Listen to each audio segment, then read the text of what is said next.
Got the roots, he let the beats build, bitch. And we never switch. Even if I'm rich, I'll be broke like I'm Mitch. Niggas talking down, but that's headed in the wrong direction. But I knock that shit out like the boxing section. Cause they can't touch what they can't see. All I gotta do is be the same me.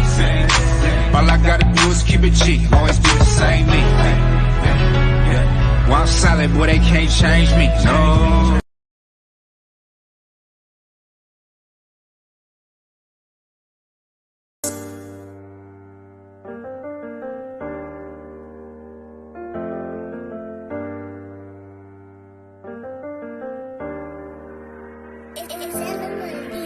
I talk that shit to my hood, how we done lost it all. Had some good and bad times, never thought we would fall. It's like we even up the score, then we missed the ball. Hey, what's up, UB? Hey, Actually, I was listening to yourself all day. Russ? Yep. What's up, baby? See the camera? What you do today in school? What you do? In the streets and they what you do? I know you just did. What to you my do? Dreams down a long haul. Obstacles in my way, I start to duck and crawl. Gotta get it by any means, it's a casting call. Free the gang that's behind the walls. Say it twice, let you know that I mean it, dog. Come from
Got the roots, he let the beats build, bitch. And we never switch. Even if I'm rich, I'll be broke like I'm Mitch. Niggas talking down, but that's headed in the wrong direction. But I knock that shit out like the boxing section. Cause they can't touch what they can't see. All I gotta do is be the same me. All I gotta do is keep it G. Always be the same me. While I'm solid, boy, they can't change me. No.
Can y'all hear me?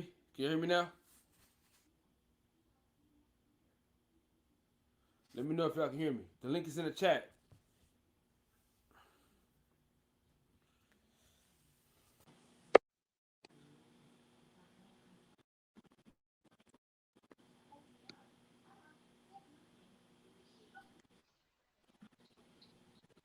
What up, what up, what up?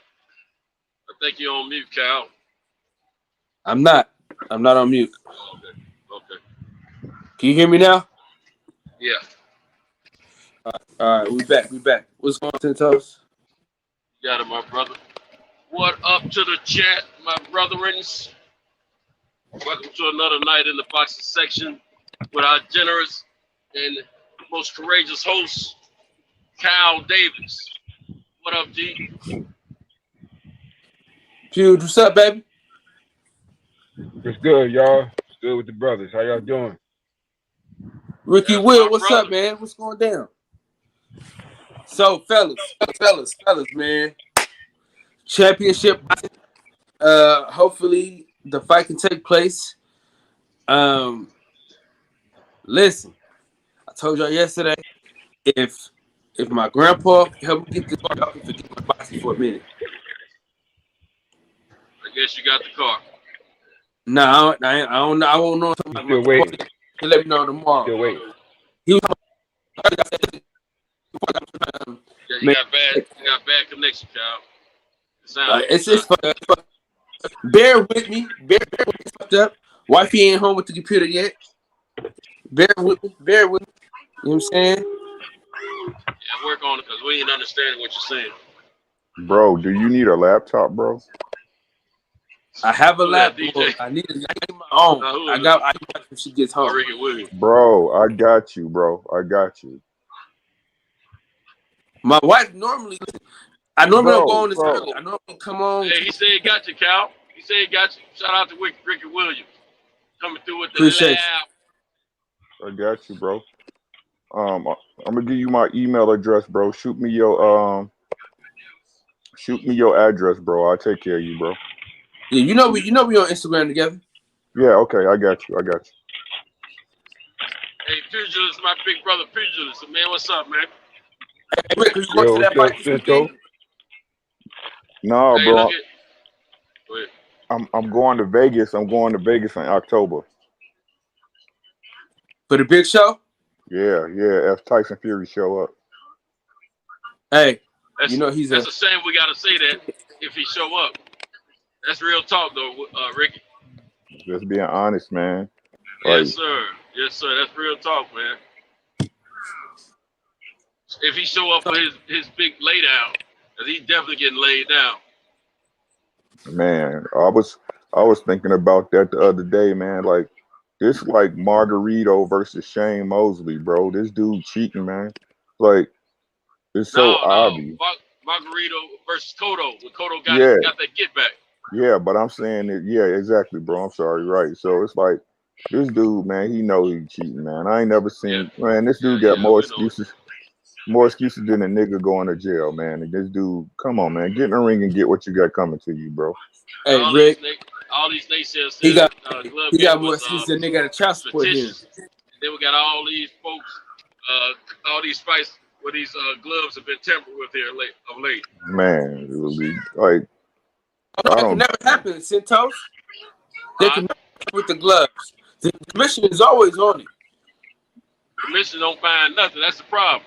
Man, the commission collect a check. That's all they there for. That's it. Yeah, man. Jesus, you know what I was watching when I got home? What? Put a ring on it. Hey, last night's show was great. This morning was absolutely amazing, man. That whole 6 hours came in and set it off, man.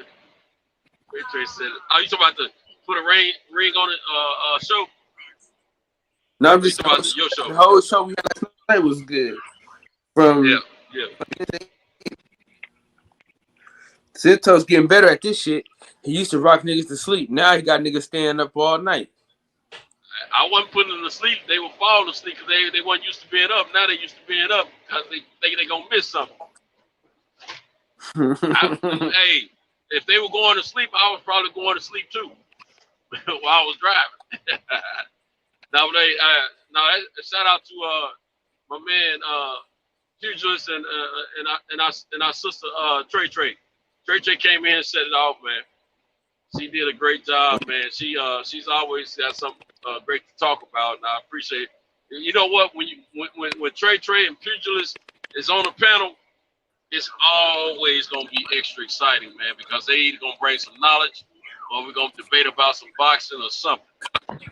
Most are gonna be some knowledge dropping every time. Am I lying, pugilist? No question about it.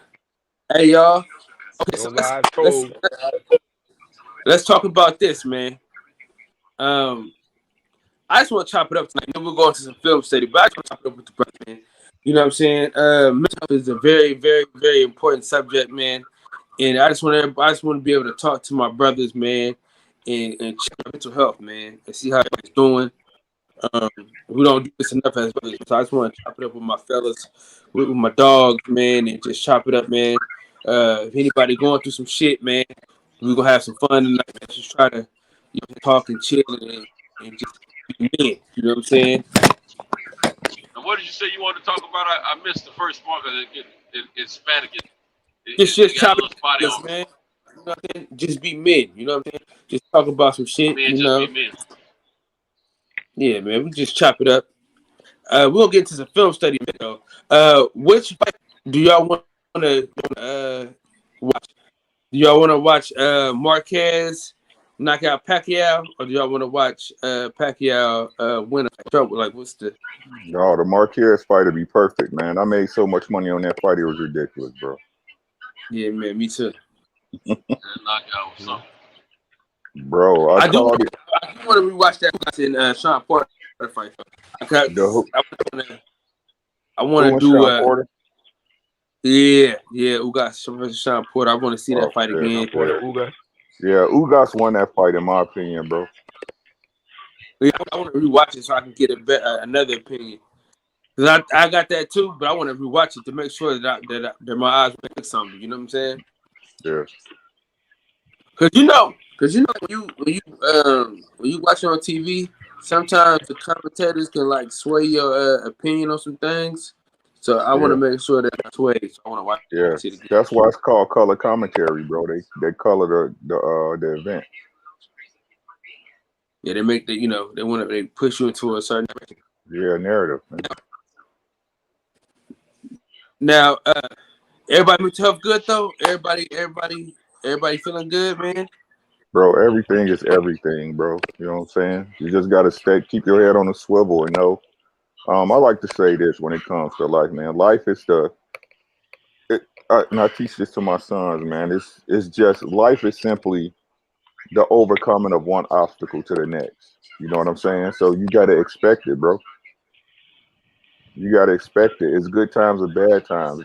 That's nature. That's how life works. So once you wrap your head around that, bro, it gets pretty easy. At least in my opinion. I want to send a shout out to the chat real quick, man. I don't think we. Well, I'm not gonna say we. I'm gonna say me. I don't think I acknowledge them enough, man, because they're great. They ride or die, and they keep it lit. Eli Zachary, my brother. Rob G. Fim, what up, bro? Taylor Bell, what up, my man? We got highly anticipated. What's happening, G? We got Beatbox. What's up, my man? But I've already spoke to my brother who's on the panel. It came to my conscience, and I want to make sure I get that off, man. Yeah. Eli always coming with some very knowledgeable and witty statements or additions to the conversations or whatever we may be talking about, and very mindful and intellectual individual he is. From the streets to the industries. That's a new Ebonic word I'm creating right now. Hey man, we almost at 1,000 mark, man. We almost to that 1,000. I think my birthday will be at 1,000, and hopefully I'll have a Cougar or a Buick Riviera, whichever one. You know. Well, let me ask you this. Let me ask you this, Kyle. I know you looking to buy those cars. I know you're looking to buy one of those automobiles. Hold on. Hey, take that for a second. I gotta go run. My son just threw up. Hold on. All right. Yeah, man. Shout out to the chat, man. Thank y'all so much for y'all support on everything, man. Absolutely, I think absolutely, people don't man. understand how much that means, man. Y'all the reason we get up and, research and do this content every day, bro. We appreciate y'all, man. Right on. And we have to remember, it's not just about who's on the panel. It's about who's here, period. Right. Day in, day out. And without everyone giving their input from the panel to the chat, there will be no show on any panel. That's all fact. I appreciate you guys a lot. You guys have kept me alive many of nights. And I don't say that loosely. I don't say that just to be saying it. I'm saying that from my heart. I appreciate you guys, all of them. Even the ones that come in with a little hate and a little trolling. Believe it or not, I appreciate it because it keeps me away for the moment. You know what I mean? Yes, sir. Salute. Just don't be too disrespectful when you come in trolling. Hey, man, once you get haters, that let you know you made it, bro. I can't wait till I get a bunch of haters. I can't wait. Yeah. I tell you, man, we have a beautiful thing over here, man. I just didn't appreciate it enough. I look forward to this every night because we have mature men and women that come into this panel and we chop it up. We laugh, we talk, we tell our opinions, tell our factual content that we know about. We don't agree on everything, but we don't disagree on everything as well. And it's just a place where we can come chop it up. We can talk, we can listen, and hear one another say what we have to say, and get back to the debate. You know what I'm saying? Sometimes we overtalk each other, but it's not that often. Like some channels, we're about listening and hearing one another out, and it's just a great space to be in. I mean, you know what? I just thought about Reggie Owens, man. I had seen him active in the chats here last few days. He must, man. These stars have been falling every night, man. When I come out here of late. But anyway, I hadn't seen him active in the chats here of late, man. I guess he's taking a little sabbatical right now. Maybe he's hanging out with his family somewhere. No, he was in the chat last night. He was in the chat last night. It was? I missed him then. Mm-hmm. Trey, the great. Trey, the link is in the chat. Go ahead. Trey here. Oh, snap. Hey, so Trey, what was you about to ask the car? What was you about to ask about the car, sometimes? Yeah, okay. Shout out to Tino the Great. Okay, I know you're about to buy one of these automobiles, hopefully, real soon, real short this week, or however soon. I just have a question I want to ask you. These are vintage automobiles that you're looking at, I think, right? Yes, sir. Okay. Now, there's a specific way that these vehicles have to be pimped when you're rolling in them. I don't know if do you have the possessive characteristics and abilities to pimp these rides, not pimping them like fixing them up. I'm talking about pimping them when you drive. You gotta have a pimp gangster lean and all that when you pimp these rides, man. Are you capable of doing that? Can you pull that off? I'm a square. Man. I'm a square. You can't just get inside of one of these. You can't just get inside of one of these type of automobiles and just drive it with two hands on the steering wheel, bro. You got to prop one arm up, man. You might even have driving like this. Right hand. If you drive when you're right hand, you got to put one out the window. If you drive with the left, you got to put the right on the armrest. You understand? And you got to have a little lean, and you got to know how to bow that head with that music. Now I know you can handle the music part, but I'm just, you got to have your seat broke back a certain way too, to handle that joint. You know what I'm saying? And when you come through the hood, you got to come through creeping, man. You can't just be blowing it out. Ooh, you got to come through creeping, man. Hey, and then you got to Cadillac that joint. That's what we got. Hey, Eli, join the panel, Eli.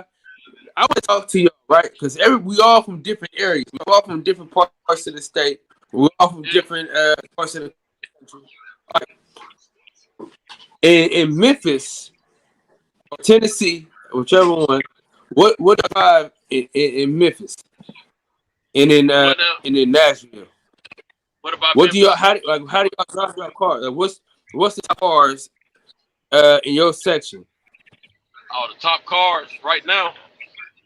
Well, honestly, Period. as far as what the hottest street ride is on the vintage, like an older vehicle, like what they call a dump or whatever.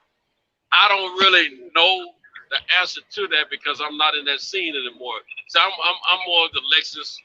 I'm more of the Toyota, Honda to high end car, luxury car level type cat.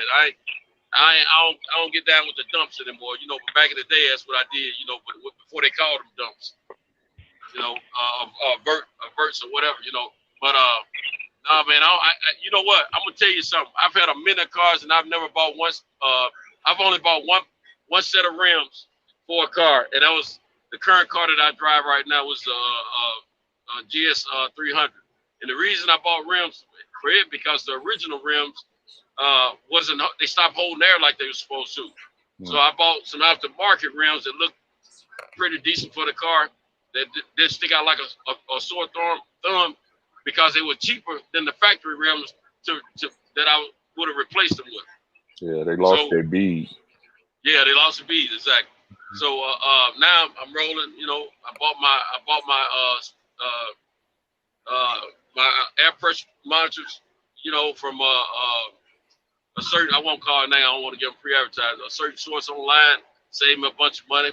Got the whole set. I'm rolling. I'm riding tight now. I don't have any tire problems anymore. I had to buy an actual air pump at the house just to keep air in the tires. But at the time when all that was happening, my wife was driving the car. It was before I bought her current car. The current car I bought her is a 2019 Avalon. I started to drive it to Atlanta, man, but I decided not to in case it gets scratched or something. I would have been mad at myself. Not that it's a hellacious car, because it don't feel like a Lexus. Trust me, it's nice, but it don't feel like a Lexus. But that's what you wanted, though. Let me explain. Man, I'm driving on the wrong side right now. I'm about to turn my camera on when I park. I'm driving on the wrong side of the road right now. Wow. Trey? What up? What up, Be Trey? careful. You know what I went no, home I'm to watch? Japan, so they drive on the opposite side. So I just gotta. Oh, Japan driving on the opposite side too. I thought they. Yeah, man, it's awkward. It's awkward because when I first get here, my brain keeps telling me I'm on the wrong side, so I'm panicking and shit for no reason. Coming out of a driveway, you panic a little bit, like which way do I go? which way do I go? So then I just wait for somebody. I would just wait for somebody to drive by, so so I know which side of the street, because it's just awkward, man. It's awkward as fuck. It takes and the windshield wipers. Every time you go to hit the blinker, you turn on the damn windshield wipers, and every time you go to turn on the windshield wipers, you turn it on the blinkers. Yeah, man.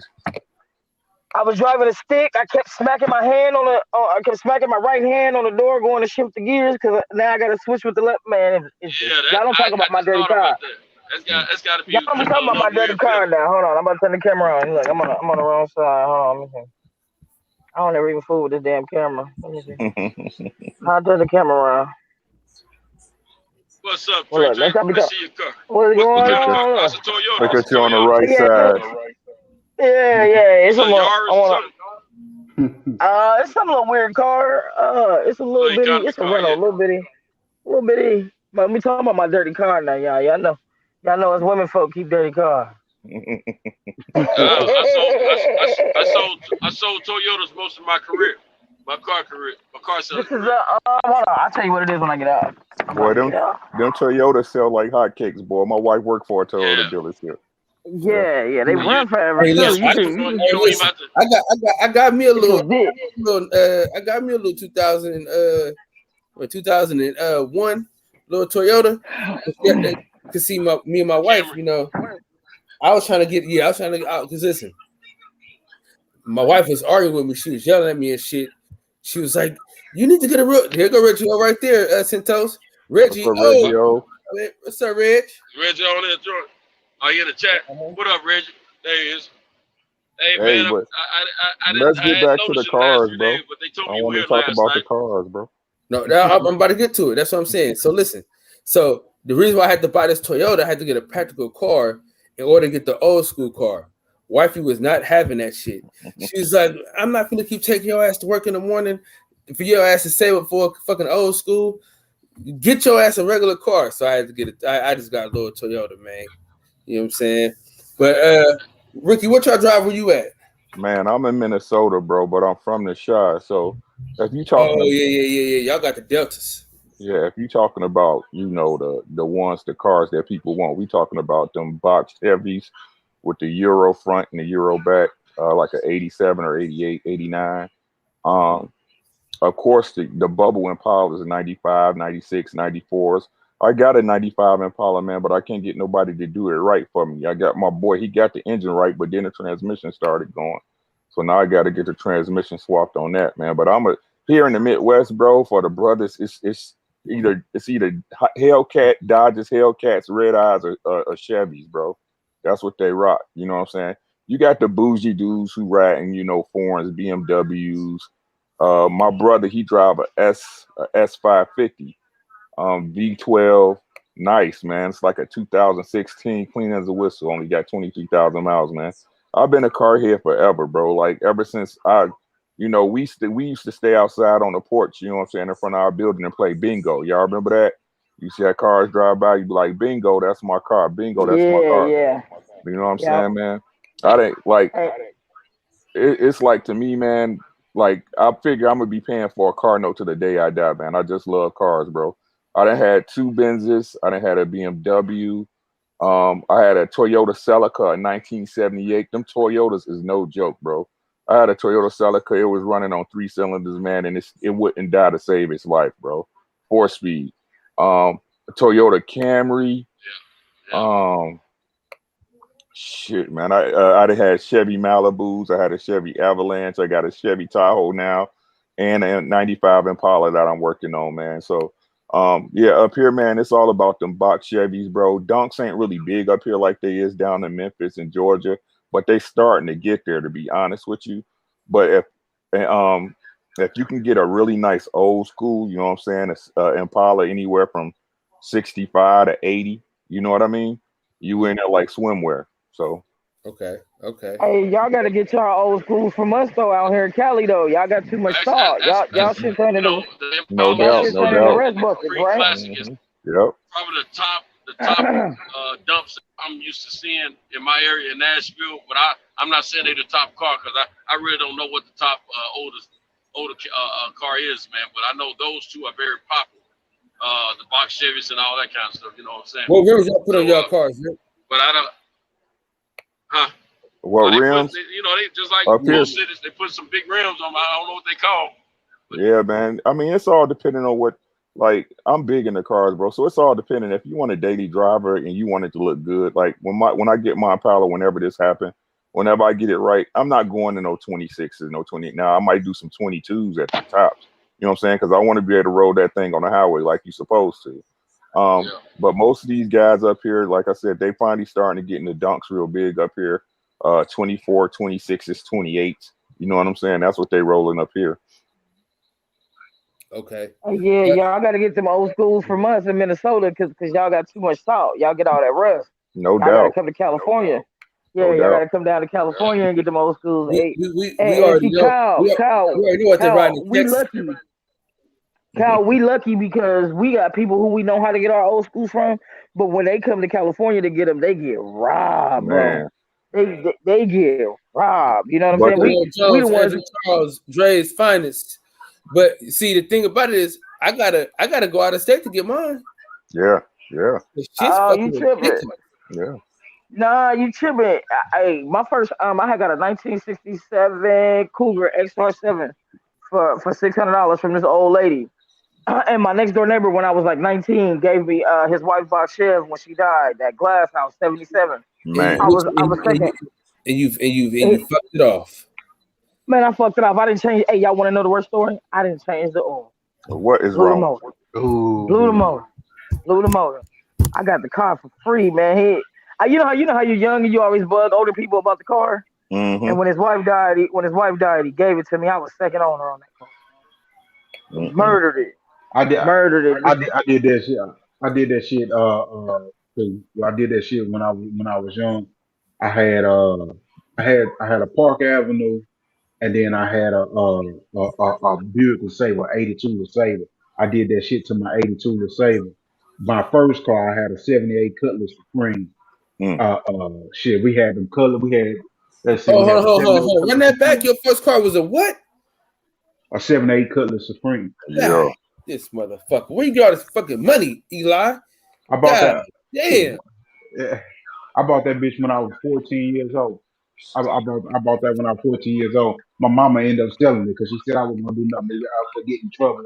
I wasn't even old enough to put it in my name. But I bought that 78. I bought the 78 Color Supreme. Uh, uh, shit. Just here recently, I in my garage right now. I got a 80Z28. I got a 400 smaller block in it. 60 over. Just some old regular aluminum heads, lunatic cams. Now Eli, Something put enough, huh? now Eli, do y'all ride swingers in Dallas, or is that just a Houston thing? That's a Houston. Thing. That's a Houston. Hey, Every once in a while, Eli. I come Houston up here with that. Like my truck. I got a 2017 Silverado. I had sixes on it. I did have 26s on it, but I cracked one of them fucking around in Dallas. I stay outside the city. I stay like shit. My house is between two lakes, so it's like shit here. I stay outside the city in one of those fucking communities. Hey, Cal. Shit. Yo, Hey, I'll be right back. I'm gonna go into my studio, man. My wife in here trying to sleep. Give me a second. I'm about to jump off and jump I off. did. for sure. I had to do Yeah. the same thing. I had Hey, the same thing. hey, Eli. Go You say ahead. you got that? You say you got an old school what? 80Z28. Yeah. My daddy gave me this 19 was it 81 or 80 RX-7. Man, I murdered that Okay. motherfucker too. I was 19, bro. 19 years Man, old. get the fuck. My daddy gave me that Okay. So RX-7. you want to know Hey, some look, funny you know, stuff? cause I had a bum ass daddy, right? When the carburetor caught on fire, I gave it to my homeboy dad that was a mechanic. I regret that shit. Oh, how I regret that. I did it just to piss my daddy off. He was like, "Why you didn't give me the car back?" I'm like, "Fuck you, you ain't the only thing you ever gave me." You know, trying to be vindictive, man, and mess myself up, bro. Why I didn't keep that car? Hey, some Damn. funny shit. I've been having this 80Z28. I've been having this for about 14 years now. I done built the motor up 3 or 4 times. Done shit. When I first got it, I was just a young street nigga running around in the street smashing the gas on, you know. But me and my family, when we got ready to move into this house, my old lady, she was like, "Man, why don't you sell that fucking car, man?" In my family, they scared me to kill myself. I ain't gonna even lie to you, you know. Now what car you say you got now? It's a 80 Z28. I got a 400 small block on it, 60 over, lunatic cam, aluminum heads, just a old cast iron crank in it. What color is it? 750 Holland. It's just primer black, bro. It's just fun. It's just a car for me that I smash. It's a real fast muscle car. You know, it's not like super fast, but on the street or at the track, I can run teens, mid nines, somewhere in there, high nines, somewhere in there. It's a fast car. You know, it's not Y'all fast. want to know another car? My bad. Yeah. No, This but right here, right? This it. Ooh, yeah. ooh, Bad piece of that's one of machinery, them brother. ones. Hey, pull up that XR7. Listen, I had a 1967 XR7. I bought it from this Crip Like dude Cougar, named huh? Fun. Hey, I bought it from this Crip dude named Fun for 600, right? The heads was blown on it. Again, I'm like 1920. I ain't know that 600 was still a steal. Wasn't nothing wrong with the body. I was mobbing it. It was just running high. All I had to do was, man, bruh. I ended up trading that car to my white homeboy for a box shell that was wrecked in the front. Fuck. Okay. It's just stupid. You can't even get the body of that car for $600 with no motor. What was I thinking?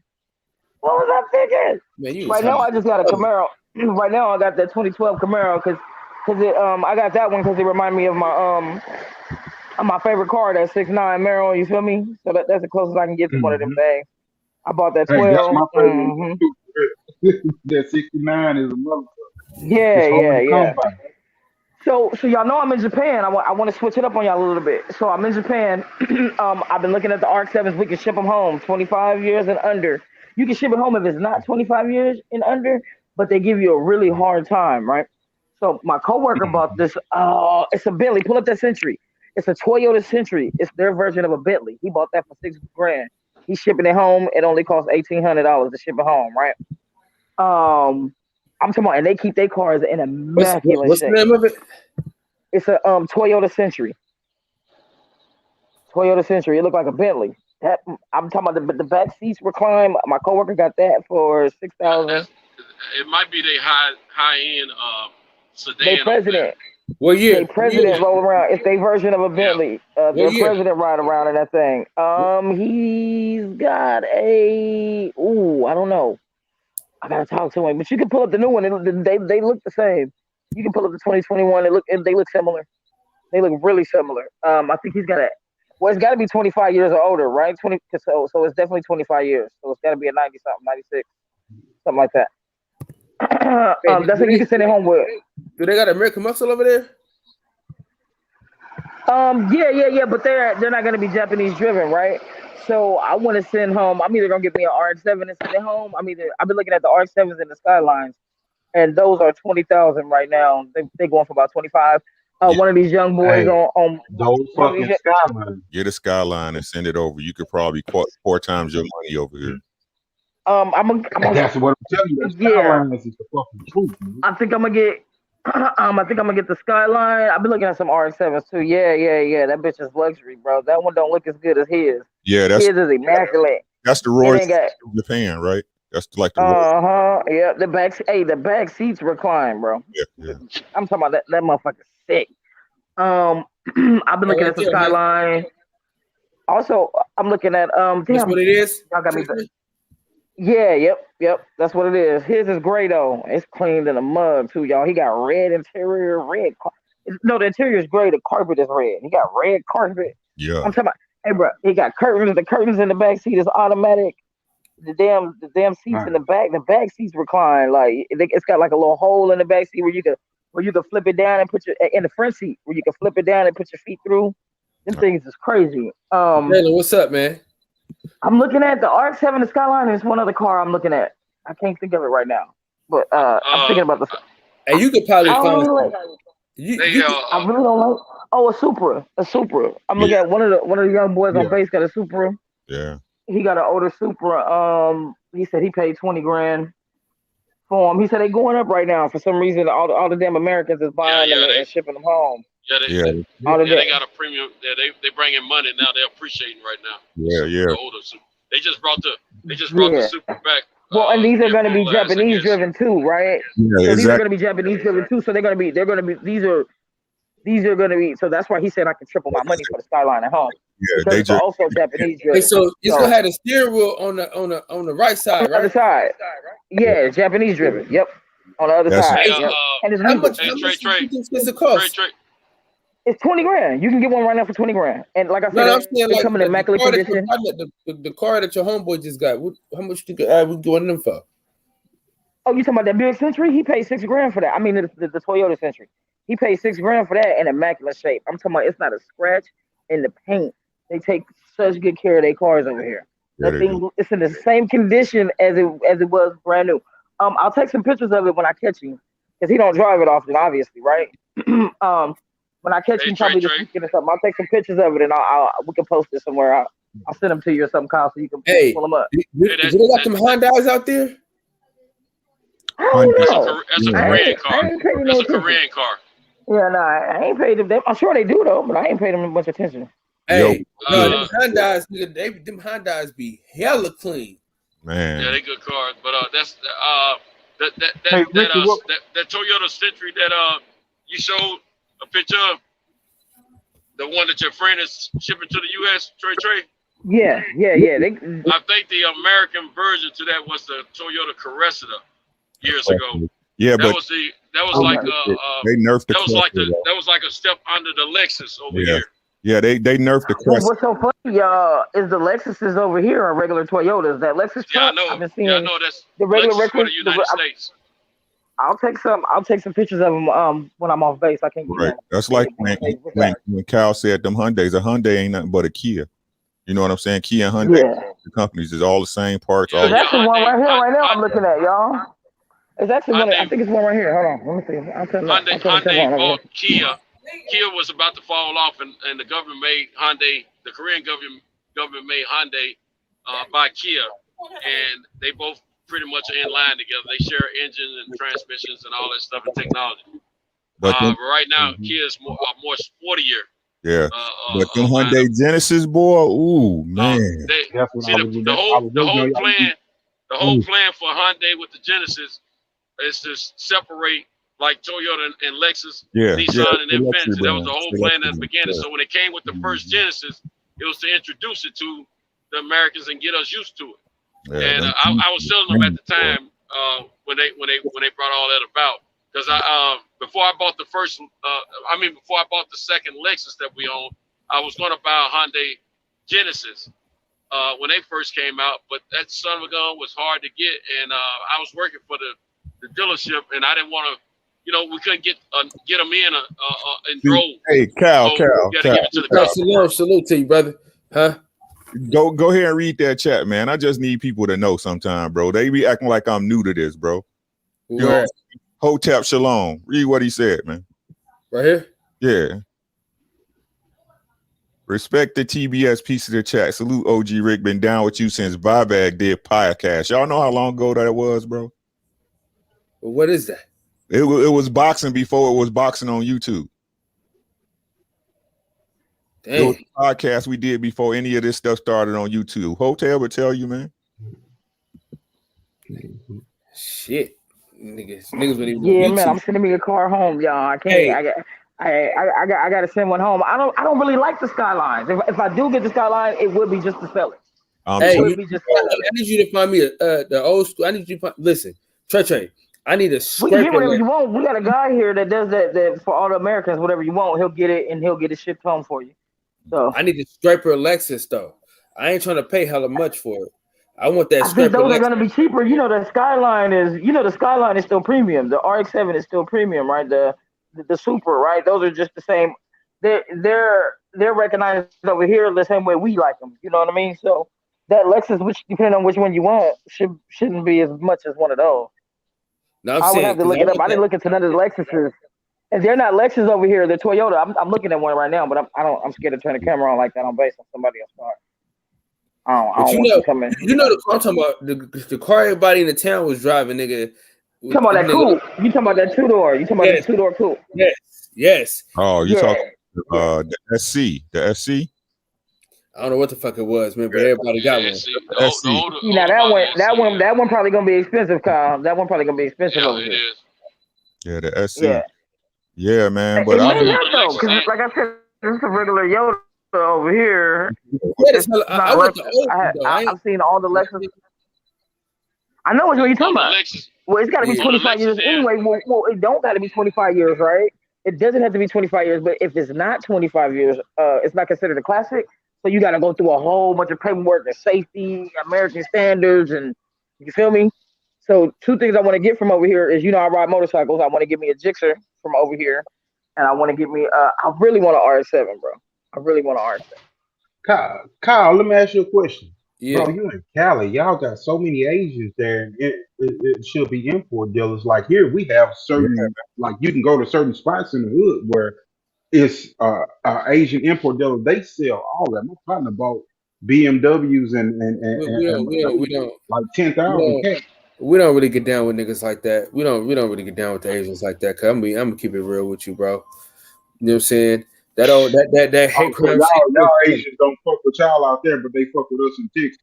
Yeah, because they fuck with us in Texas. They do up here too. PRG, Asian boys. Shit, my partner married one. If you on some business about some cars, they'll mess with you. Bro. We're about that business up here, bro. Like, you come with that dough, everything's possible, bro. Yeah. I think the website That Asian hate came from the from Oakland in the Bay Area. That's Oh, that's man. where they came up with that law at. Oh, That They that's came what up with that I was out wondering here. about this. I was like, I don't be seeing that shit. Where they get this Asian hate ain't shit no from? such thing as Asian hate, bro. This was No, simply I'm saying like the where they got it from is out here because niggas, It's from their area. It actually go down like that. yeah, niggas really don't give a fuck about Asians or Mexicans. Oh, I see what you're saying. Yeah, Okay, bad dog. My I'm bad. not saying I don't. I'm just saying like the Oh no, Yeah, no, I that's what I'm saying. That's what I'm saying. the general population. yeah, because growing up, It used to be like that. I can't tell you this. Ken Lo Jones will tell you this. Back in the day, we used to have what you call knockout missions. That's Where what I was gonna say. We used to do that down here too. I was 12, 13 years old going on a knockout mission. Shit, hey, if I can slide up on you, that's why the old heads used to like me because they like shit. Hey, this young motherfucker don't realize that he ain't got enough power to do shit. But shit, he ain't fucked up from crime. But as you got older, it's like shit. These same motherfuckers you went to school with that you was cool with, they people and shit, and shit. Everybody just started linking up. So we ain't really got that we shit had down we here like we do. niggas, they was having race wars in Oakland and shit like that. Yeah, we were back in the day. Back in the day, we used to have that shit bad. As hell, bro. People don't. That shit's stupid, bro. Like Mexicans and stuff like that. You know what I'm saying? They don't understand that they really mix with black. They don't understand that accents with blacks. But you know we don't go there because you know bro, you ain't never seen a Spaniard with a nose like we got. You know what I'm saying? So you know I'm just you know. They don't understand that. So they think, you know, they think that shit. But they Hey man, well, I don't know, bro. I was just telling somebody at work, man, that I had Asian friends in school. They used to bring, you know, all their parents make soccer and bring that rice wine. You know what I'm saying? Yeah, sticky rice and loud foot. Yeah, they make that rice wine. Centos, you breaking up real bad, Centos. Yeah, no. I used to come to the high school with the water bottle. You feel me? And tell my Asian homies like, I know all y'all parents make that rice wine. Hook it up. And all I'm saying is, God, like, ain't no race, man. Ain't no races, bro. It's only one race, and that's the race to the grave. And ain't nobody trying to be first. Yeah. That's the real truth of it, but the reality that we live is that you got people that got a whole lot of hate. You know. Yeah, that's a bigger. Yeah, that's a bigger picture thing, man. But he just said was true facts though, because it's like one of my spiritual teachers used to always say that. I mean, he said nobody don't win that race in the race war, man. But but that's a bigger picture thing, you know. And the powers that be, man, they always undercut, always find ways to undercut that thinking, that way of thinking, like he just said. But that is the truth. Always say the truth, but man, they always find a ways to undercut that shit, though. They only exist because we get them power, God. That's what people don't understand. Like, when we gonna stop letting supposedly these people control our narratives, control our world, control what we do? We gods, bro. You got two hands in a mind. I agree. Anything you want happen, bro. That's what people don't understand, bro. Our network is our network. Look, Cal about to get the laptop off God. Man, appreciate that, man. No question. This is what I'm saying, bro. Like, everybody talk this shit, but don't nobody do this shit. That's the problem. Just start doing it, bro. Nike been telling us for for 30 years, just do this shit, bro. The change you want to see happen, do it. Agree. Let me ask you something. Let me ask you. I agree 100% with you. But when you come across those that are not willing to make that change and they put you in that situation, it's still part of the reality that we live in. So it's not like you exactly people right. are speaking, you know. So we gotta create our own circle in a manner to where we can weed that type of stuff out as best as we can. But at the same time, you gotta keep it in mind that it is there. So a lot of times when you see people talking about it, that's where it comes from. But the conflict with us as black people, I know it's a human race and it's a race to the grave, but us as black people, right? sometimes happens when a person like you that's this much more mature, and at this point in your life, those are the last things that you're thinking about. Then you have another person that their environment is completely different, where they're going through this all the time. We don't always settle to have the conversations that bro. need to be had from a point of looking for an understanding. We always speak from a conflict. Yep, yep, I've been listening to you. I don't mean to cut you off, because yep. that's what I was going to say. I've been listening to you, bro, and just in this little short span of you talking, I want to listen to you and hear what you got to say. Yeah, So man. I can appreciate the conversation anyway. No, it's like this what people don't like. I mean, I no diss to nobody, bro. This is just the way I think, man. I'm not here to change nobody's life but mine. Y'all see what I'm saying? I can drop information in front of your foot, but if you choose not to pick it up, that's on you. And what we need to realize as a people, bro, we need to get our stuff together. It ain't about these other people no more, bro. We know the game is rigged, bro. You know that they already running the score up. You got to accept that and move past it, because that's what men do. Right? That's what men do. We sitting up here and we say the facts that, okay, they say pull your bootstraps up when you ain't got no fucking boots. You know that already. Right?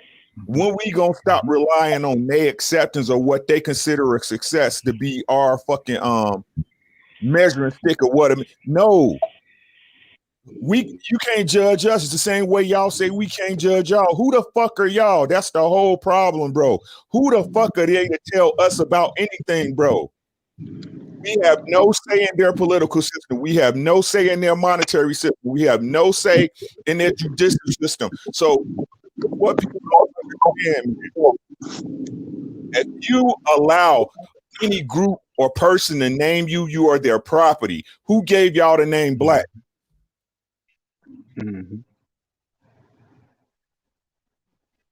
Who gave our people that name, bro? That's a political standing, God. And what we need to keep what people don't understand, if you sit up there and you operating in their system, and you not playing by their rules, they gonna smack your hand the same way if somebody came in your house and went in your refrigerator without asking. Right? We don't need, bro. But the whole problem is we've been bred and born not to trust each other as a people. And I'm not saying it ain't no shady niggas out here. It is. But look, everybody not gonna make it.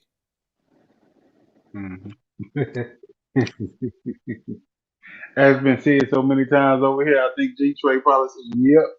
Right. Say it all the time. That is definitely my policy, ain't it, Elon? Everybody can't go. Right? Everybody. That might be somebody. That might be somebody in your family. It might be somebody you love, somebody you close to, bro. Hey, there's been a lot of people, for me, but everybody on here, man, is successful in their own way and doing their thing. You know what I'm saying? So,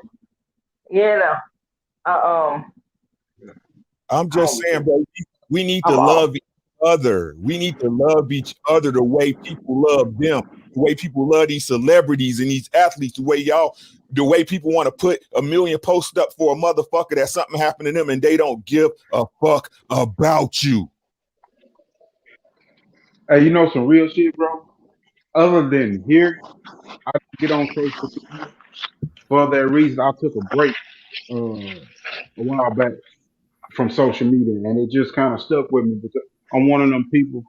I analyze a lot of things, and even in career path, I get paid to analyze and watch operations and watch how everything moves and examine business. And I just started to think more and more that the things that distract you are things that don't even mean shit to you. So a lot of times, even if it gets to a point where if I go to a channel or if I go somewhere and it becomes too much of a picture content for me, I got to leave because it for me it's spirit. That's like a bad spirit jumping on you. It follows you. I myself, bro, I live good, but somebody that'll be thinking everything. Oh, this motherfucker, he just this. He just whatever. It don't matter. All that shit don't matter to me because in this world, bro, I'm just trying to make it spiritually to my end destination for my beliefs, and teach my kids and people that believe like me to prosper and move along in that same life. Everything else between, I really don't care. I really don't care about. I really don't care about who got the baddest cars, who got the biggest house, who got the best clothes and all that, who hood the baddest, who whatever. All that shit right there, honestly, don't matter to me because where you are in your space is what is what you have at any given time, and at any given time, it can be your last day, your last minute, your last hour. Gotta make the most of you gotta make the most of what you have in spirit and the most of what you have in life to give and push forward. All of those And it's a simple the formula. bullshit we are crazy. It's a simple formula, ladies and gentlemen. If I could, you know what I'm saying? If I may, continue on my trip. You know, it's a simple formula, bro. Give everybody a shot until they give you a reason not to, bro. Right? We go into a situation with our own people with distrust off the jump. Mm-hmm. Right? What's this nigga motive? What he on? What this chick on? What this bitch want? No, give them a shot. Give them a fair shot. And if they break the code, and only you know what your code is. I can't tell you what you will and won't tolerate. Right? But give them a fucking shot. Give them a fair and honest chart. Go into that relationship with no ill will. Yeah. In good faith. Yeah. And then see what happened, bro. Right? Everything about and this the one thing I hate, bro. This the one thing I hate, bro. Our people are so infatuated with the bag. It's all about the bag. It's all about the dough. I gotta have a money and all this shit, bro. The bag is the death of our people, bro. They out here killing our people day in and day out. Fuck, stop saying black on black crime because more white people kill more white people, more Chinese people get. Fuck that shit, bro. Cops are out here with an understanding that because of the policies they've enacted over centuries of time, bro, they can kill a black person, a melanated person, and not suffer any consequences because it's an administrative process that they have mastered, bro. Right? And what I hate is this. You have our people on TV crying for Breonna Taylor on a t-shirt, Sandra Bland on a t-shirt, but before the cop even get tried, y'all selling out of court for millions. Hey, I got an easy solution. Let's go home, motherfucker. Go home. Yeah, home is where we are. Right, but that's not what I'm saying, God. America is our home. We was here before them, bro. This is our country, bro. You was born here the same way these motherfuckers was born here. They didn't discover America. America been here, bro. But what people don't understand, how you saw the problem? If a cop kill your kid, kill his whole family.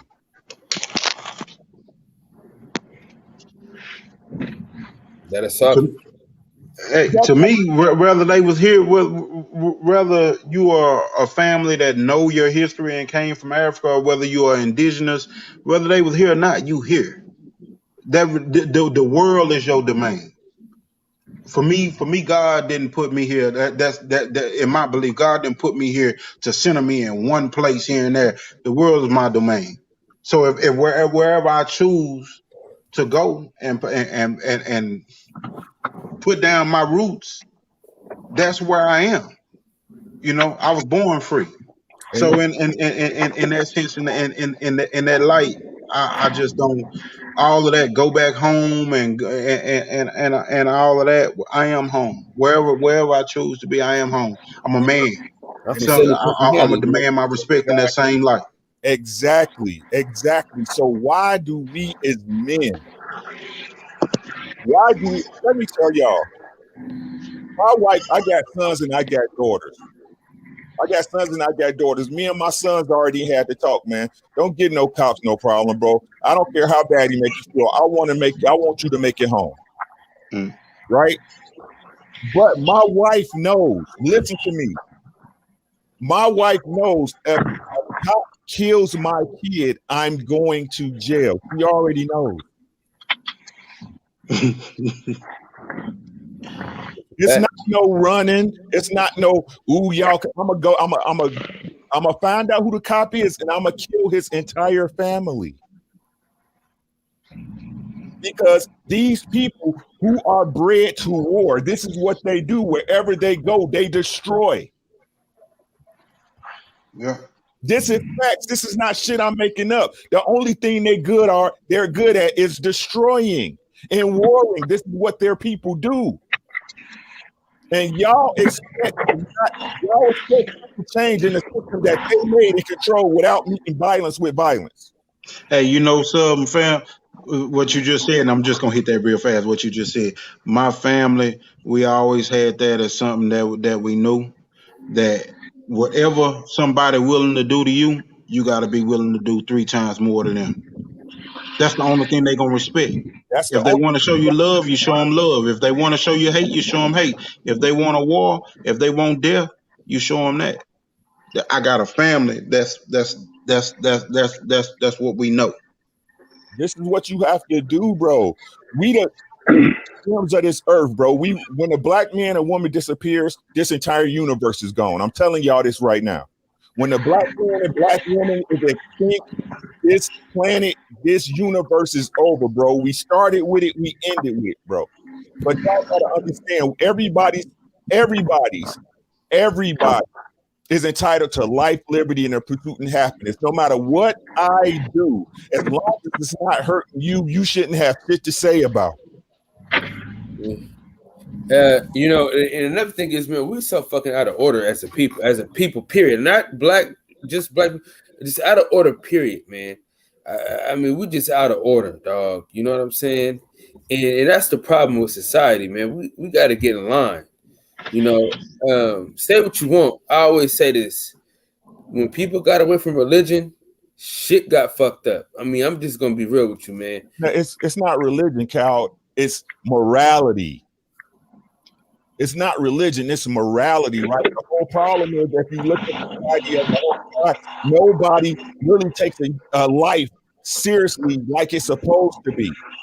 You think about it from the start, right? When you meet a lady and y'all fucking, right? This lady can make a choice to not have this baby. Fuck the baby's life. Oh, it's my body. I don't want stretch marks. I'm not ready. I can do what the fuck I want to do. You can't make me have this baby, right? And then you had a daddy, right? If the baby do be born, I ain't ready for this kid. Oh, fuck her and these kids. My baby mama ain't fucking me. Fuck raising that kid. I'll leave him to the street. That's a fact. That's a fact. Right? Nobody cares nobody understands what a life is worth. The freak accident that you just happen to be made, you're here conscious on this plane of existence. Do you understand you won the fucking life? Yeah. Hey, you know some of our parents is on birth control. Hey, you know something real? Like Kyle, me and you tend to agree on that when it comes to religion. But when people say morality, I understand it because everybody not religious. Me, I'm more of a spiritual person, but I understand the religious aspect of it and what comes with it. With me, I mean, I believe in God. You know, I believe in Christianity and all that. Some people believe in a different. I have a different viewpoint of it, of start, finish, and all of that. I have different views, but at the end of the day, when it comes to that part, morality, right there, like that's the big difference. Because so many times when there is no real base for it, and when people start to like that scripture that's in the Bible, I hear people nowadays saying, "You are God, God is in you." But the Bible say the same thing: greater is he that is in me than he that is in the world. And then people will take that part from the Bible and state it into their newfound beliefs and throw it away and say it don't mean nothing in the scripture. It says repeatedly, I hear people say the same things that are in the Bible, but say they hate the Bible. repeatedly I hear people say the same things that are in religion. If it's morality, it's morality. The big thing of it is that a lot of times people's beliefs are not a lot of times at all times beliefs are subjective to what they want to believe, to what they desire, to what they hope to accomplish in life, their wants, their needs, their goals, whatever. And that's what frays everything. That's how you can be distracted by the bag. You can be distracted by wanting to find this girl because you're willing to change your moral compass to fit what you want. And a lot of people, not people in general, that's the nature of people. What they want, what they see, their desires, their lust, turn into their vanities, turn into their gods, because it make them choose which route they want to go. It make them choose what's morally acceptable to them versus what's not. So in that realm, whether you believe in religion or whether you believe in just a moral principle, it's all the same. Because when you start to make choices, if your choices are manipulated by what you want to accomplish, that's the reason why we can never be a monolithic people, a group where we can actually decide things to look at what's in the best interest of us as a people. Because what's in the interest of one man is not in the interest of another, and what's in the interest of one man may be more desirable to them than having peace for a people. And that's what happens. All our leaders and those people that are in position, too many times they sell out because of their desires, their lusts, their vanities. What's natural, that's what they give in to. That's a man. Let me tell you this. Hey, but that's in all communities, right, Eli? And then my thing is this: there's enough of us that are successful with good heads on us, where that everybody can't go, everybody can't come, everybody don't need to be on the boat. I mean, there's enough of us who can come together and just start working on little stuff in our community, little to major to minor to big to small to from every scale of the aspect, right? And then my thing with leaving is I'm dipping anyway, just for some retirement shit.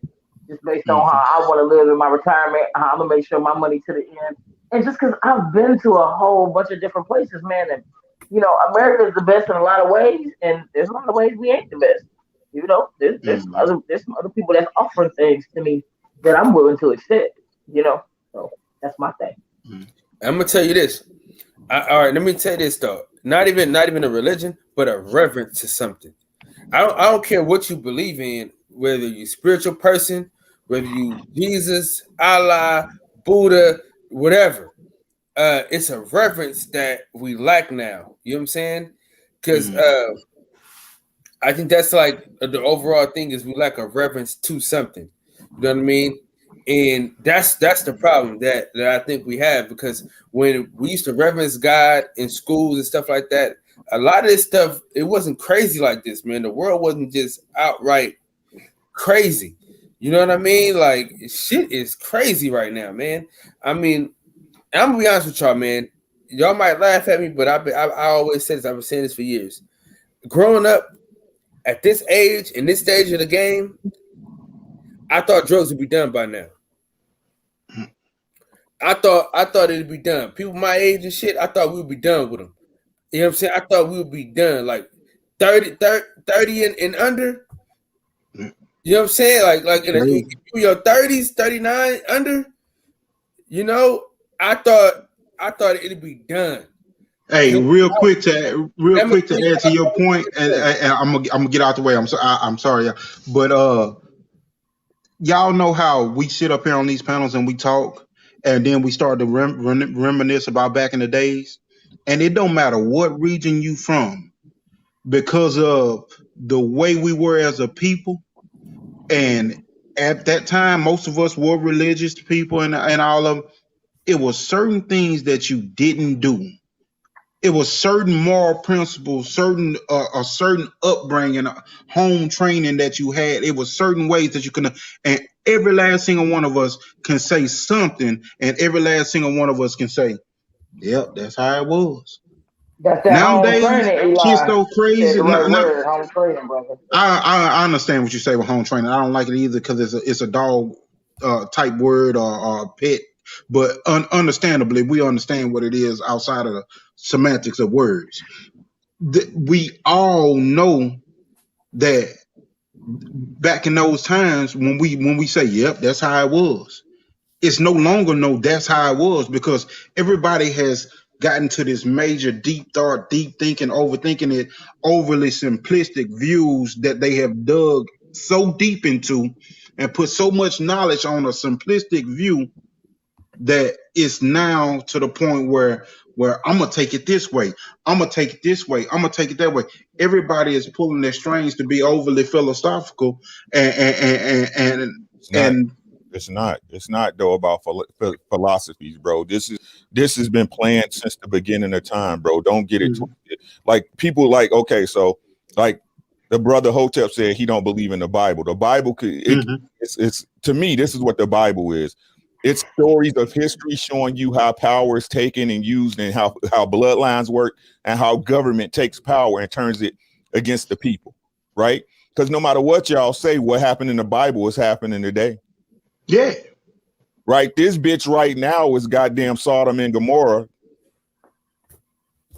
You got whole culture that's rampant. You know what I'm saying? OnlyFans. Oh, these OnlyFans chicks and dudes, y'all talking like y'all legit businessmen. Like this is the way to go. You fucking on camera, bitch. What is you talking about? Yeah. Right? It's testament. I go back to home training. Hold on. Eli, I was agreeing with you on home training, not disagreeing. I was agreeing with you on home training. Yeah. Hey, but see, you may miss my damn point, Eli. My bad, bro. It's a good topic. My bad, bro. No, it's all good. But I'm saying this to say that, like you said, we morally bankrupt out here in these streets. You know, we are morally bankrupt. You know what I'm saying? And that's the problem that we having, man. Is we're not accountable to anybody or anything. And like I said, when I growing up, I thought drugs would be done by now. Right now, I thought we'd be done. People my age doing drugs, I didn't think it would happen because I seen what crack did. Y'all dig what I'm saying? I seen how crack destroyed a whole community of people, a whole city, a whole state, a whole country of black people. I seen it.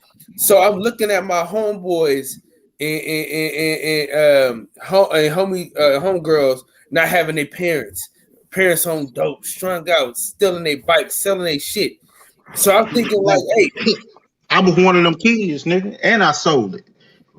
I look, I don't get on here and tell, boy, I got some raw ass fucking stories. Niggas be talking about where they from and what they saw. No, it's what I did, bro. Hey, I changed my life around, bro, because what you saying right now, man, I seen that shit, bro. I seen my daddy steal Christmas from us so many fucking times. My mama worked 3 jobs a day. My sister died. Say, bro, I sit out there 14, 15, 16, 17 years old on that block with a little Baco 9 at the stop sign. Let's get it. Niggas be talking that tough shit and talking all that, bro. A lot of time we just like what In Shape Street Fighter just said in there. He done said it a few times. Social acceptance, bro.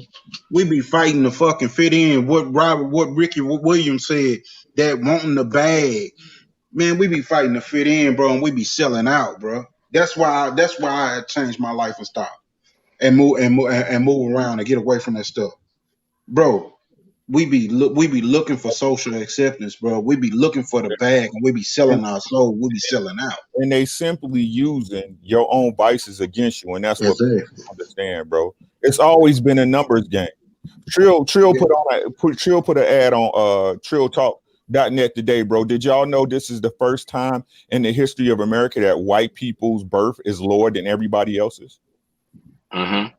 Yeah. I didn't know that. Yeah, actually, I did. Yeah. Why y'all think that little Sunni? That's what they fighting for, right? Why y'all think that little Sunni elite chick was moved up into a spot to get gold in America instead of Simone Biles? Yep. Right, because the Asian Americans are right now the largest demographic of voters. Mm-hmm. That's right. It's the caste system. He's straight on it. He's dead on it. And this is the thing about it though. Seeing my homeboy and my homies, homegirls, whatever, the niggas in my neighborhood, people in my neighborhood, seeing their mamas on dope, seeing their daddies on dope, I would think that we like, nah, fuck that. We done with this shit.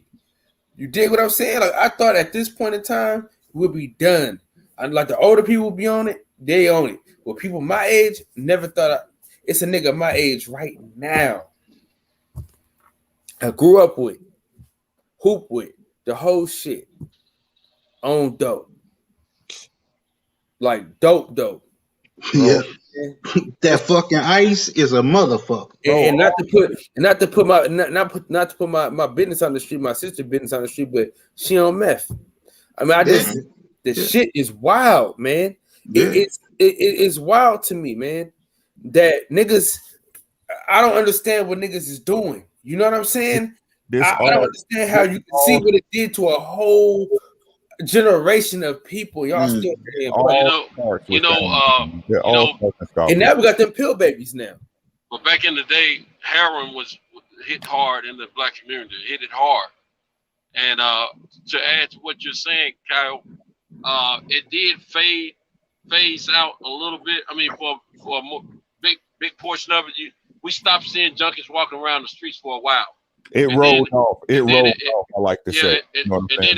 And then it changed into people doing, pills and like Teas and Blues always been around, but they were doing other pills, and then coke when they became more available and more affordable, it hit hard with the crack, and next thing you know, we got the junkies walking around again, and it eased up sometime, then it came back, and the ease up came back.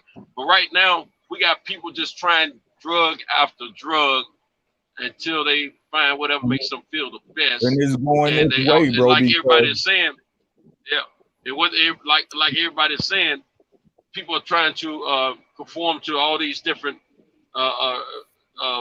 aspects of life they think is what they should be doing, and it's just terrible. I'm like you, Cal. I thought it would be over myself. And like Eli was saying, I've been there, done that, sold it. I never used, but I've sold.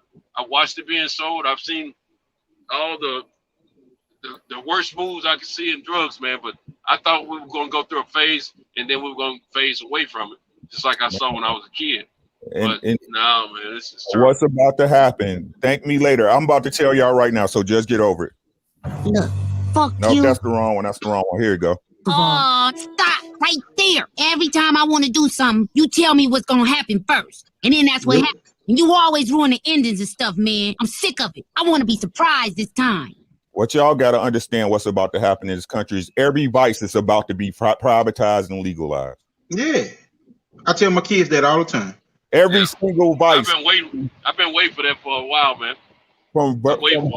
From hoeing to weed to crack to coke to heroin. Everything's about to be legalized and privatized. America has no products to sell. The brother in the chat, to add to what you're saying real fast, the brother in the chat just said Oregon, when that campaign came up, they legalized meth, a certain amount of meth in Oregon.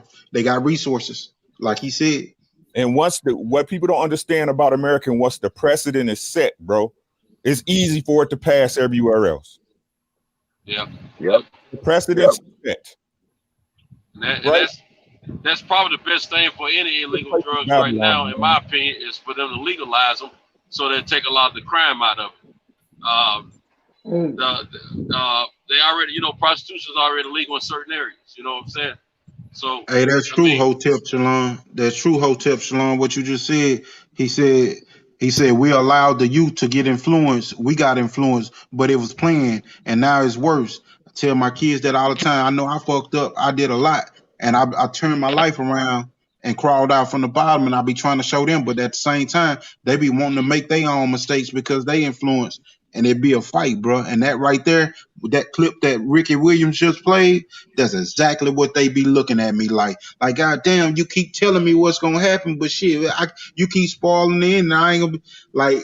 They not being allowed to live if you try to give it to them ahead of time right now and let them know I live this life already. Right, because it's socially acceptable.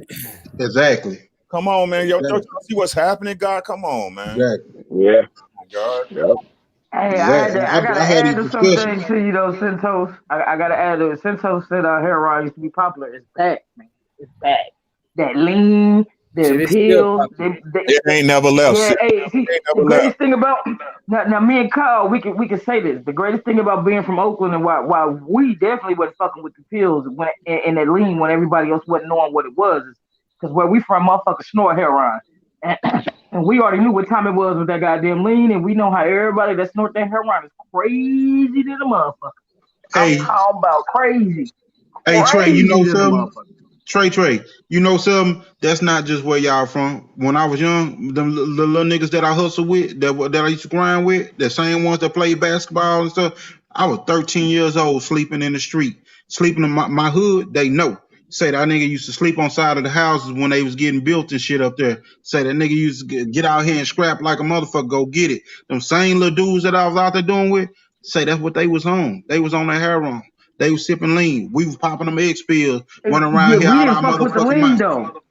The lean skipped me and Kyle generation, and like me and my little young nephew. That was a Texas. That was some Texas shit. No, it didn't. I was talking about, well, shit. Me and my partners didn't fuck with it. Me and my partners didn't fuck with it. How old is I got a little nephew that's. I'm 37. Oh yeah, no. We you the same age as me. Y'all same age. We are the same age. The first time I ever heard about my lean partners was out didn't of fuck with it. So me and my partners didn't fuck with it, and then look, I was talking to my little nephew who at the time he was 16. I was talking to my little nephew at the time who was 16. He's 19 now, and I was asking him, was he fucking with it and trying it and just let it? He like, hell no, that's heroin. I'm like, okay, so I know you know, you feel me? So like me and my partners, we didn't fuck with it. We knew what time it was with that. The first time I ever heard about lean was in 1990. I was doing time at Texarkana, Texas, and it was a Texas thing. And that's the first time I heard about lean. I was 16. I heard, that's what. Let me put it like this: that was the first time I heard it referred to as lean. But when I heard what it was mixed with, I knew of it before. But it wasn't that common in Tennessee, but it became that way. In Chicago, Texas was real popular for that. They called it Texas tea in Chicago. Mm-hmm. They call it pancake syrup in Philly. Yep. They don't even mix it. They just drink it straight like. Hey, they was doing that wet back then. Shit, they whatever you call it, gorilla piss and bomb. Man, hey, listen, if y'all ever, man, listen, because you're not going to Philly all the time and shit. Mm-hmm. There's a place called Kensington. It's just like Skid Row in LA. Y'all probably got a place like that in Dallas. Oh yeah, Philly. It's called Kensington. Yeah, motherfuckers be standing in, nigga. I used to work at a methadone clinic, nigga. And oh my bad, church, I got you. I'm gonna get you in. I used to work at a methadone clinic, bro. And I used to see a motherfucker, right? It'd be like 5:30 in the morning, almost 6. Yep. Nigga be like this, nigga. Like a zombie. Sleep. On their feet. Hey, I seen it in Phoenix, bro. I seen it in Phoenix. It looked like a heron. It looked like a heron there. That's methadone clinic. Yeah. The floor be right here, and the nigga face will be right there. Yellow cup. Bro, I seen it in Phoenix. I was moving my daughter for college, bro. And I'm like, damn, what the fuck? Like on this side of the street, everything all good, peaches and cream. The community is gated. On this side of the street over here, this motherfucker is nodding like he about to fall and bite the concrete or something. The police running up over here because they doing gentrification. So they just steady piling up charges on these people and pushing them back so they can get them kicked out these apartments and get the college students in there. So it's like that line where it was moving, where it was moving in, bro. I was like, damn, this the same fucking shit. I swear, bro, I don't care where none of us from, bro, if we talk enough, we'll see a common ground. They are doing the same shit across the United States, bro. Yeah, some areas are just a little bit more aggressive than others. It's the same thing. Exactly. We're gonna switch gears real quick, and I'm gonna switch right back. I gotta get everybody's opinion on this first. I need everybody in the chat and everybody on the panel. I'm doing the final four, so I need y'all to help me make a pick. So this is just in case I get it. Is it big enough? Is that big enough? Yeah, it's big enough. Y'all let me know, left or right. Is that a Riviera, bro? Yeah, Yes, sir. Yes, sir. I'm going with the right side, doggy. I mean, it's a Riviera. I'm coming back, Reg. Don't worry about it. I'm going with the Riviera. Black one, bro. You can't go wrong with black. Always bet on black, nigga. What y'all got? What y'all got? I'm going with the right. I'm going with the right too. Reggie Owens funny as hell. He always get that top left one clean than a motherfucker, but yeah, I mean, yeah.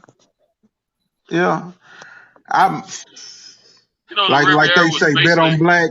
I mean, bet on black, like they were saying, man. Both of them clean, but hey, you put a nice buff on that black, and shit, come on through, man. Ain't nothing prettier than black when it's buffed out right, man. That's what I say. Hey. All right, so we're going with the Rivi. All right, I like the red one. You know, the Riviera was basically Buick's #2 luxury car next to the Electra 225. You gotta go with the green. You gotta go with the green on that. That top left, that green. Yeah, I'm gonna go with the green, man. If everything works out, I'm on the left too on that one. Yeah. All right, so now out of the two, Riviera and the green Cougar, what y'all got? Riviera. I'm with the green Cougar. I'm with the green Cougar. I gotta go with the Cougar nut. We from Oakland. That's an Oakland thing. I would getting on wires. I would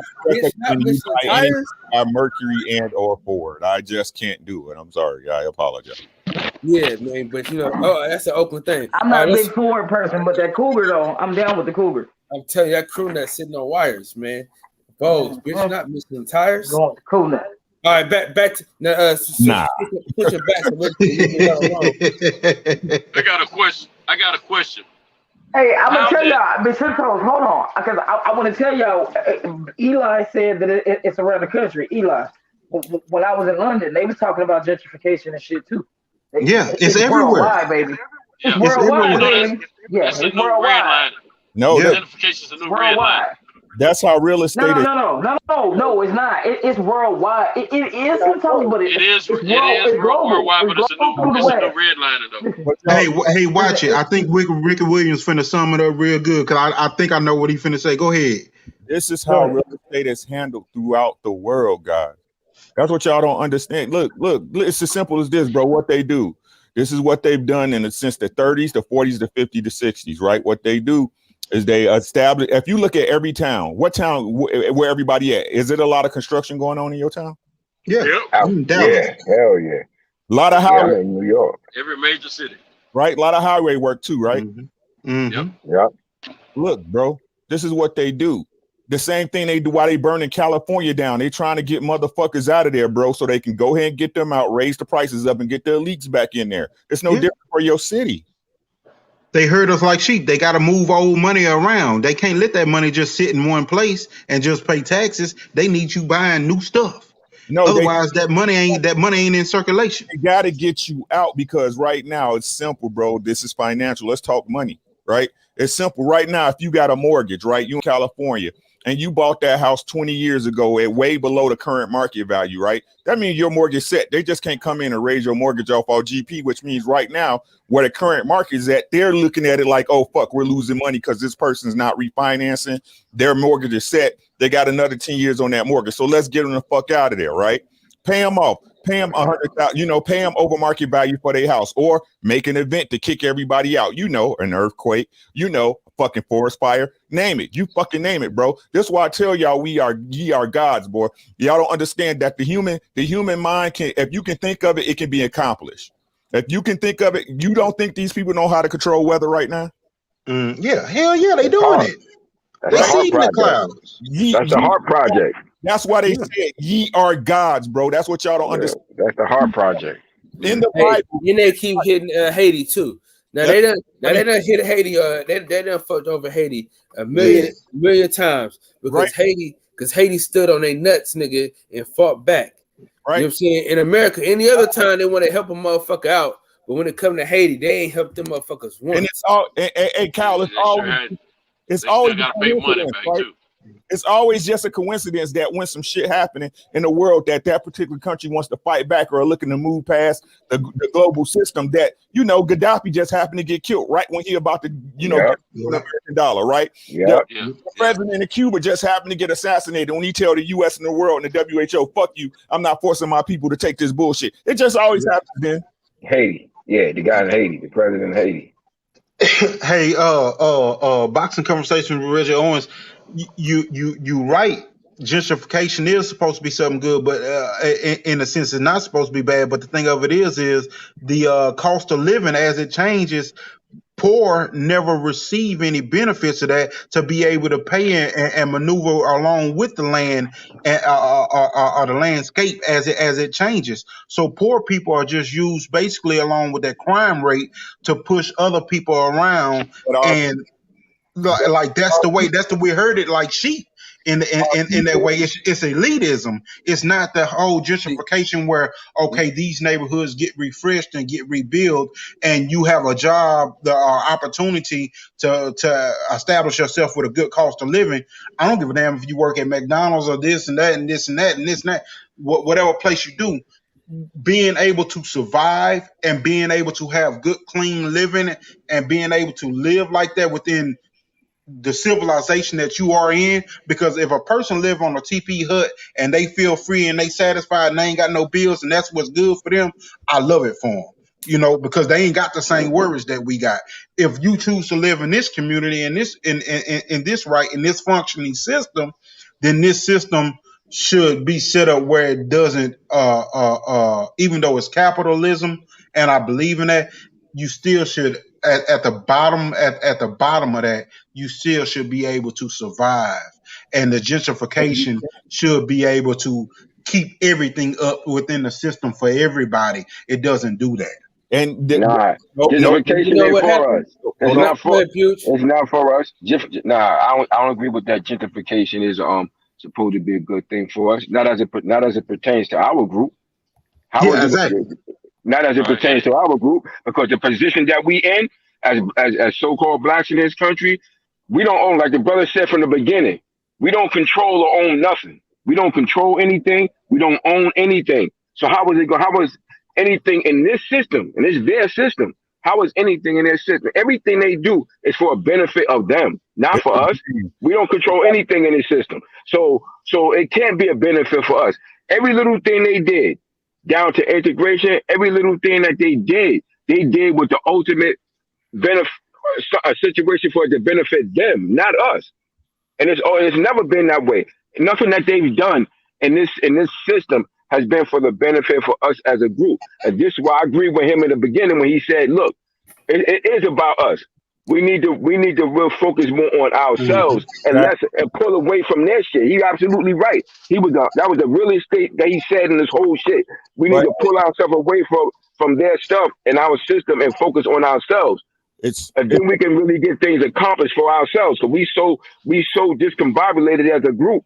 That's why all across the country you see the same thing all across the country. Reggie Owens, bro. Let me explain what I'm saying, bro. Like, again, like I said earlier, we know we don't have no excuses. We know the fucking game, bro. It's the system. You can be in it, but not of it. But you gotta eat. We all gotta eat. Yeah. Now, what I mean is this: gentrification is what it is. Like I said, I know. I'm 48 years old. I research. I read. Pick up a book, right? A fucking book, bro. But this is what I'm saying. I know the game. See, but the problem is, it all starts at home with you teaching your children right knowledge, God. We teaching our kids, go out, we not teaching our kids. The first thing a child should be trying to do when they leave the nest, when they're ready to leave the nest, is purchase their own property. That's the first thing you should be trying to do. That's it. Yes, sir. Yes, sir. That is how your wealth is built. But again, our kids we kick our kids out when they're not ready. Yep. I just told mine they ain't got to worry about that. Daddy got you. You come back after college. We're gonna make sure you got enough money to do it. We put them out in this world, and again, we can't say 100% financial solvent because nobody taught it to us. We had to learn. That's right. So the first thing you were supposed to try to do is get a house. Your house is your bank. So if you don't have a house, what you're doing is making some other motherfucker rich. I mean, you're doing that anyway because you're paying over 4 times your house, depending on how you finance, especially if you do a 30-year amortize, right? So you're going to do that anyway. So at least you should do it with a house where at least you can have some equity and then borrow against it, then go get you another property or start an Airbnb or do whatever you need to do. But we need to start teaching our children, bro, like y'all said with the drugs. People don't understand the power of DNA. They don't understand the power of blood. They don't understand the power of the tendencies, bro. A lot of these people, if they'd have had a father in the house that had been on drugs or somebody, a lot of this stuff is passed down through blood, bro. Some people have a higher tolerance to drug addiction than others, right? A lot of times those people, the same kids that Kyle said, hey, these motherfuckers strung out, more than likely somebody in their family or on their daddy or mama side was strung the fuck out.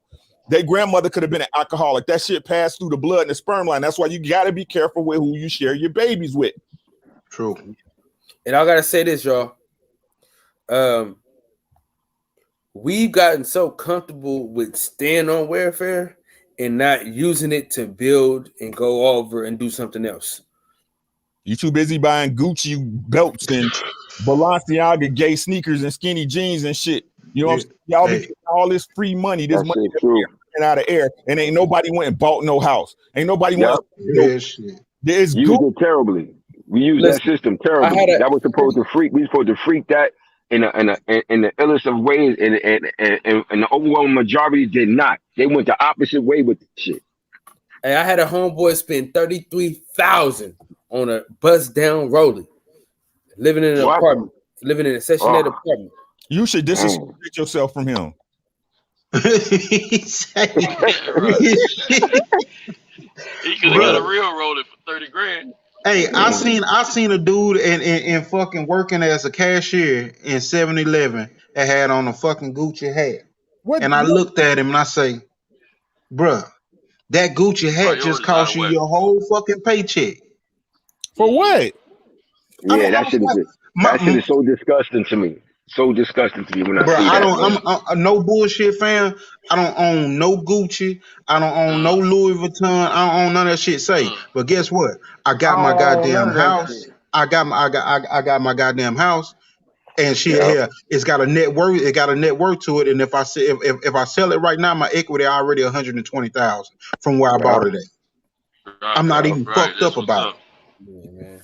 I have no use for that stuff whatsoever. Like when I be seeing the brothers and sisters wearing that shit, it just boggles my damn mind. Give me an asset over a liability any day, bro. Y'all know what we need to do, man. Correct. Y'all know what we need to do. Y'all know what we need to do though. Shout out to the Wire. Listen, shout out to the Wire. Well, we need to do a co-op, kind of how the LDBC does, but we need to do it with some money. We need to figure out how to put our shit together, man. Let me tell you what I did. Last night, Carl, last night, I started talking about all of us being older and retirement plans and who is being aggressive towards their retirement plans. We kind of spoke about that last night. So we're just going to do something on Skype. We can include a lot of this. And I mean, just FYI for people don't know and who missed everything last night. I see all you got to do is get Fidelity $1. To get financial advice from them towards your retirement, towards any kind of savings plans that you want to do for yourself. So I'm kind of off right now, y'all. Let me hook y'all up. Let me hook y'all. I'm gonna hook y'all up for free. I'm about to hook y'all up for free. Watch this. How many of y'all in y'all family got credit cards? I'm talking about the people that's close to you, the people you know in your family circle. Yeah, I do. All y'all know, right? So you got a credit card. Your wife got a credit card. Let's say your brother, your mom, right? Right? What y'all all should do, bro, is make everybody in y'all family authorized users on each other's card. Y'all ain't even got to use them. What that do is increase your credit limit, which make your credit score go up, which makes your rates go down. It's like group buying power, and everybody get the benefit of it. at one. It's like group buying power. It's like group economics, just in a digital stream. Yeah. That makes sense. Yeah. That makes a whole lot of sense. Yeah, It's just everybody got to be trustworthy with the credit limit. It's not even that, bro. Like, you don't have to give them the card, God. That's what I'm exactly. not gonna burn up your actual credit card. They're just, you guys are just using each other to leverage each other's score. Because let's take now again, for example, I can use me because this is what we doing in our house, right? For example, I got one credit card with $11,000 on it, right? My daughter had a starter card from Capital One with $1,500, right? I signed up as an authorized user. I signed her up, my daughter up, my wife up. Now they got an additional credit line, a trade line on their shit for 11. That means you can burn that little card up, that little $1,000 card, and her credit usage don't go plummeting past 30%. You welcome. Yeah. Classic shit right there, man. Yeah, Classic I'm planning to in a couple of years, I'm planning to actually get my granddaughter. She's 12 now. When she turns 15, I'm going to start her credit up for her with credit cards primarily because start it now. Put an authorized user on your cards, God. Yeah, I don't like the authorized user part because I hadn't seen the benefit. I've tried it with my wife, and I hadn't seen the benefit for both of us credit-wise with that. So I'm not saying you're wrong. I just hadn't seen the benefit on my end. But I got several credit cards, several. I don't lost count.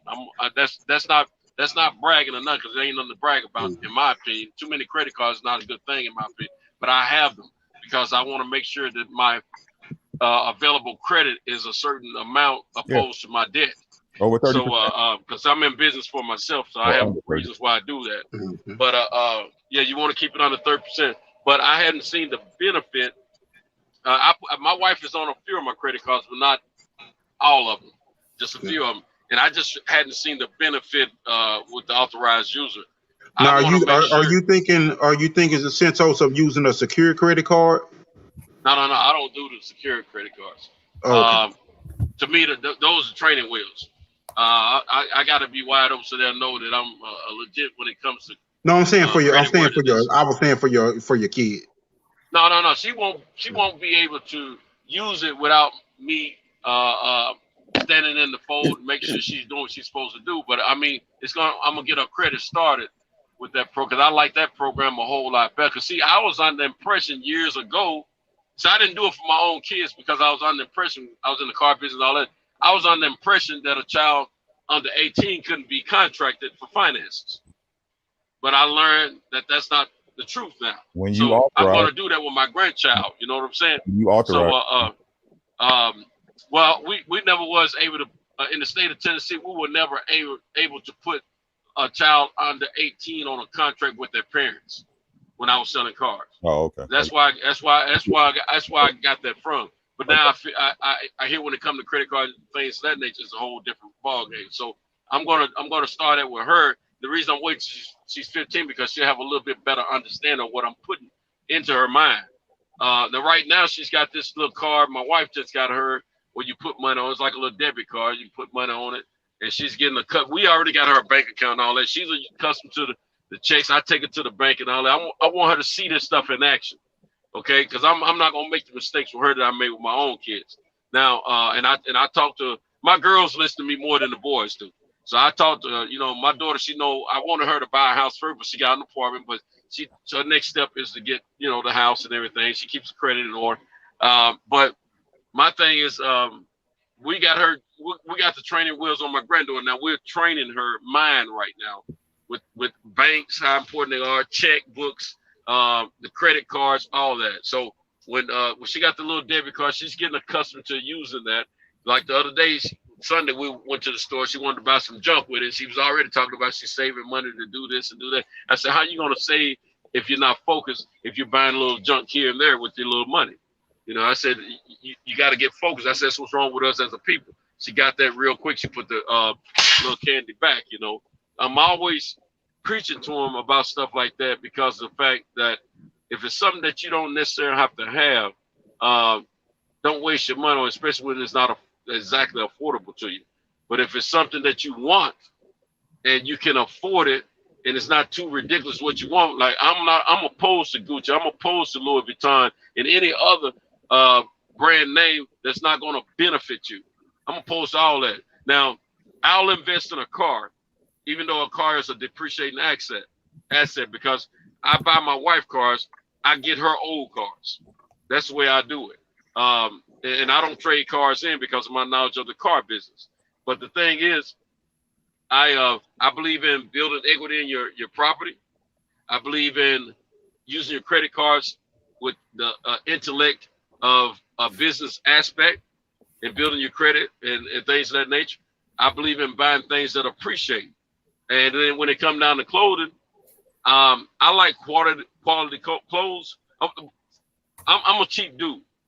You know, I can have $1 million, but I'm not getting ready to go in there and splurge just to say I got this. If you see me with some high fashion on, 9 times out of 10 I got it at a discounted price. Believe me, because I'm not the one to be shopping. My partner, my best friend, he goes to the Polo store the other day. First time I ever walked in the Polo store, and I didn't realize until I walked in it. Walked in the Polo store, everything started at $100. I said, this ain't the store for me. You know what I'm saying? I don't see the value in that shirt for $100 when I can get the same quality for less. And then he said, man, they got these coupons. I said, they prices already starting too high for me. I went to get the Ross, TJ Maxx, or Marshalls before I worry about wearing something like that, you know, or purchasing something like that. Don't mean that to me. I come out of the house in some warm-ups, some shorts or whatever, and not even worry about it. Because, see, a lot of people don't realize the people with money, they ain't putting nobody's name on the back of their pants or on the front of their shirt. They go get some decent quality with no name brand on and keep it pushing. They ain't worried about being on the cover of a magazine. That ain't always true. These white folks be having some expensive ass shit that we don't. Some of them they man, them $1,000 cowboy boots. What about the cowboy boots? $5,000. Let me tell you, most of them are younger folks, and a lot of them are rolled in those circles. If you go to, let me tell you something. I've been to some high-end resorts. I know money when I see it, and they had money. They didn't even look like money. They look like some old broke down white folks and black folks. But guess what? You can't get in that resort unless you had that kind of you had a certain kind of paper. And I knew that for a fact because they were in a certain section and I was in another section. That's one example I'm using. Folks with money ain't caring about something making somebody else rich. Well, they got serious money. Now, if you just in that kind of young, you're in that circle, and you want to flow that way, you kind of brought up in that, you might go to those designers. But at the same time, if you about that old money, you ain't doing all that. Say, hold on real quick. In the words of the great philosopher Lil E, I want y'all to breathe air and live life. You know it's always the true players meet. Thank y'all for breaking bread with me, man. Listen, it's Centos Chronicles time now. I'm taking my ass to sleep. I may or may not get up for 4 a.m. Listen, tonight, don't call me. I'll call you. Don't look for me. I'll look for you. Don't find me. I'll find you. Centos. It might be a short show then. No, man, keep it going, man. Keep cooking. This is a hell of a show, man. Another great show. Appreciate everybody that came on today. I really appreciate y'all, man. We growing, man. We growing. Shout out to my boy Ricky Williams, man, for staying up with us tonight. Eli Zachary, man, you know it's always good when you come on. You three, you know, Trey, Computers, and Centos, you already know. You know what I'm saying? You already know. But yeah, man, y'all, listen. Tomorrow is the reckoning. Y'all pray for your boy, man. Because if my grandpa go in with me on this, oh shit, Cam is here, so I can really go to sleep now. So y'all hope and pray that my grandpa comes to me tomorrow, because if so, I'm finna get that crew nut sitting on wires, Vogues, not Michelin tires. You know what I'm saying? So I'm happy. I'm praying for that. You know what I'm saying? But if I don't get that whip, if y'all in Vegas, we in Vegas this weekend, man. So we're gonna have at it. But I'll get with y'all niggas later on, man. Y'all niggas keep doing what y'all doing, keep chopping it up, man, on these great topics. Reg, get your ass back in here, sleepy ass nigga. All right, y'all. Nothing about no Mac Dre. Come on, man. Hey, Come on, hey. I'm down. I'm town bound. All right, hey Rick, the credit card advice is amazing, you know. And like I said last night, I was talking to these brothers about when I was young, or when I first started my career young at 23 years old. I didn't know what insurance to pick, right? I didn't know what to do with my 401k or none of the benefits. So I asked one of the older dudes that worked with me, like, "Hey man, which one do I pick? Which one's the best? Like, what?" So he started breaking it down to me. And the best thing he said, "Hey, listen. Now I thought I told you all of that. That 401k though, let me tell you, if you go about that thing aggressively now, by the age 50, your life will be amazing." You know, and so that's why I brought up to everybody last night about the fidelity and us being able to give that kind of information to our children early.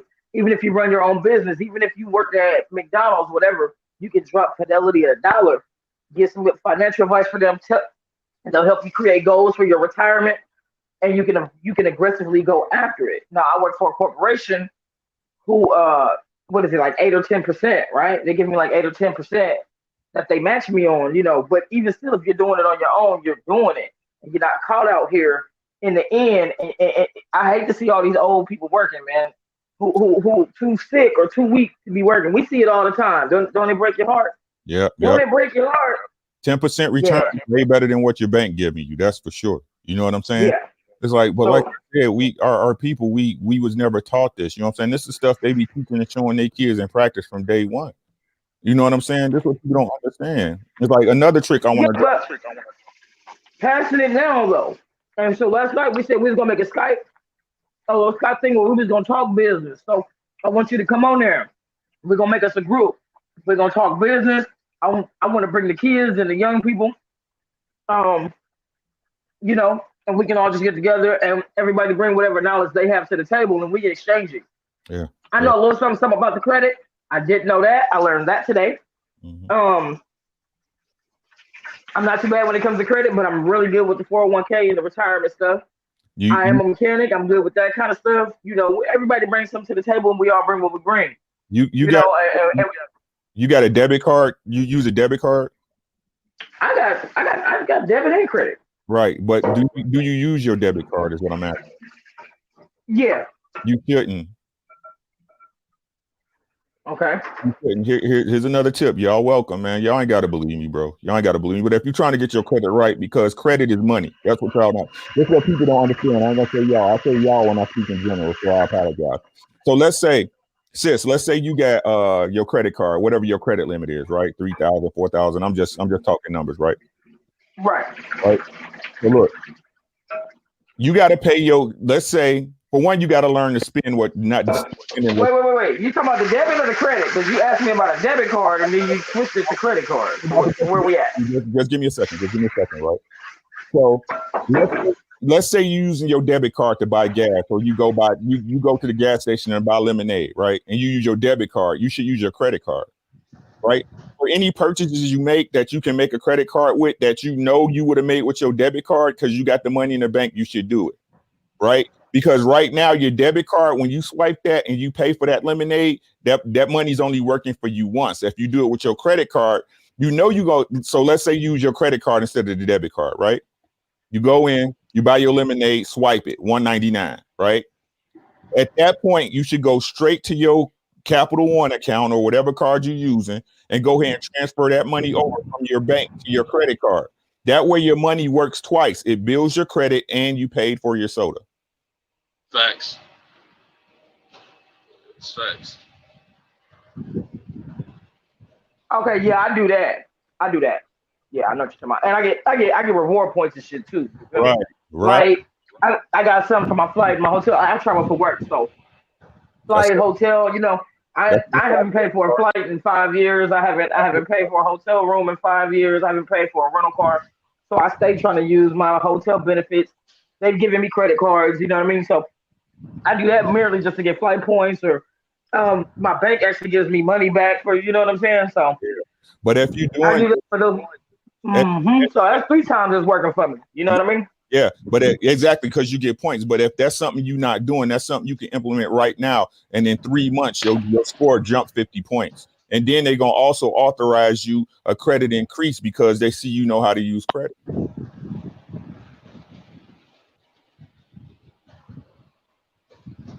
What our people Yeah, don't understand, the credit is your money. It's your credit. It's your credit. I ain't gonna keep saying our people because I know some savvy motherfuckers. I learned all the shit I know from our people. So, you know. But I'm saying, sis, I'm gonna tell you like I told him last night. It's about the circles you run in. right. You heard Kyle say immediately when you heard Kyle say his homeboy about that watch, you're like, you shouldn't even hang with him no more. He shouldn't. So, you know what I mean? He shouldn't. It's the circles you running. Are you running around? Are you hanging with middle class? Are you hanging with businessmen? Are you hanging with people who do these things? Or are you just hanging with your homeboy from the hood you grew up with? Those dudes are cool too, and you hang out with them every now and then. But you're supposed to be. I'm 37 years old.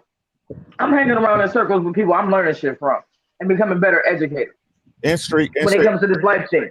When it comes to this life thing and this credit thing and just all aspects. You feel me? I'm not running around with a bunch of motherfuckers where I'm the smartest person in the room. I'm not doing that.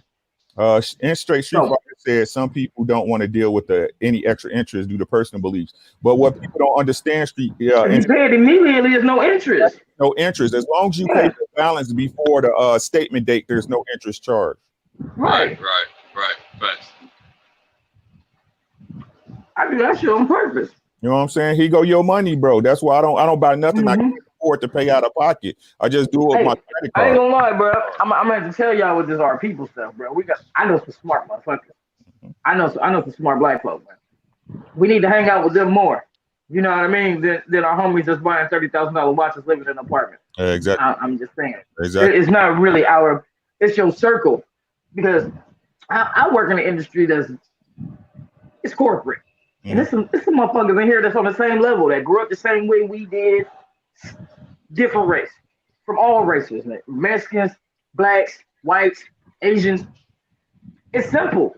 I always tell people racism is a buffer for classism.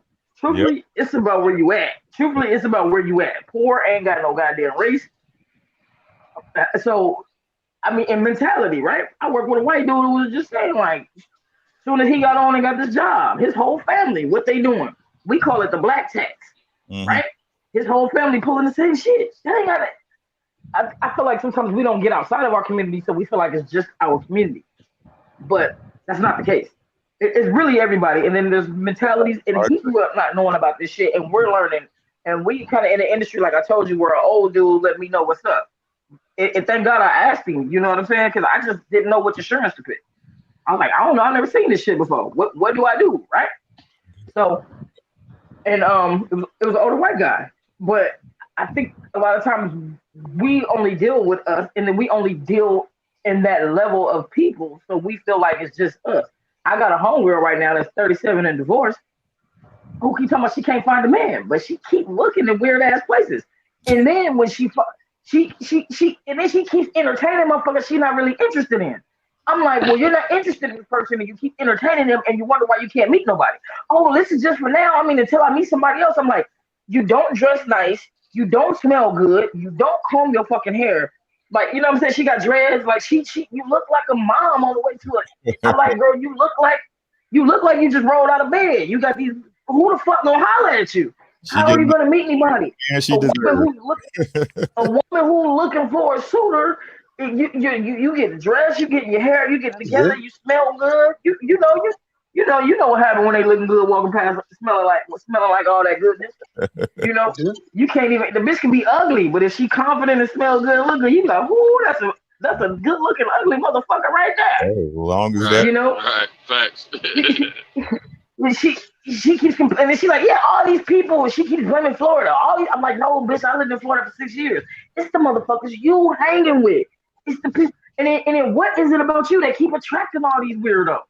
I'm like, you have met some of the weirdest motherfuckers. Hey, something you were saying, with dealing with that, like with me, in the industry I was in, I worked for a very large company. So I started to adopt that, hire your people, help your people out, put them in good positions, good jobs and everything. So on average, guys, I was being able to get guys 50 to 60,000 a year, easy for them to make. That's livable, a good living for the average household, nothing significant. Mm-hmm. Yeah. But I'm getting these guys this much money, and I'm realizing that when I have too many of my own people, they start to co-conspire and start to watch me and look and see what I got going on and how did I get here. And instead of coming to me and being like, well, bro, what it take to do this, and we all make our next moves together. It was kind of being the co-conspiring thing, or it'll get to the point where they wouldn't be working, they'll be talking and trying to figure out their next hustle outside of the job. Now I got this little piece of money. They so used to it not lasting till they treating the job like a hustle. And I'm telling them, hey, this guy been over here. He been here 34 years. He owned this. This guy here, he been here 20 years. He owned this, and this. And they not getting it. They not seeing it. So one day I had like about 4 Hispanic guys. I had one white guy, one Asian guy, and like 9 black guys. These guys were from my neighborhood. One of them was my god brother. So I had him on the line and he working. I'm looking at him. I'm like, he just cruising, like he ain't even really got to do this. So one of the guys that I had as my lead, a Hispanic guy, he had been there before. I had him as my lead. He pulls me in the office. He say, man, your bro, man, he's like, he just he cruising, man. He don't really do nothing. And then every time I tell him something, he got something to say back. So I pull him in the office and I have a real professional conversation with him, like, hey, look, I understand what me and your relationship is, but outside, that's outside. Here right now, this is what's expected of you. If you don't do your job, I will be forced to get rid of you because I have this man that comes in every day to do his job and feed his family. And I need a bunch of people that's gonna do the same thing so I can feed mine. And he got all upset, and the dude, we closed the door. And the Hispanic guy that was the lead told him, he say, man, he say, this your brother? And he was like, yeah, what you mean? How you gonna ask me a stupid question like that? I'm looking at him like I'm really about ready to fire him. And the Hispanic guy say, you know what? I can't tell. That shit struck him to his core. What y'all said about hanging around people that have like minds, I had to tell him, I was like, bro, every time something go wrong and you come to me, I fix a problem for you. When something goes wrong with me, I said, have I ever called you to fix a problem? He looked at me, he said, no.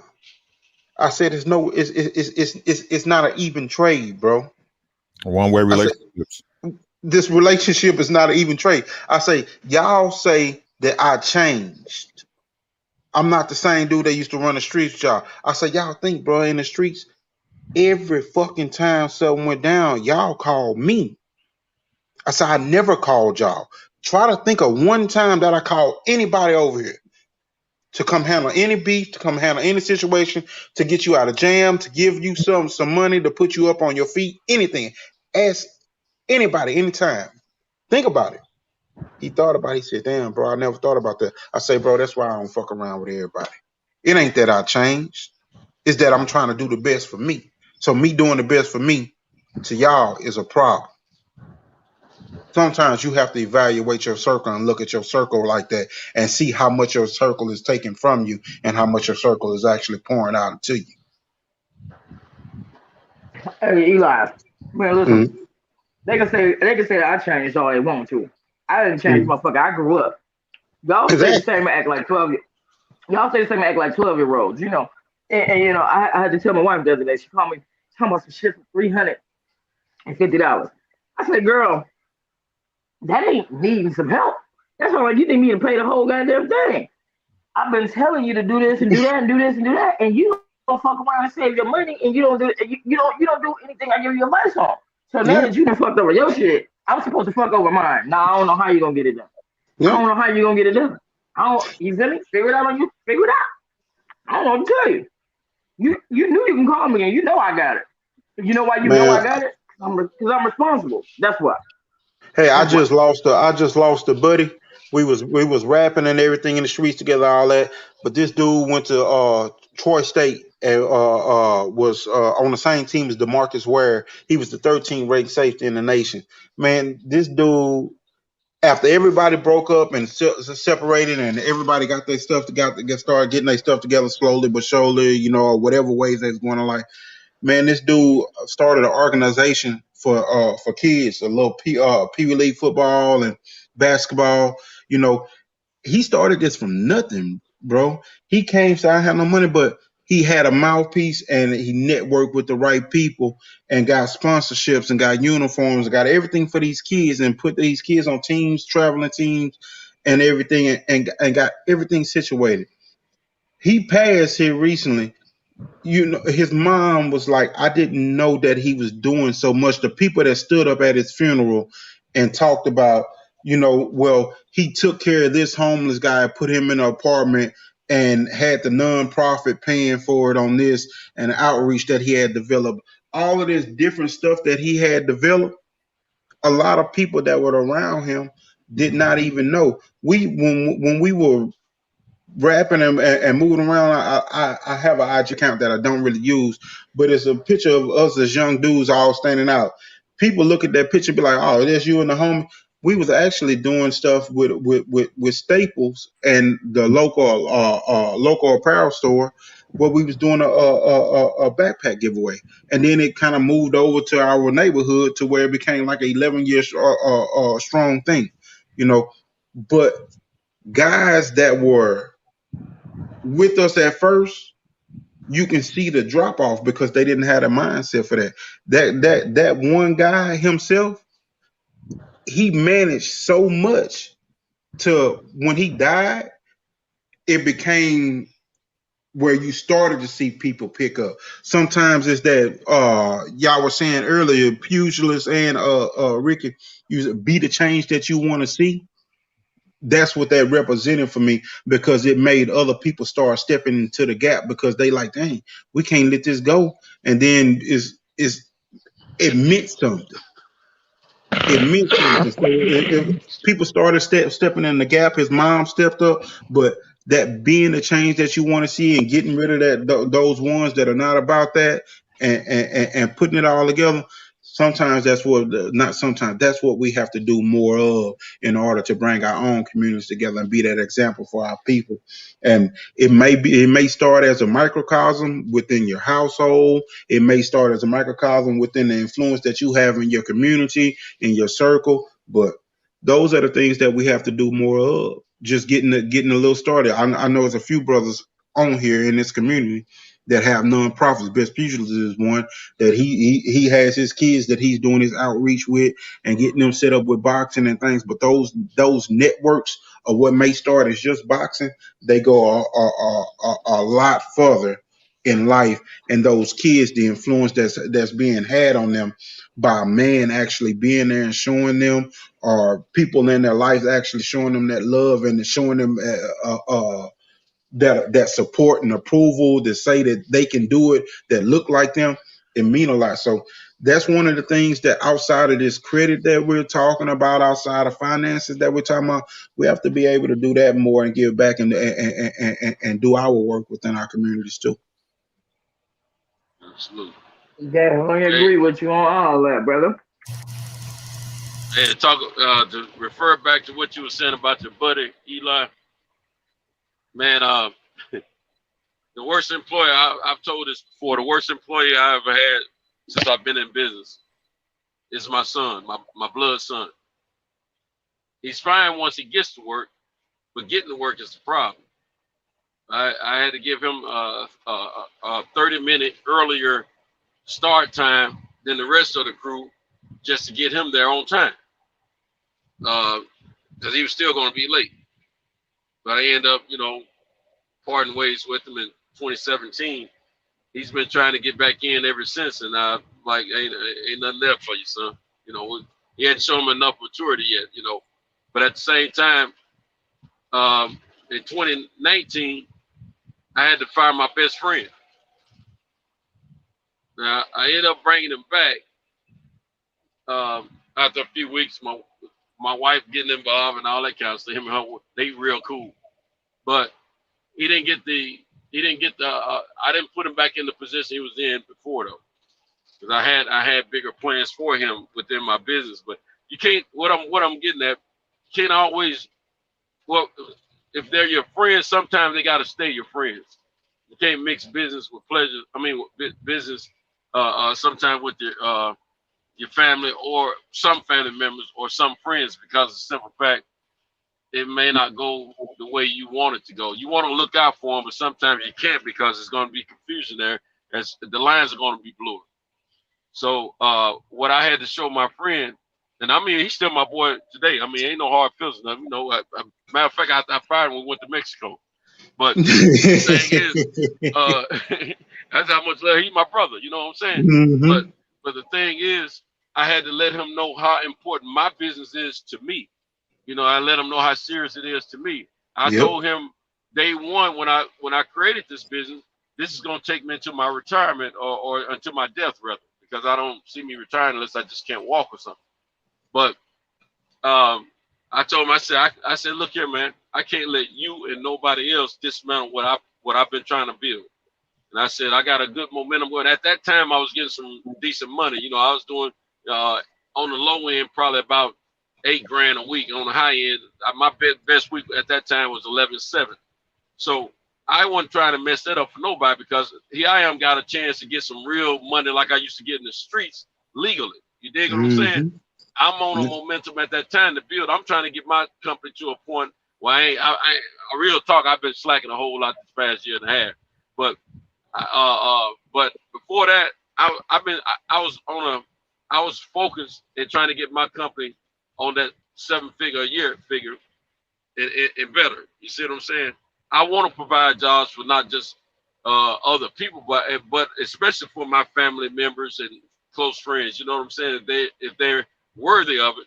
But what I learned through my son and my best friend, I can't deal with them on the front end. You know, you go on a job, you go through him, the person that I've hired and put in a position to deal with the workforce. When I deal with companies, when it come down to money that I'm not used to dealing with. Now, if it's a company that I've dealt with in the past and we've always had a good relationship and my money's going to be there weekly, I have no problem. I can handle it. But if it's some company that they want to pay once every 30 days or once every 60 days or something like that, I'm not going to. I made a mistake a few years ago getting too buddy with a high profile client of mine. And when I was getting the serious money. Now, I would never make that mistake again. There will be a buffer between me and those clients always. You talk, that person will talk to you about your bill. You talk to them about your bill if you have questions, because it won't be me you talk to, because I'm not going to be in that buddy position anymore, because all that does is affect your business. That's what happened to me with that high profile customer. Hey, I'm finna drop off real fast, bro. I'm gonna be kind of listening. My daughter, this her last day. My middle child, and she'll be going to college. This is my second one, 2 years in a row, and this her last day. So I'm gonna go get me some sleep so I can get up and be with her tomorrow, and be with my wife and family. But hey, I appreciate y'all, man. A good talk, bro. Appreciate you. Good luck. Congratulations, man. Yeah, congratulations. We lost Ricky. Appreciate it. I think hopefully he'll be coming back. What you call him? Put the Cam dropped the link in the chat. Yeah. Hey, Sento. I figured out early. Remember we were talking about this a little bit last night. When I got this career and found out the back door and all that old shit, and I was telling everybody, like, hey man, you can get in like this, and then nobody even take my advice, bro. I've been doing this shit for 15 years, and finally one person, my niece, she had to become an adult. I had to wait for one of the kids to become an adult. Yeah, it's a trip. It's a trip. But I figured out quickly though, Santos. I was like, I'm done with the grown folks. You know what I'm saying? I'm done with the grown folks. I don't loan no money. I don't help people out. I don't do none of that shit. If you comfortable with being broke, motherfucker, I'm comfortable with it for you. I swear to God, I'm comfortable wherever people are in life right now. And then you know how they be trying to call you with the side story, Santos. I don't be wanting to hear that, because I done gave everybody advice. I done gave everybody advice on how to get a better job, make more money, do whatever they need to do. And don't nobody want to listen. So if that means you comfortable where you are. So if you are comfortable where you at, don't call me crying about it. Right.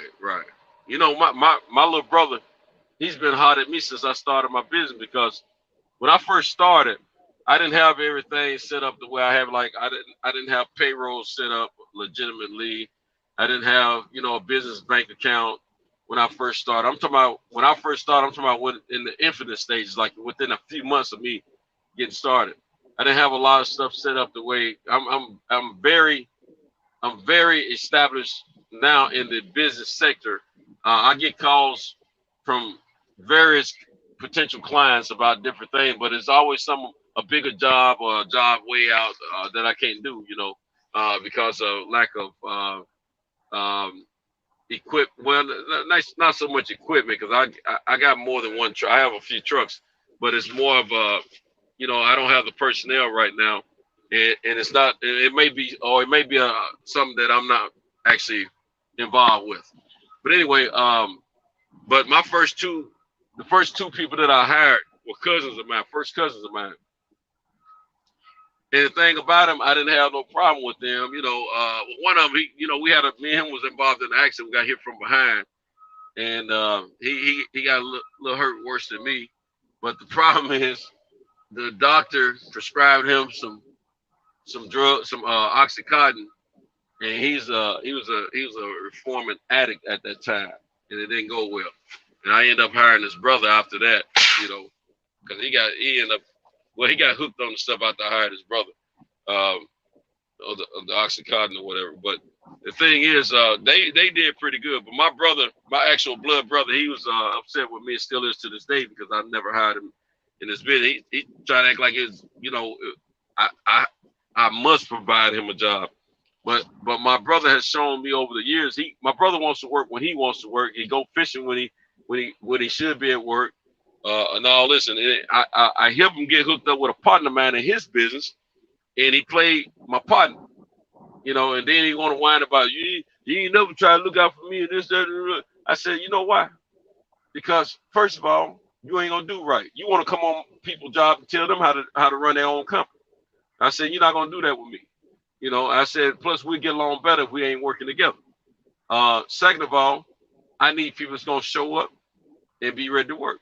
I ain't got time for nobody to give me all kind of excuses about why they can't be at work. It ain't my. And I said, third of all, you run around telling everybody in the family that I should have been providing you one of them jobs with me and all that. It ain't my job to provide you a job. You're a grown man.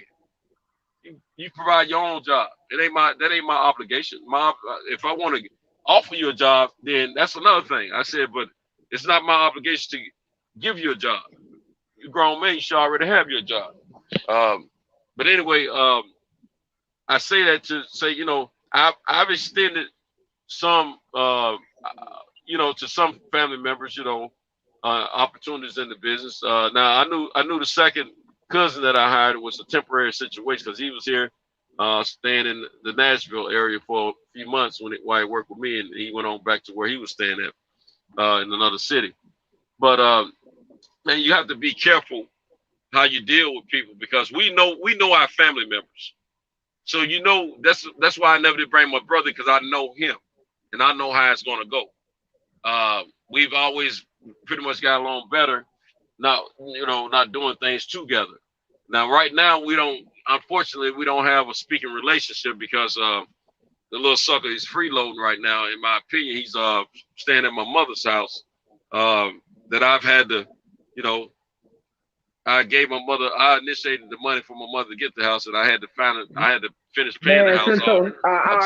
Since you ain't even gotta go down that lane. We know how that go when you the person in the family that make the money. We already know how that go. But yeah, but that's true. But it ain't about the money. It's about responsibility. What I'm going to see. My mom knew I was the most trustworthy. I hadn't always been in a position I'm in right now, but I've always been trustworthy. I've always been a go-getter, because my mom taught me that. She taught all of us that, but I'm the only one that took the bull about a horse. But everybody don't soak it up. It seems like everybody don't soak it up. It's like we grew up in the same. Yeah. Now my brothers and sisters are doing fine though. I think my mama's pretty lucky. But it's all we just have to be selective in who we deal with. You know, when it comes out, even if let me tell you something. I don't care if it's if you running a weekend gambling a thing out of your house. You know, it's still a business. And you know who you can deal with, who you can. family or not. You know what I'm saying? So you just have to be selective and stuff like that. And we just got to make the choice. Like you educating us on, the fidelity thing and stuff like that. I didn't get to. I said I was going to do that as soon as I got home yesterday morning, but I didn't. But I'm gonna. I ended up falling asleep. I didn't even make it to the gym. But anyway, Hey, I'm definitely gonna. hey, Eli say don't loan what you can't give. Eli, I don't loan nothing no more. If it's like one of the responsible kids, young people, I got nieces and nephews that's 23 and shit, 25. If it's one of them and it's one of the ones that's responsible and who is really in a tight spot, I'll loan them something. But them motherfuckers who y'all know who I'm talking about. I ain't. You That's what. comfortable with it. Yeah. Listen. You comfortable with living like that. So stay right there where you at. You don't need to involve me. There's no reason for me to get involved. You comfortable with it. Stay your ass right now. I'm glad y'all said that because actually I got off course a little bit. That's what I meant to be going. Somebody said something about Cash App for me. I think it was you, wasn't the Trey? Since we used to you being off course. Since we used to you being off course. I say we used to it. We used to you getting off course. We cool with it. Yeah, that's it. But what I was saying about you said something about Cash App, you and Eli. I to this day did not. Oh no! I didn't say App. nothing about Cash App. I didn't say nothing about Cash App. Maybe it was Eli. I was saying I don't loan. I don't loan people. I don't loan money. I don't use Cash App at all. Period. I don't have it. Don't want it. I tried to get it years ago and I couldn't work it out on my phone purposely, and I will not get it because of family members. That's the main reason I don't get it. So I don't. Oh, I love saying no. Hey, Cinto. Yeah. I love saying no. I love because if they call me and ask me, bro, they gonna regret calling. They gonna regret they called and asked me. I'll be like, bro, I tried to tell you how to get a better job. Listen, what you should do is, I ain't got no money for you, but look, I know this place over here hiring and they paying 22 right now. See, they don't be wanting to hear that shit. Yeah, exactly. And then when they get to making all them excuses, they be look. And then when they get to making all them excuses, I'd be like, well, shit, wow. If you don't want to, I can't give you the money. I'm trying to show you how to make more money. Right. If you don't want that, then I definitely can't feel sorry for you. You know what I'm saying? And the sad part is, Trey, those they don't call me no more. Those family they don't call me no more. No, they may not call you just like me. But the sad part is, they be the same ones. They want to go around talking bad about somebody. They getting money and they don't want to try to help nobody at all. No, you don't. Cinto, I don't know what they saying. I be going so much. Cinto, I'm always somewhere gone. I don't know what they be saying. I ain't never heard. It gets back to me through other family members or close friends, And I don't be giving. And I don't like that. I don't like that either because I tell them so you. But Cinto, I don't like that either because I'm like, so you sat there and listened to it, and then you come back to me and tell me you're messy. You messy. You keep coming back telling me shit. I'm gonna stop talking to you. Yeah, I don't play them. I don't play them games either. Yeah, don't come back and tell me nothing that you set up and listen to somebody say about me. Don't you come back and tell me no shit like that. But one thing. I don't. The main reason I don't worry about it because everybody that really knows me real close, even though the family members may go out and say some negative stuff, folks don't pay them no mind because the ones that really know me, they know how many people I already don't help in the family as well as close friends, and how I do what I do to this day to help people, even if I got it or not. I laid my foundation a long time ago. I don't even have to worry about that. I ain't got it. And listen, I ain't talking about the people that be hustling, right? Because we got some people, we all got some family members and shit that be hustling. They just, you know what I'm saying? Some people they made some bad decisions early. They didn't have too many kids or something like that. I don't be disrespecting the people I know that be hustling, but I know I got this friend, man, that's always talking about, this and that and my kid and I need to do this and that. And I'm thinking like, but you don't work. Yeah, so that's why I have a problem when they don't work and don't try. That's why I have a problem. I'm at work at home taking a nap, man. Well, I'm a full-time student, yeah, and that money that you getting from school, it ain't enough. How many people got kids, work, and go to school? You ain't exempt. So listen. Right. I keep telling her, look, you like it, I love it. You like it, I don't want to hear about it no more. I called you to talk about something else. I just need to vent. Well, you just need to call a therapist, or you need to go down and talk to a priest, because you know what I'm saying. They know They know if they working or trying. If they trying to do their best, if they doing the best they can Nah, possibly she do, not doing her trying to best help until she themselves. like she feel like if What she up? a full-time student, that give her an excuse. Huh? I'm a Nah, full-time student. Girl, no, you still you got. 37. You 37 out here talking about you a full-time student. Girl, Yeah, you better go on somewhere yeah, with that bullshit. Yeah, yeah, go on somewhere with yeah. that Right. bullshit. Yeah, I don't be. Yeah, I Hey, don't, listen, that ain't no excuse for me you, either. I can't go you for that. comfortable with it? No. Listen, just be comfortable with it. Yeah. If your partner is a cheating, lying, scamming, we don't want to hear your stories no more. Everybody got that person in the family who with that dog. We tired of hearing that story, bro. We don't care. We don't care no more. You feel me? I don't. That's just where I'm at. And like I say, I just hang out with people. She said, "Oh, I went out with some people, and everybody had their own money." I'm like, that's not nothing to brag about. That's like people bragging about taking care of their own kids. Like who? I don't hang out with people who I got to worry about them having their own money. Nah. Like that's a brag. Like you bragging that everybody had their own money. Like where do you meet these people? Why are you hanging out with them kind of people? I thought we left them people in high school. I thought after high school we left them people behind. Maybe 2025 the latest. I thought we left them people behind.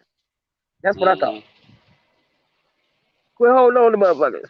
And look, it's cool when I see you when a homie barbecuing and it's somebody's birthday, or I see you at the club for somebody's birthday party, or it's cool then. You know what I'm saying? I hang out with y'all then. You know what I'm saying? Like, but consistent? Nah. I changed my circle, man, and it's helped me so much. I don't. Everybody I fuck with is on my level. That's why I like y'all.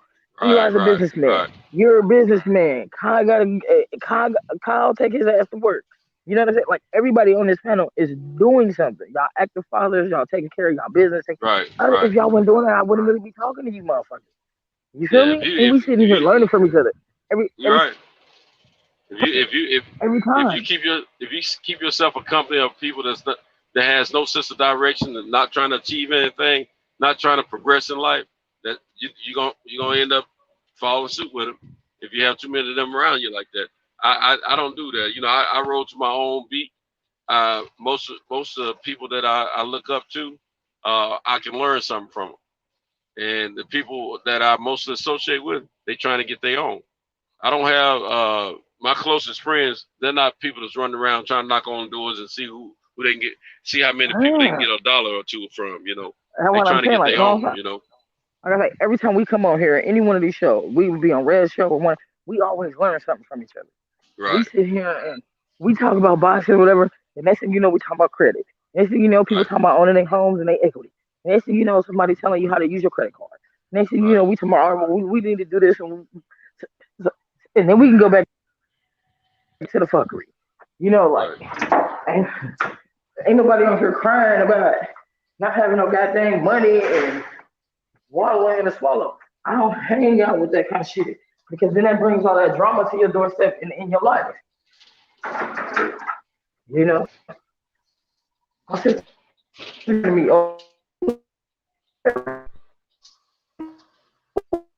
is that me or you? Going in and out. Trey, you there, pugilist? Can you hear me? Yeah, I'm still here. Okay, it might be Trey there. I think you're going in and out, Trey. Yeah. People, you know what I'm saying, who I can go out with. My sister, she keeps saying, you must be bored out there. No, I'm not bored.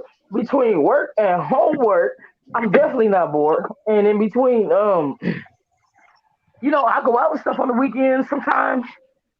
There's plenty of stuff to do around here. I entertain myself, man. I don't, bored from what? I'm busy. I got hella shit to do. I'll be mad I don't have enough time for myself.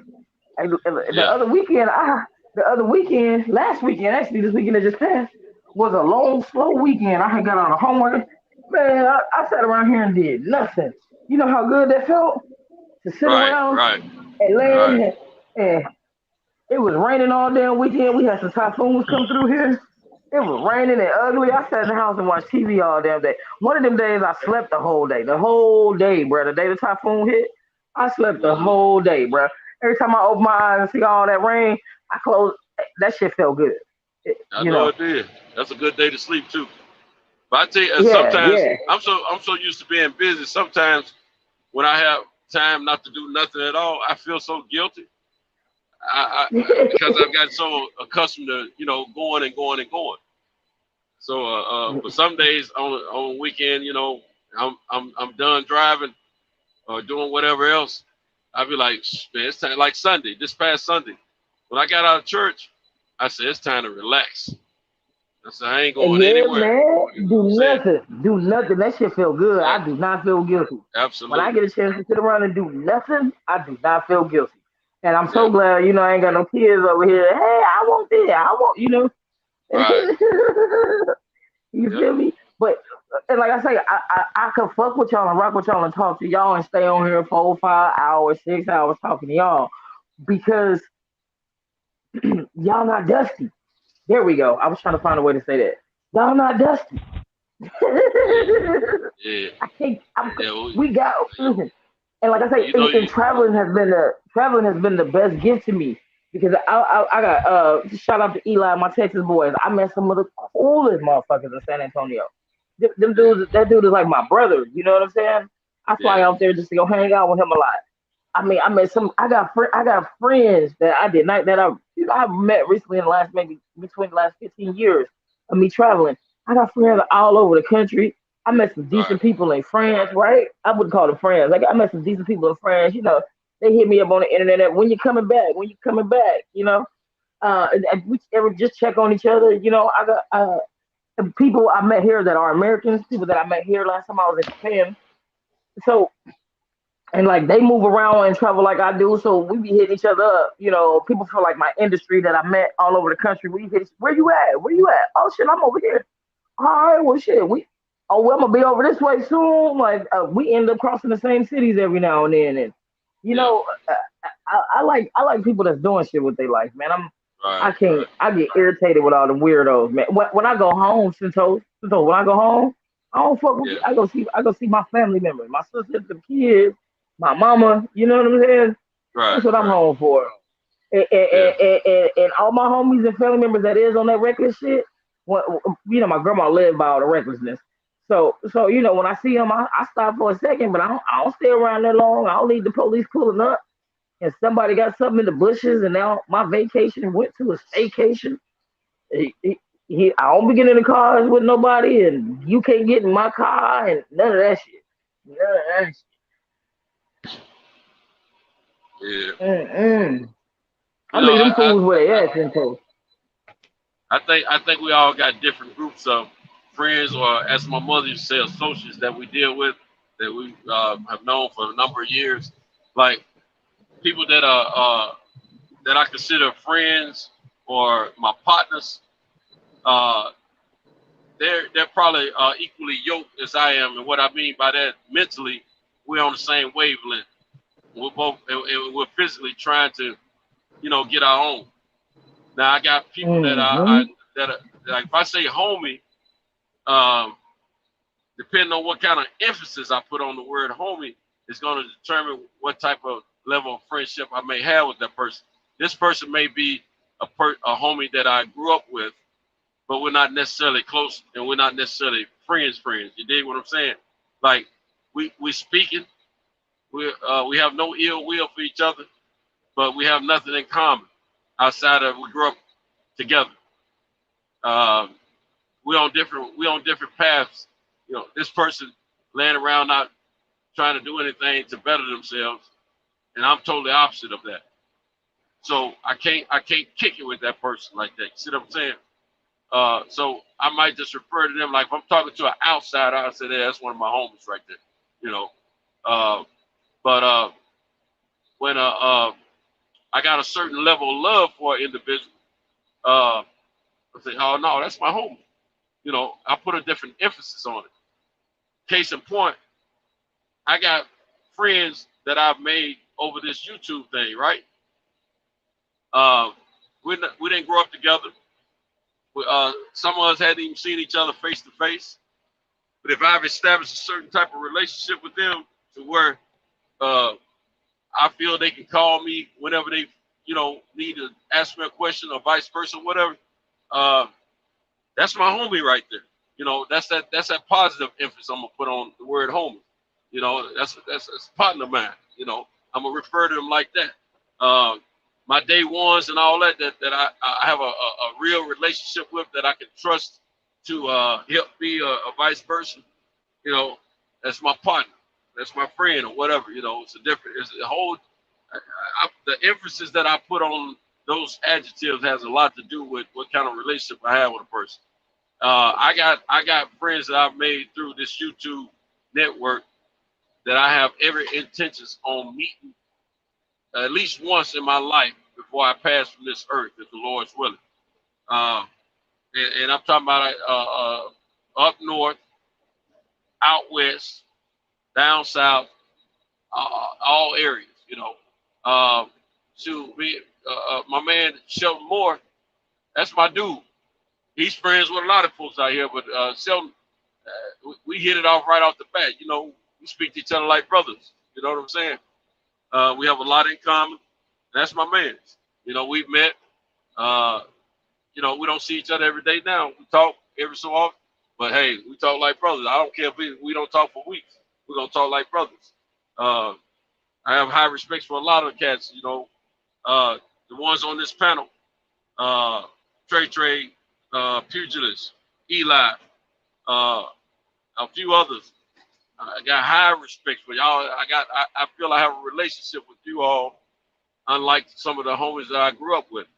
And I'm gonna always support you guys in some. If I hear somebody else speaking, foul about my friends, hey, either I'm not gonna put myself in the company to hear that person speak that way again, or I'm gonna check them right then and there, or both.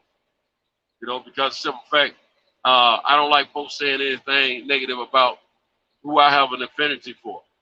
That's just who I am. But some folks you just can't associate with on that level, no matter how long you've known them, because they might not be of the same mindset, may not be trying to do the same things you're trying to do or accomplish in life.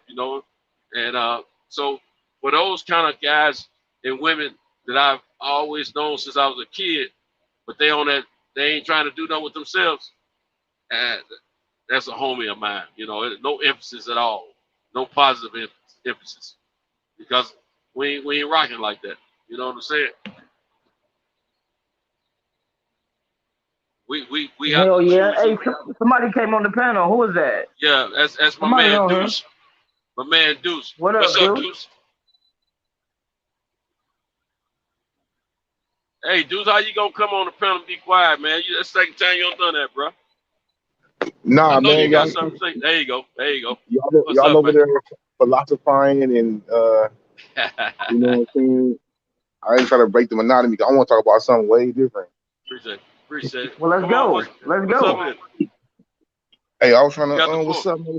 What's up with this vaccine mandate, man? Y'all all with that or what? With the vaccine? Oh yeah, I'm not going. Mandate. If y'all ain't never noticed, I always stay quiet on politics. If y'all ain't, I ain't. I've heard about the vaccine. I've heard about it, and I know some people that have been involved with it. It's cool, the vaccine. I'm talking about the vaccine mandate. Fuck the mandate. Yeah, they're gonna have to make it. They're gonna have to make it a law where I have to get locked up before I take it, bro. I ain't gonna lie to you. I know people jobs online. People's jobs online. My job is on the fucking line right now about this goddamn vaccine mandate. Religion. Where you at? Where you at? Where you at? Where you at? Cali or something? Where you at? Yeah, in Cali. Yeah. I seen that they I seen that they was mandating that down there. I saw that a couple of days ago. They trying to force that mandate, so I know they're gonna push that and try to affect a lot of people's work situations and stuff like that. They was talking about that up here in New York too.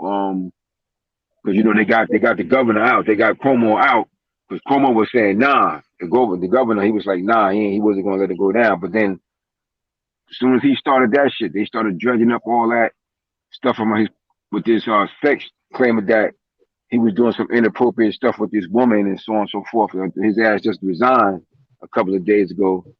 So I guess they figuring now they got him out of there.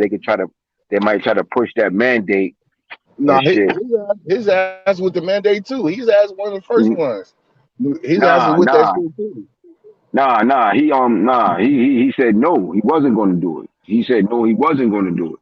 Because when he started that, when he said he wasn't going to do it, that's when they came out with all these allegations with this woman out of nowhere and shit. And first he was trying to stand.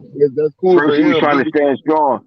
He was trying to stand strong with that shit, but then he just resigned and shit a couple of days ago. That's And what y'all I'm say saying. they stick together. Hey, y'all say stick together. Hey, I just gotta say, hey, y'all be saying they stick together. Yeah. That's cool for him. Bill Cosby go to jail. He get to go home. Bill Cosby that's cool for him. Nah, you missed the whole play. No. You missing the play. You missing the play. They ran him out of there. They didn't need him to go to jail. They ran him out. You missing the whole play. That's cool for him. When a black man get accused of sexual assault, they go to jail. Nah, you still sticking to the sexual assault. No, you still sticking to the sexual assault. They thinking about they looking at the bigger picture. So they got the bigger I'm past the agenda. sexual assault. See, Yeah, I'm they past got the the do bigger. time. I'm past the sexual assault. They had to get him the fuck out of there and put it and do what they want to do. So they could do what they want to that was do. a weapon. Yeah. That was a weapon. Yeah. They didn't really. That was a weapon. That's the So whole. ultimately, but it's the bottom line is the people going. The bottom line is it's going to be on for the people to stand up and do what they're going to do. Like if you don't stand up, they're going to do what they're going to do. It's just like when you was a kid. Like when you was a kid, and you going to school, and the bully messing with you, taking your lunch or your food or whatever.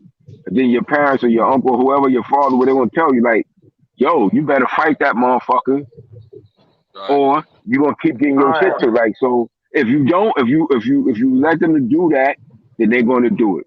If you put up some kind of resistance, then they're gonna have to make an adjustment. It's that simple.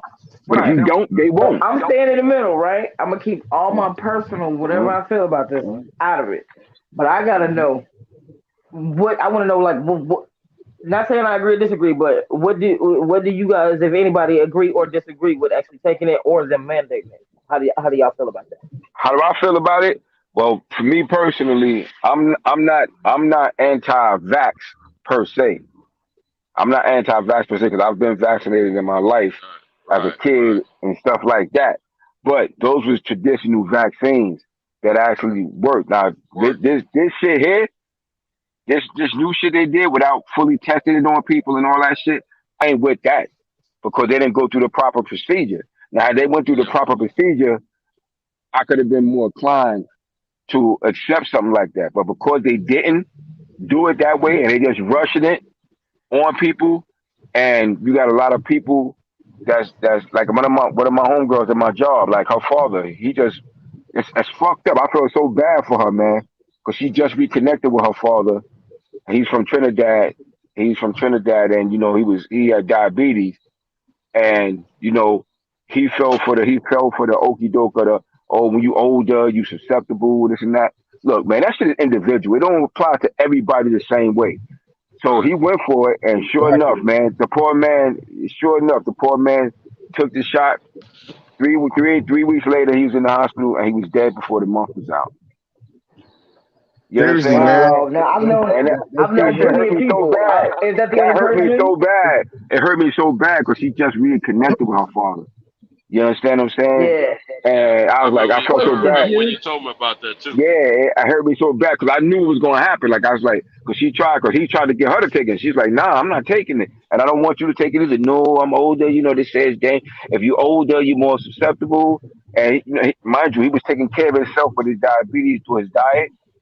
That's the only ailment he had. Took this shit. Within 3 weeks, he had to rush him to the hospital, and he was gone before the month was out. I was like, God. So is he the only person that took the shot? I know plenty of people that's taking it and that hasn't taken it. Nah. I know a couple of people, and they all had some shit, man. Everybody. Like, okay, damn. so I know plenty of people that's taking it. And I know plenty of people. Blood clots. I know a couple of ladies that taking that shit. They got blood clots. Like my industry. You know what I mean? I know plenty of people just because of work and outside of work. Plenty of people who take it because pretty much we had to or didn't have to, and people who did it on their own, right?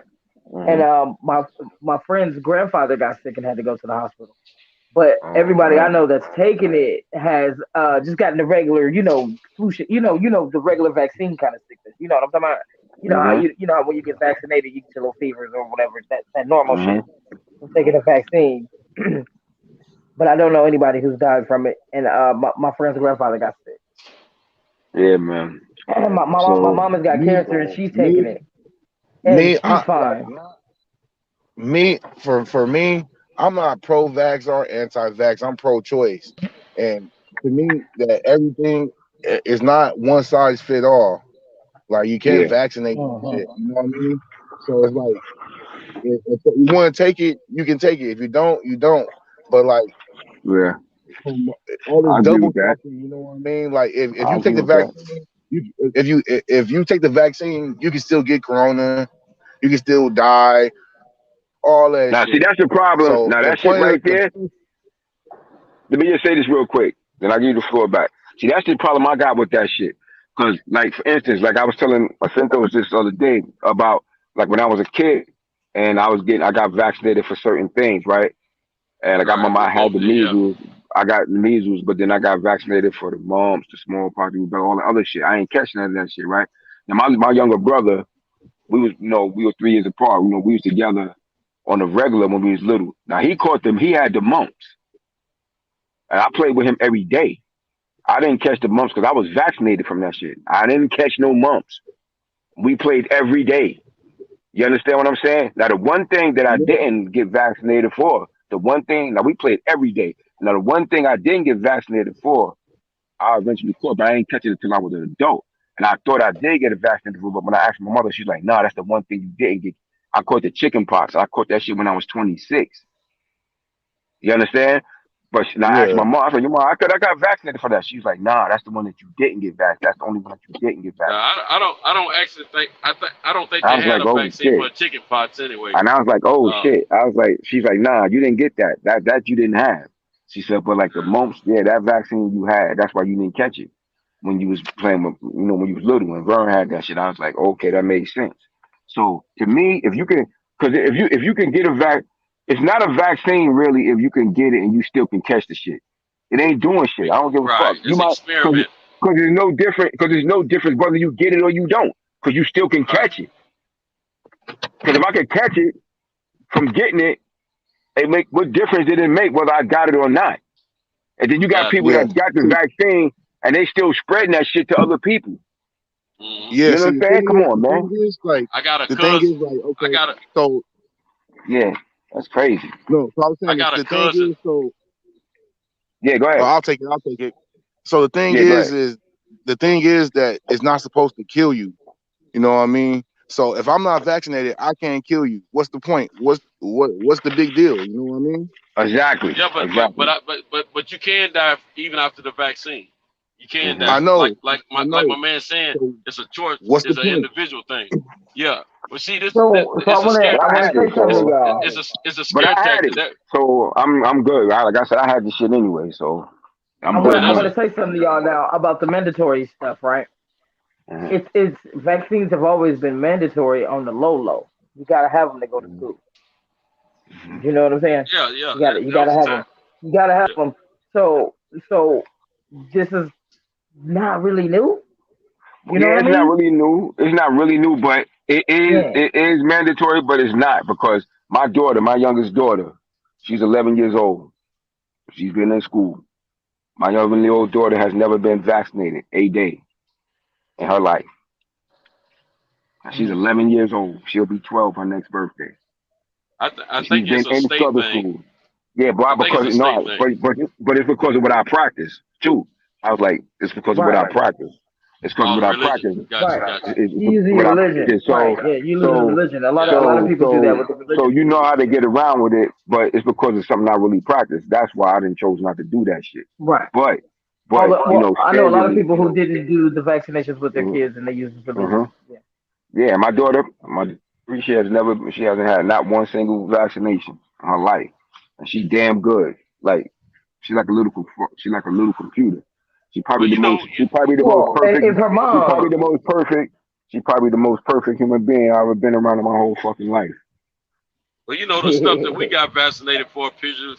You don't necessarily have to get like vaccinated, like polio. I don't think Yeah, and they all that vaccinate shit. for that anymore. Now they the mumps. I don't think they vaccinate for that anymore. Mhm. Now I have a measles. question. Measles they'll still get like you want like I know Nah, the last measles time came back. Measles yeah came back out measles up here in New York. yeah. If you're trying to go to class in Tennessee at a school, you got to get a measles shot. I know you did a few years ago because I had to Yeah, do it myself to go to college, to take a yeah, college course. Now, when yeah. They came like you back. That said, shit came back. real vaccinations work because they had Yeah, so many years of study behind them. Now, this is yeah. what they throwing together now. Man, look here. I got a cousin who drive trucks, never had COVID before. When the vaccination came out, he went and took the vaccination, had both shots. Then he caught COVID. Oh And shit! he was sick behind it. Damn. Actual cousin of mine now. He's cool now. But then there was a woman in Nashville got That's the crazy. vaccination shots, and she ended up catching COVID afterwards. This is just in the news last week, and she died. Damn. Now I got a first cousin, female. She worked for a medical center, Vanderbilt Medical Center, but she don't work in the medical field part, or she work in the administrative part. And they were making it mandatory for them to take the vaccination. And my cousin, her and I, we think alike. She didn't want to be taking it and all that kind of stuff. So she was telling me the other day, she said, "Cuz, did you ever take the vaccination?" I said, "No." I said, "Well, you can go ahead and get it if you want, if you don't change your mind." She said, "No, cuz I ain't trying to get it." She said, "They try to force us to get it." I said, I was gonna call you the other day and ask you about that because I heard about it. She said, "They try to force," she said, but because of my religion, I didn't have to take it. My religious belief. I said, "All right, cool." Because I was gonna tell you that's one way you don't have to worry about it. But at the same time, she asked the doctor about the ingredients of the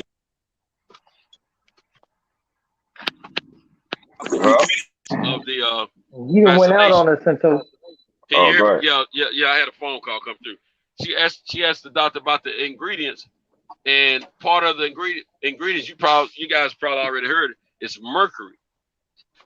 And she said she ain't trying to put no mercury in her body, and so I want everybody to be aware of that. If you don't know, that's mercury in that stuff. You know what I'm saying?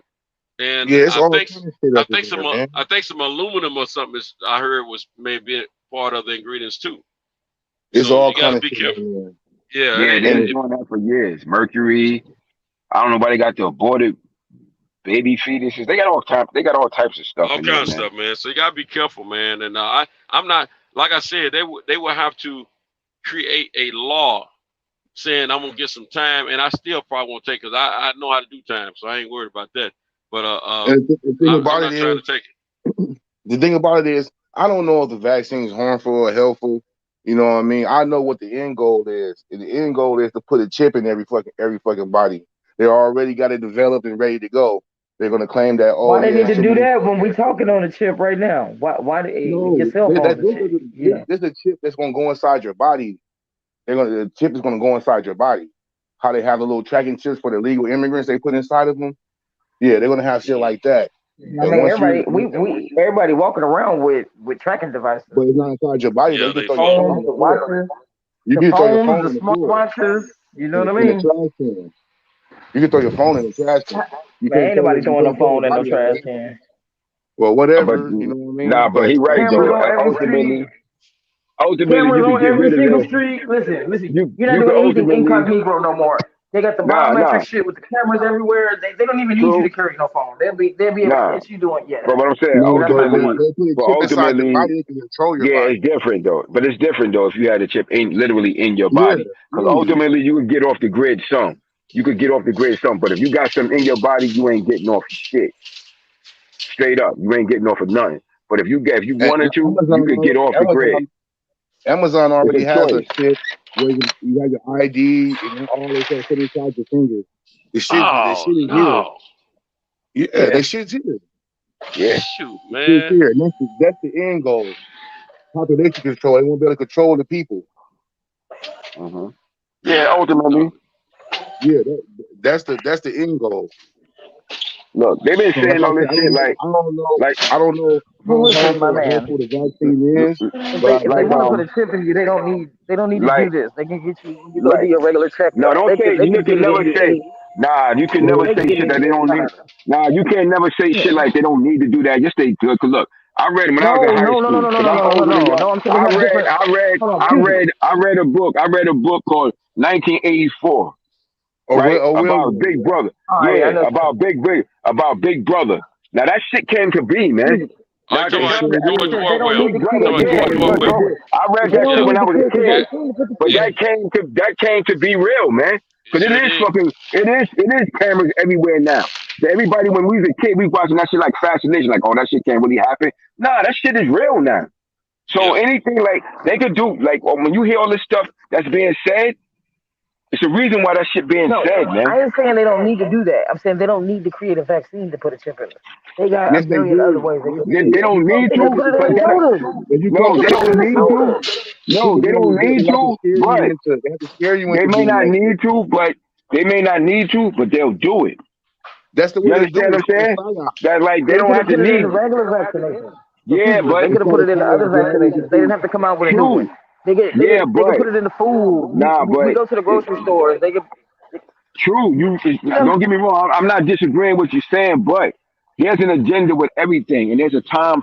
There's times to do things, and there's times not to do it. You Yeah. understand?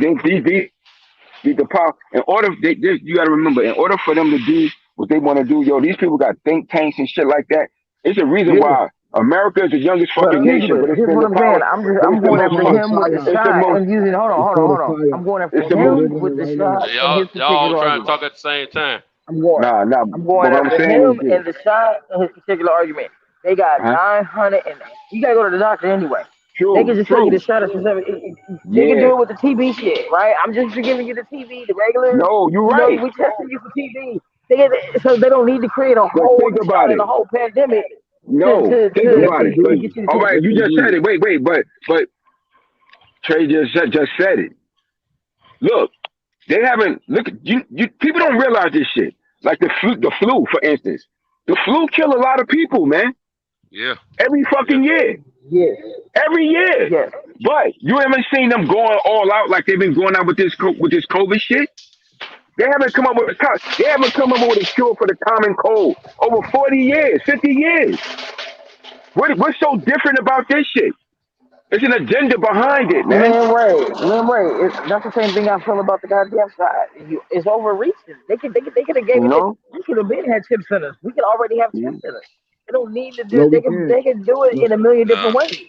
no, you I They know can't, can I bro. don't. do I it in know a I don't million have. different ways. I know I don't have a chip You inside of have to me. talk to it. I'm real It's particular called about a psyop. what I consume or allow.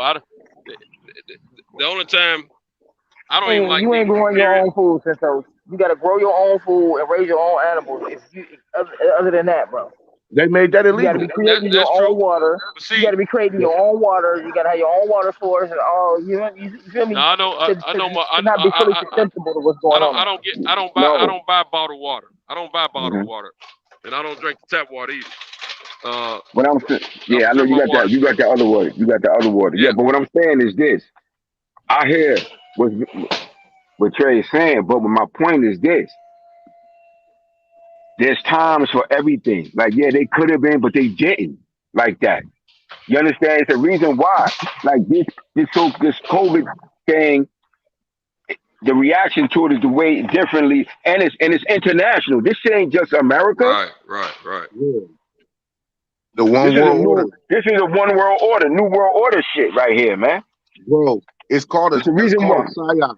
It's called a Yeah, psyop. You exactly. know, Psychological Yeah. we've had operation. other pandemics, We're right? in the middle of a psyop. This ain't the hmm first pandemic, bro. This Nah, ain't the but first. yeah, but see, this is the first pandemic. I'm older than everybody on this panel. This is the first shit that I've lived through. You understand? That shit that happened with the Spanish flu, I wasn't born in that shit. I wasn't alive then.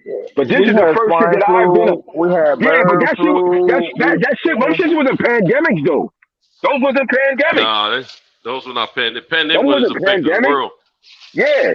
This shit wasn't pandemic. Those was nothing in comparison to how they planned this demic, the pandemic that they made with this shit. This is totally different. Totally. I don't know. Totally I'm just doing different. devil's advocate over here, you know. Totally Yeah, different. Chip This is isn't a like, different I got thing. other ways to put it. This is He's a talking different over shit thing. right now. Nah, this is not. No, it's not, man. I'm telling you, like I had my great uncle, which is my grandmother's brother. He fought in World War II. He was there when they dropped that goddamn bomb and everything. He told me all type of shit. He said, y'all don't got a clue of the kind of shit that the military technologies is capable of and shit doing. He said, y'all don't got a clue. Man, He said, by the time y'all hear some shit, they fucking 10 Sorry. steps, Yeah. they 10 fucking 15, 20 steps ahead of that shit, man. Yeah, 15, 25 years. It's 20 years. It's He 20 said, don't years, get it right? twisted. They're supposed to He be said, 20 don't years get it ahead of you, twisted. yeah. He said, do not get it twisted, man. You know, and he fought in World War II and the Korean War and shit. He said, don't get it twisted. But by the time y'all hear about some shit, he said that shit is old hat. Yep. And y'all are fascinated by the shit. He said, y'all are fascinated. That shit old hat, man. He said, their capabilities far outreach your thoughts. Oh yeah. Let me Do tell you not get something. it twisted. Let me give you a perfect example. When I was probably somewhere around 8 or 9 years old, we took a trip to Huntsville, Alabama, to the Space Center. They already had a fully erect prototype of the space shuttle there. We got to walk inside of it and everything. Several years later, the first launching of the space shuttle took place. I was probably about, I guess I was about 13, 12. I was about 12. I was about 12 or 13 years old when the first that I remember. I mean, I saw that thing several years before I knew anything about it. I mean, before they even put it into space. They're always way ahead, way ahead. They don't do nothing without fully thinking about it first. Or I mean, researching, developing, and all that type of thing. They got it like my man saying, this stuff is planned out for years. Yeah, man. Anybody knows that shit, bro. Anybody eyes is open knows what's going on, and the people need to stand up to the tyranny. The government don't work for. We don't work for the government. The government works for us. All those people up there are fucking elected. You know what I'm saying? It's cool. It's cool for them to shut our life down, but they get to go out and eat. They get to go get their hair cut. They get to go to the gym, but we don't. That's a bunch of bullshit. You know what I mean? And you can tell it's from day one. All this coronavirus shit has been a bunch of bullshit. A way to get Trump out of office, and a way to scare the people into fearmonger the people into believing in the government who's always lied to us. That's the way I feel about it. We're living the fucking psyop, and motherfuckers don't recognize what's going on, man. You know what I mean? And it's clearly an agenda behind it. I don't see why it's so hard to see that. It's clearly. You know what I'm saying? Like I've been around long enough to see. I've seen a lot of shit, B, and I had never seen nothing put into effect quite the way this has been. Quite the way this has been put into effect. And y'all gotta. I'm gonna tell you something. You guys have already seen the information online. This coronavirus, they were putting some kind of anti-coronavirus medication in pit medicine years ago. That stuff been around for a long time, man. They created this fucking virus, man. Yeah. But it was a biological weapon. They have all that shit, man. This coronavirus ain't as new to them as they claim it. No, it ain't new to them. That's why they got a vaccine. Look, Lysol already had anti-coronavirus. It was already fighting against coronavirus from years ago. Lysol. That was another reason they recommend that you go buy it.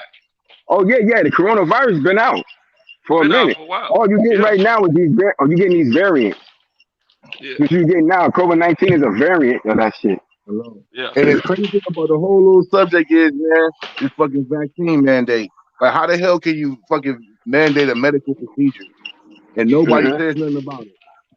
Nobody's. Oh yeah. That's, you know what a lot of that is. There's a lot of money involved.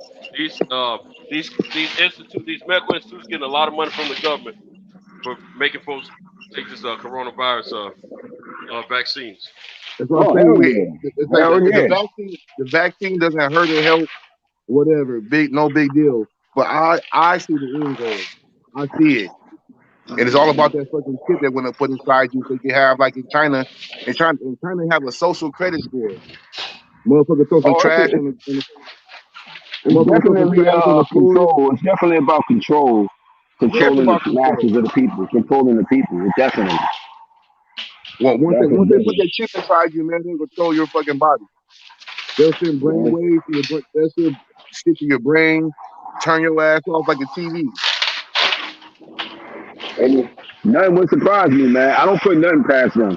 Like, some people got this idea of trusting the government in a certain way and shit like that. They don't have your best interest. They never have. So I don't trust them like that. You know what I'm saying?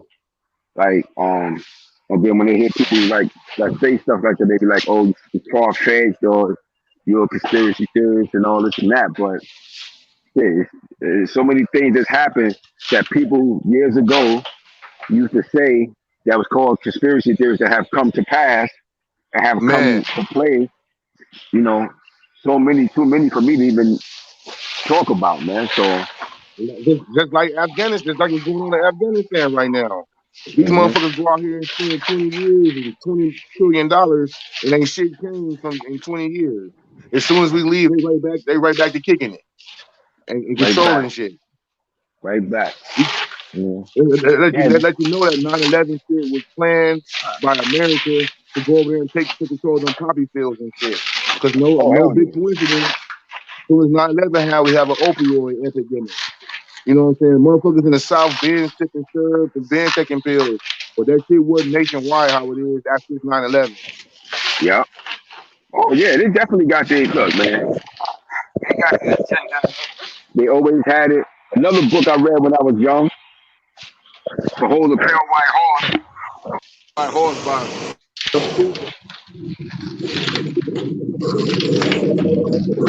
got someone making a sandwich or something? William Behold the Pale White Horse. Man, somebody got to mute, man. Somebody got to mute. Okay, my bad. All right, I'll mute. My bad. I got panel turn over. Questioning things doesn't make you a conspiracy theorist, right? I'll say this. Questioning things doesn't make you a conspiracy theorist. To be like, I don't know about that. I'm gonna sit back and let this play out. You know what I mean? I don't know. So that doesn't make you a conspiracy theorist to question things and to ask questions and maybe feel whatever. I don't dismiss people, because you're not being crazy to think outside the box. So, on my phone, I almost hung myself up, y'all. Go ahead. I was just putting my little 2 cents in, And I'll be honest with you about the Afghanistan stuff, bro. They've been saying they was leaving forever. I saw on Vice News, right? Vice News had like this 40-minute episode of the United States like 6-7 years ago, and they were talking about leaving, and they was trying to train them Afghan military. And they're like, we're leaving. And them dudes is just shooting shit. He's like, why are you wasting bullets? They trying to train these dudes. They wasting bullets. They shooting at random people in the distance that they can't even hit. And they weren't really listening. And they were, and the leader of the group was talking to one of the guys in the army, like, but you guys said you were going to do this. And you guys said you were going to do that. And he's like, bro, we leaving. We trying to train y'all. Are you going to listen or no? And it's kind of like me and Centos was talking. That shit I saw on Vice 6-7 years ago looked like the shit me and Centos and Eli and we were just talking about earlier about the people that we know that ain't doing shit. And that's why we hang around a certain people who are, because we don't even, they weren't really taking the advice. And I guess they thought them folks were never going to leave. And yeah, and how about when they left, the Afghan military who had been trained didn't even put up a fight against the Al-Qaeda. And Al-Qaeda guys was like, damn, they were surprised. Like, damn, these dudes didn't even... Because these dudes didn't even fight back. They in that shit together. We don't go over there and speak them language. We don't speak their language. Them motherfuckers say what they want to us, and whether talking they a whole in it different together language or to each other. not, hey, whether they in it together or not, it's obviously a bunch of people that wasn't in it together who was hanging on to the bottom of them planes as they trying to fly out. Them folks Yeah, the weak swarming and them feeble. goddamn airports. The So weak and feeble. Yep, the weak and feeble were trying to get away. And guess what? All the motherfuckers came to California and finna get a fat ass check in a settlement place somewhere. I don't know about that. You ain't see it? They taking everybody to the bay. That motherfucker went straight to the bay. Set them off. I thought it was nothing but I thought it was a bunch of Americans. I thought it was hold on. See, because you giving me conflicting arguments. I thought it was a bunch of Americans on that goddamn plane, and people that they had. And people, I didn't watch it. No, I didn't watch it. I think it was just Americans on that plane. It was a lot of And they got people. Hold on. And they got people who work with them. They are gonna bring people who was working with them. You know what I'm saying? Because you can't. That's how the motherfuckers. Due time. Listen. They also bringing people who was working with them, who helped them, translate and worked at the embassies and stuff like that too. Because them people don't be off with their head. They leave them folk behind. They off with their head. You know what I'm saying? Them people don't fucking, man. That was a plane full of fucking Afghanistan people. That's how they opening the border for the Mexicans down south. They doing that shit for them. They been doing that shit for them. The Afghanistans get reparations from 9/11. Nobody talk about that shit though. It's no coincidence. It's no coincidence that every neighborhood in America, especially the black neighborhoods, it's not the Asians the Korean stores no more. It's all fucking Afghanistan and Hindus. That shit been Arab since I was little. How old are you? I'm How old are 37. you? I'm 37. It ain't been. It used to be the Asians had the stores. Where you from? L.A. Oh yeah, I'm from Oakland. It's always been Arabs up there. The motherfuckers sit back there with them AKs and shit. Yeah. No, it ain't been like that everywhere. Not in Detroit. It's always been the Arabs and the Hindus and the Indians and shit. We having the gas stations. To after 9/11, they didn't have the stores to after 9/11. Man, I went to school with Hindus and Sac, bro. Punjabs and shit. Before 9/11. There's Hindus up north. There's Hindus up north. Yeah. But Hindu, Punjab, right? Punjabi, all that shit. Arabs, yeah. Yeah, they're all the same. I went to school with a motherfucker named Ranjit. I went to school with a motherfucker named Ranjit, motherfucker.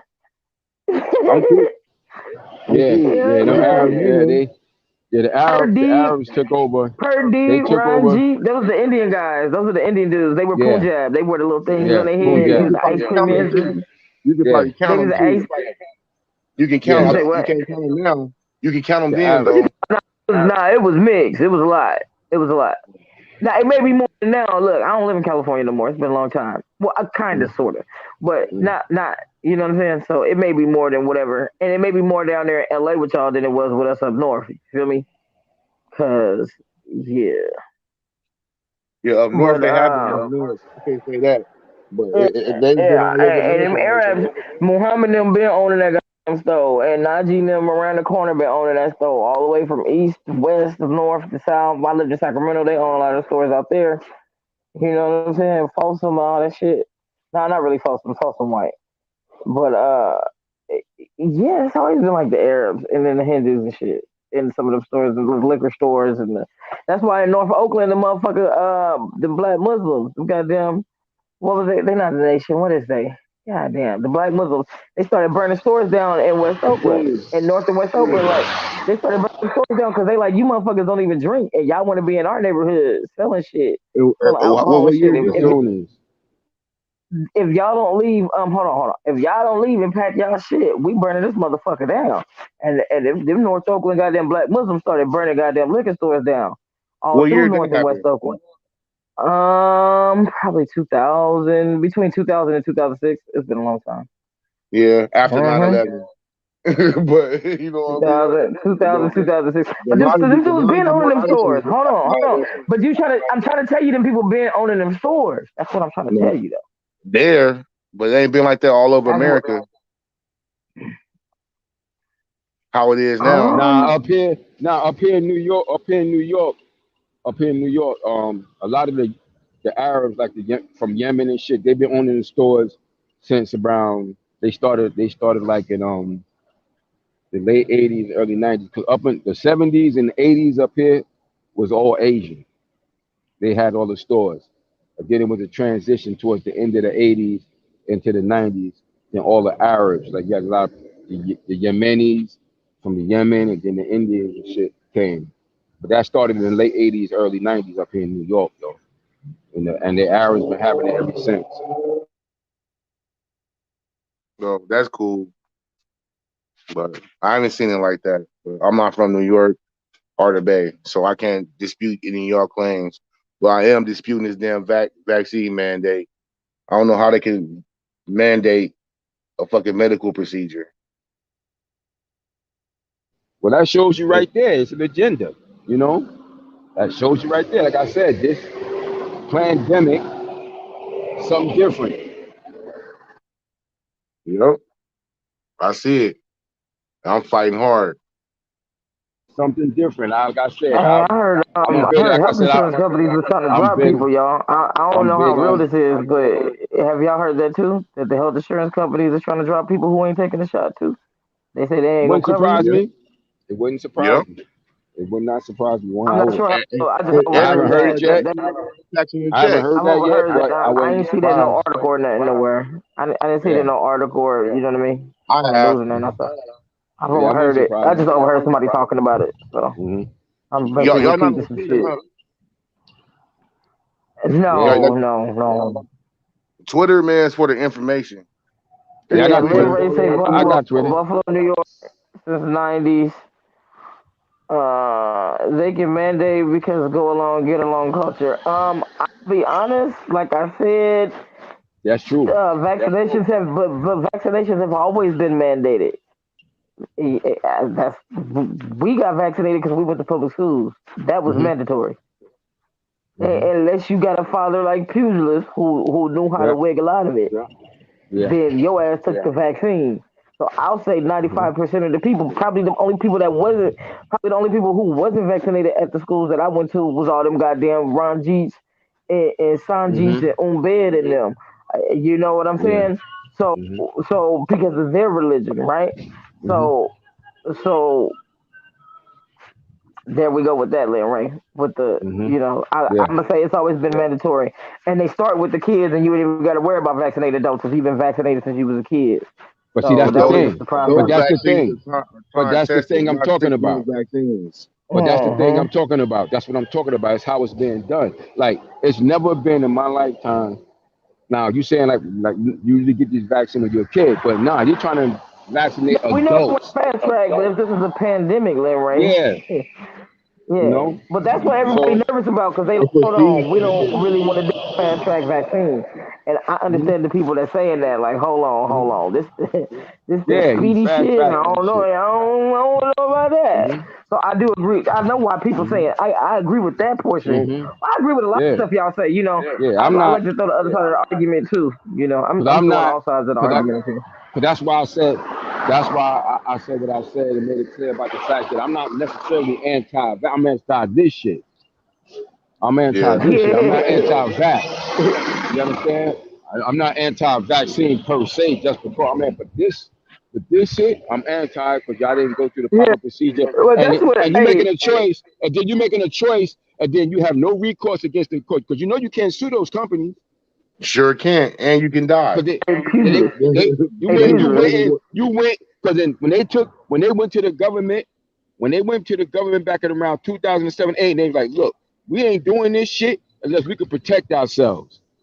Why? Because for one, any vaccine you take is inherent could very well be dangerous to you. That's anyone, even the ones that's good.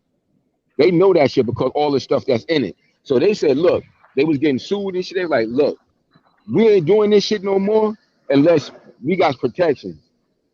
And when they did that, so that's another thing. When you taking that shit, you taking it at your own risk. So you can't. I don't like to be first to do anything. Huh? I don't like to be first to do any goddamn thing. That's you know what I mean. So I remember this. I'm gonna tell y'all a little story about when we was a kid and the goddamn microwaves got popular and less expensive for everybody to buy one. Yeah. And we telling my mom to get one. She like, nah, be first, because 10 years from now, they're going to say that shit caused cancer. We going to wait She's this right. one out. She's right. You know what I mean? So you going to see that shit on TV. Do you have mesothelioma? Yeah. Did you have a microwave in the She was right. 1980s? Yeah. Yeah, so That shit so was I true was though. taught not to be first. I was taught not to be first, you know. So we see commercials about this shit all the time, right? Do you have mesothelioma? God damn. Sintos, you got your phone in your pocket, Sintos, you got your phone in your pocket or something. Yep. Yep, you right. Sintos, you need to move. You need to mute, brother. I'm good. I was wiping my headset off. My bad. Oh, okay, yeah, no, I'm good now. I thought you was driving with the windows down again, fumbling the phone and shit. No, the windows be down. You don't even be knowing it. But no, I was in the back. I had a pallet that turned over full of buckets, and I had to undo it, and restack it. And it was just a mess. But no, I'm good now. I'm good now. I was wiping my headset out because I've been sweating. But no, I get it. I get everybody's statements. Look, we got, everybody has a reason to want to take it, not want to take it, and to be looking at this shit outside. Because when I heard, I was like, "Ooh, that was fast." That was fast. Oh, okay. So we all have the right to ask these questions, and they have a right to answer them as well. You know have what I mean? So and then you have companies like Johnson & Johnson who got a terrible track record. Like, how foolish can you be when it don't take much to research. People who scared, I'm like, motherfuckers don't want to pick up a book or they don't want to do no research. I'm like, yo, do your fucking research. A company like Johnson & Johnson got a terrible track record. Because if I was going to take it, I ain't taking it from them.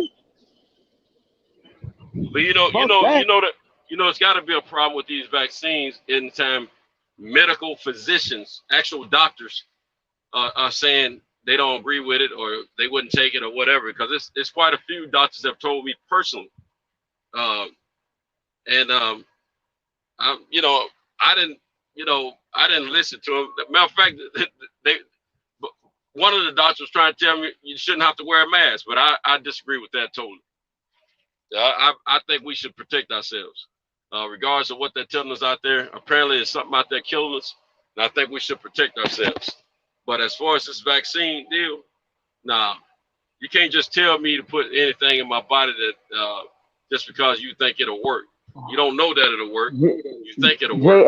I'm in the aerospace industry as well, and I travel for work. So you can read in between the lines about my situations with the vaccine. That's why, see, I notice when I have certain conversations, just because of my job, I'll be, I'll fall all the way out, go on mute, be like, I ain't going down that lane with y'all.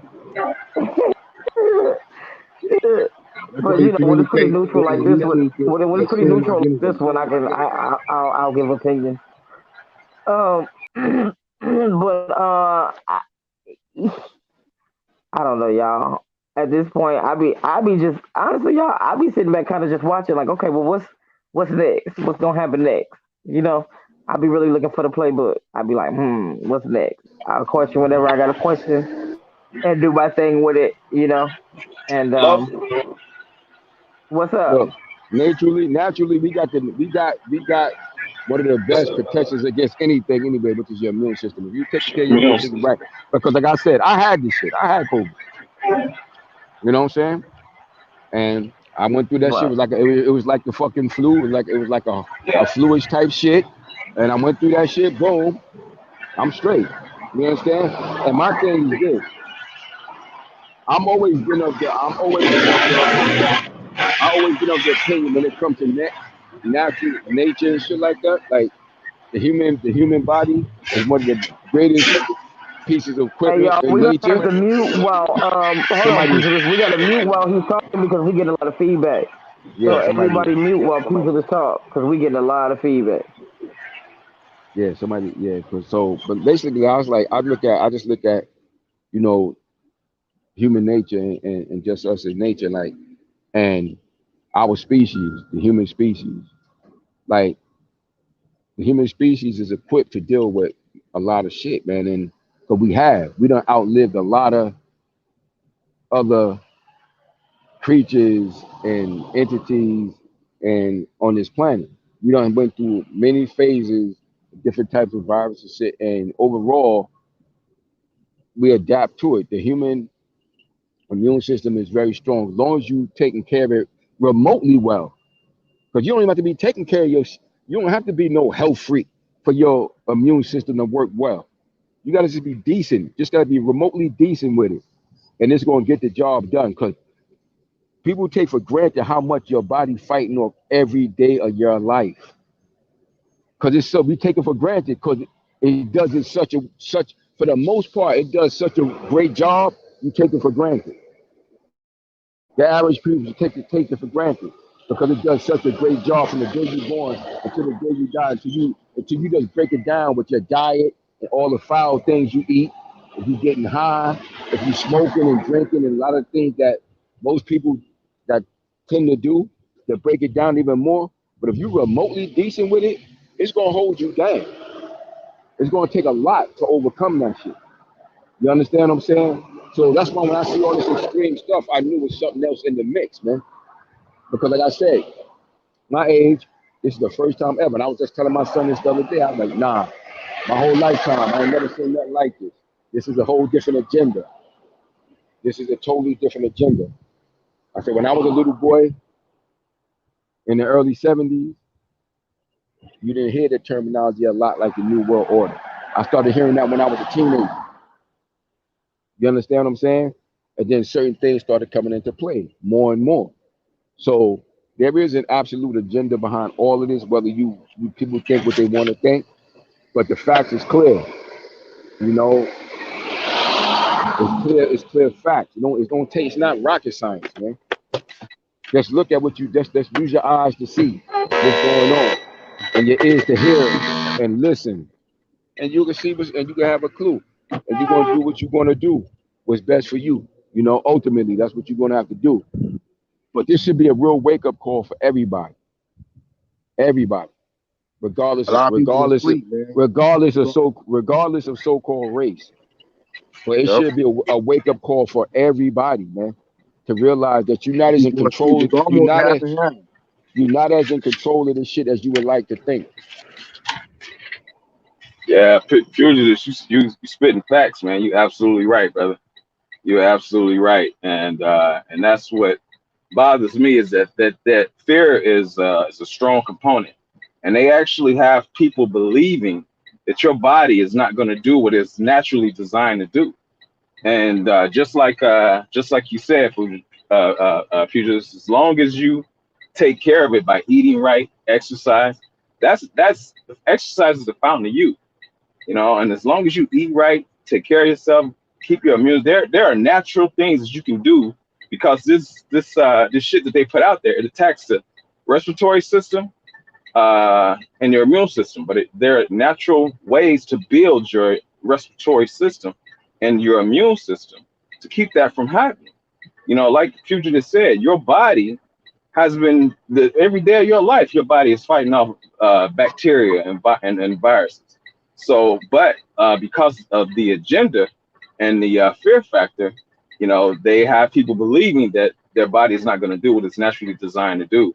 You know, and Pooch just brought this up. These companies have immunity.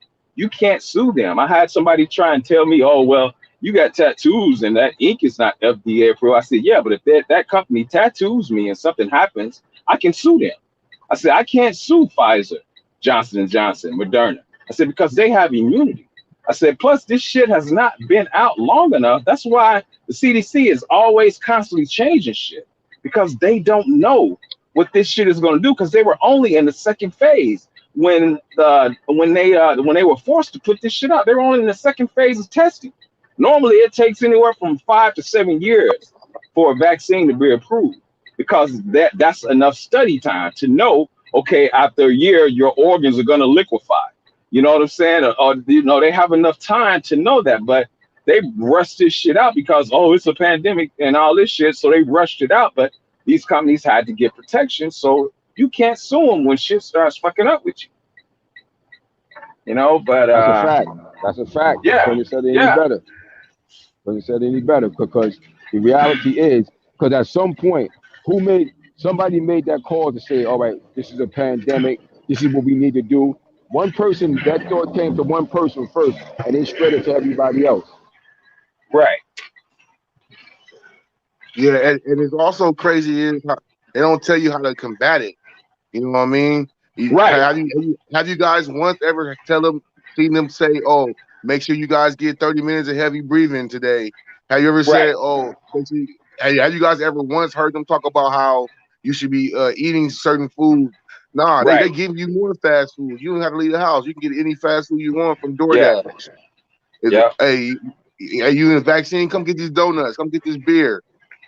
Right. Like you never heard them one time tell you how to combat it. They let you know what the plan is. Exactly. Well, wash your hands. Like, don't you wash your hands all the time? Like, who doesn't wash their hands? Exactly. Like, you know what I mean? Exactly. Like, it's crazy to me, man. Like, and like my man Pewes was saying, if you can't see what's going on, man, like, you're the problem. Yeah, it's not really rocket science. It's not really rocket science. No, Like I said, it's when really I had the shit, you know, shit felt like a flu type shit. You know, it messed with you like you can't. You know, I was real. You know, I ain't gonna lie, I was tired. Just like when the flu, you be tired, you can't stand up long. But I did what I always do because of what I practice, the culture I practice. What we always do with things like that, you fast. Which I didn't have an appetite anyway, so it was easy to do that. Fast. I drank my herbal teas. And rest and just did what I did, like I always do. And sure enough, boom. That's why I'm up here talking with y'all right now. Because I let my body do what it was designed to do. We're here on the earth, yo. The earth made us, whether you believe in God or whatever, we here. The earth, we in tune with this planet Earth. It's just like that movie. What's the movie that The War of the Worlds? Remember when the aliens died because they couldn't deal with the viruses? They couldn't deal with the bacteria. Exactly. The bacteria and shit here. Yep. But we designed for that shit. Right. We designed for that shit. So it's simple as that, man. Look, human beings been on the earth for a long time, man. We done outdid a lot of stuff. So like I got faith in that. Right. And see, and like you said, Fugitive, I'm man, who was that? I'm not anti vaccine, but this is not a vaccine. This is an experimental drug that they're calling a vaccine, because anybody that got when polio was an issue, anybody that got a vaccine shot to stop polio, they didn't keep getting polio.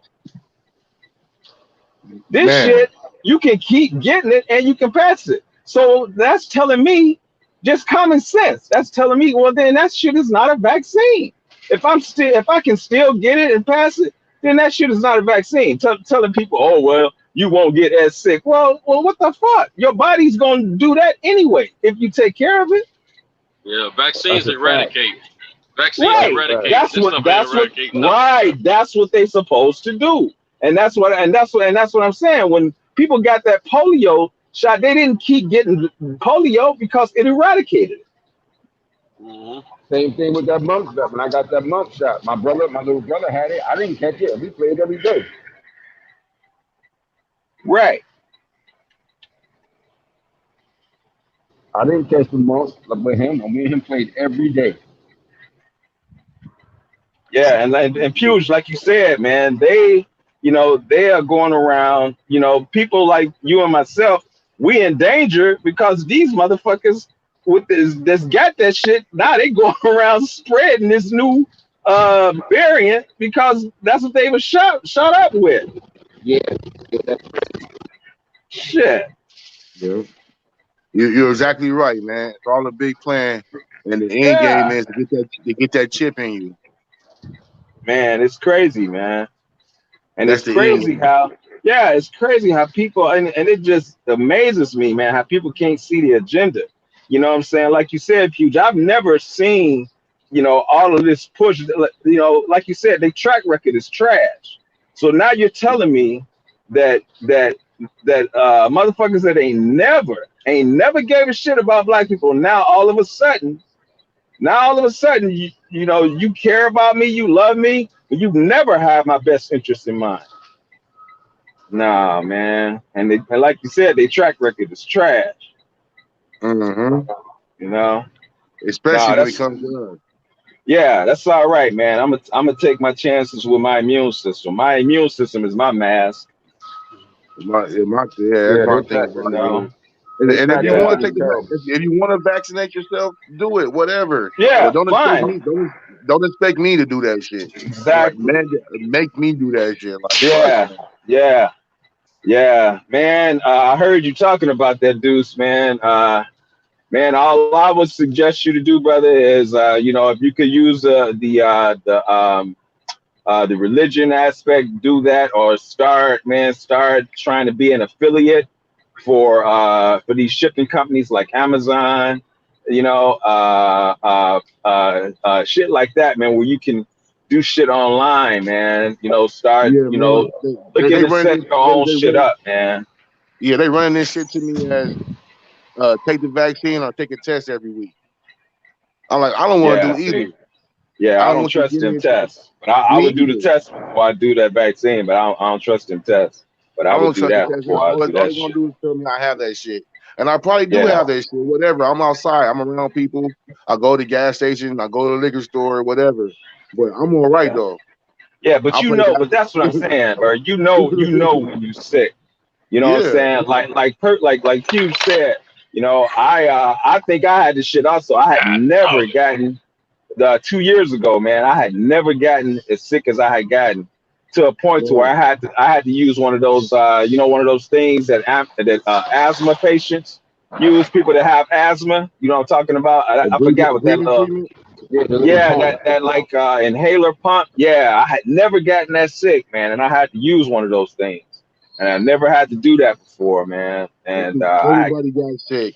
Everybody yeah, got sick. Everybody had that shit already, man. yeah, I man. can give you the same story. I got sick 2019. I've never been sick before like that. Yeah, Headache, yep, diarrhea, throwing up, not eating nothing, yeah, everything, can't breathe, all that shit. Everybody had it, bro. Everybody yeah, had it. In 2016, everybody had the respiratory infection. Well, couldn't nobody yeah. breathe. I know if y'all. I don't know if that went around where y'all was at, but everybody went. We went to the doctor. Oh, we don't know what's wrong. Just breathe. Right, Take this, right. whatever. And Yeah, now yup. everybody got that. Yeah, You because know, that's what she told me. She said you got some kind of virus. She gave me some antibiotics. She said because you got a lot of congestion in your chest. So then I started doing research, and I said okay, and I found out if mucus can't build in your lungs, then it can't break down your immune system. You know what I'm saying? So I started yeah, getting this stuff called that I get called Banacha. And what that stuff does is it keeps your lungs clear of mucus. And I take it. I take it. I take a tablet every day.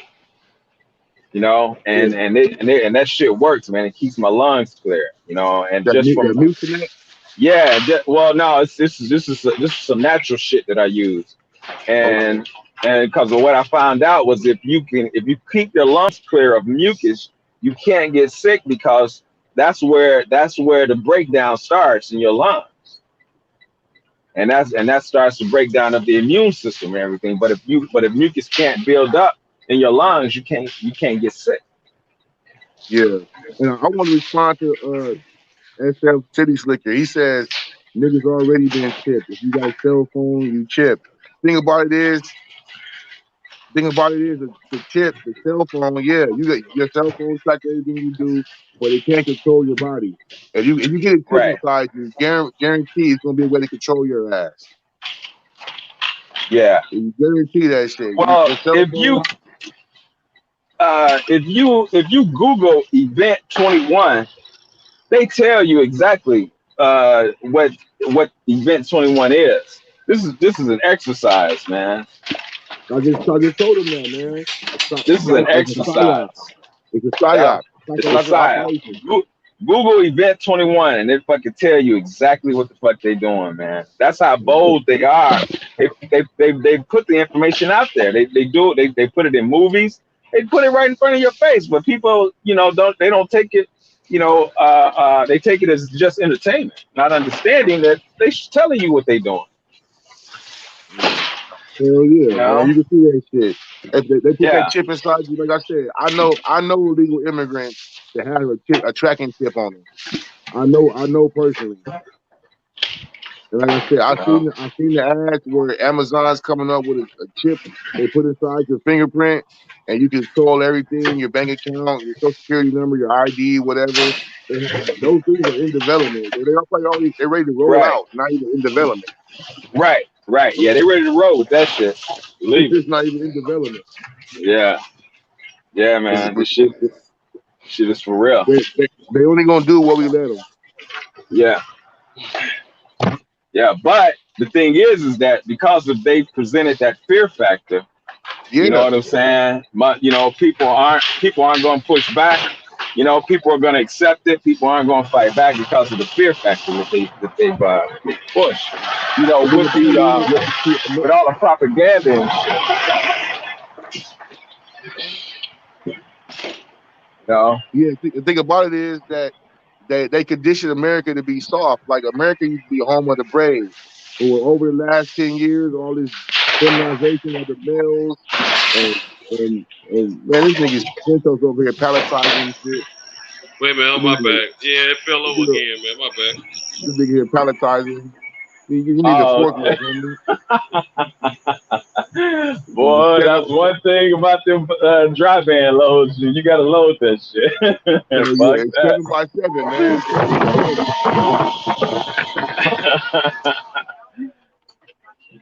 Yeah, shit.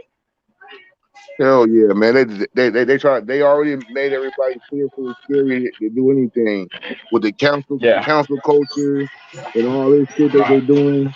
All right. Yeah. So now it's easier to scare the people into thinking right. It's easy. Cause ain't no way the hell you can tell me 600,000 people died from coronavirus. I don't believe that. Yeah. Fear is always one of their greatest tools. Always one of their greatest tools. Fear. You said it's always what, brother? Fear is always one of their greatest tools. They always use fear. Man, you breaking up. Hold on, fear. I said they always use fear. Fear is always one of their greatest tools. Oh, yeah. They always use fear. Yeah. Yeah. Yeah, that's true. It's true. I remember when I was a little kid up here in New York, it was this serial killer called the Son of Sam up here, right? And I remember that shit like yesterday. I just watched a documentary about it again. I remember that shit when I was a kid, and we was all nervous and shit. But the funny thing about it is, as I'm looking at it now, watching that documentary, and it dawned on me that he wasn't even really going after black people. They was killing mostly all white people, right? But they had everybody in the hood scared too, because of the way that they was projecting that shit to the media. Right. They had everybody scared. But when you look at most of those killers, they was killing white people. They wasn't killing black people. But they had us in the hood. But they had us in the hood scared too. They had us scared too, though. Because of how they publicized that shit. Right. Like you should all be fearful. When in actuality, he wasn't even going after our type. Mostly he was going after the majority. 99.95% was white, but they had everybody scared. They had us scared in the hood, and they wasn't even coming to the hood. That's crazy, man. Yeah. Man, y'all go ahead and chop it up, man. I got to go on mute. I got to call dispatch. I'm listening to y'all. Go ahead. Yeah, bring Big Dog Willie ass in here. He gonna give us the whole vaccine mandate, sympathizing. This motherfucker working the hospitals and shit. Bring that motherfucker on here. Oh yeah. Oh, he's sympathizing. That's all good. He got a right to. That's his choice. Nah, that's his choice. Look, I don't got no problem with nobody who's doing it. Like that's their job. They chose that their career. They chose that career to go through, so they got to do that. That's the I'm not hating on that. This motherfucker sympathizing with the motherfucking mandate. No, but what I'm saying, he probably sympathizing with America because he worked in that field, and he ain't got no choice but to sympathize with that shit. I don't work in that shit, so I don't have to sympathize. You understand? But a person who works in that, he ain't really got no choice. Because you don't went to school and did all whatever you have to do to get them jobs, and you ain't trying to start no new career now. So you really don't have a choice. So you gotta sympathize. You ain't got no other choice. We Other do than have not a to quit and start. point. No, he don't got no choice because he ain't gonna. Because people not gonna stop and start no new career. They're not gonna do that. They They gotta got rally bills the to troops, pay. man. They Change got happens bills. within. Yeah, but like I said, you got to listen. People not gonna just stop. You know, give up whatever they went to school for and train for, and they started. They're not doing it. So they have to You breaking up, Cuddy. You breaking up, Cuddy. I'm traveling now. That's why. Hold on. Yeah, I'm going to that You're area. underwater. Yeah, I'm going to that area. Yeah, but you know, it's what it is. To each his own. You know, you're gonna do what you got to do. I wish everybody the best. You know, that's all I can say. I wish everybody the best. I said that Willie sympathizes with the mandate. I didn't say that he sympathizes with the vaccine. He sympathizes with the vaccine mandate. There's a difference.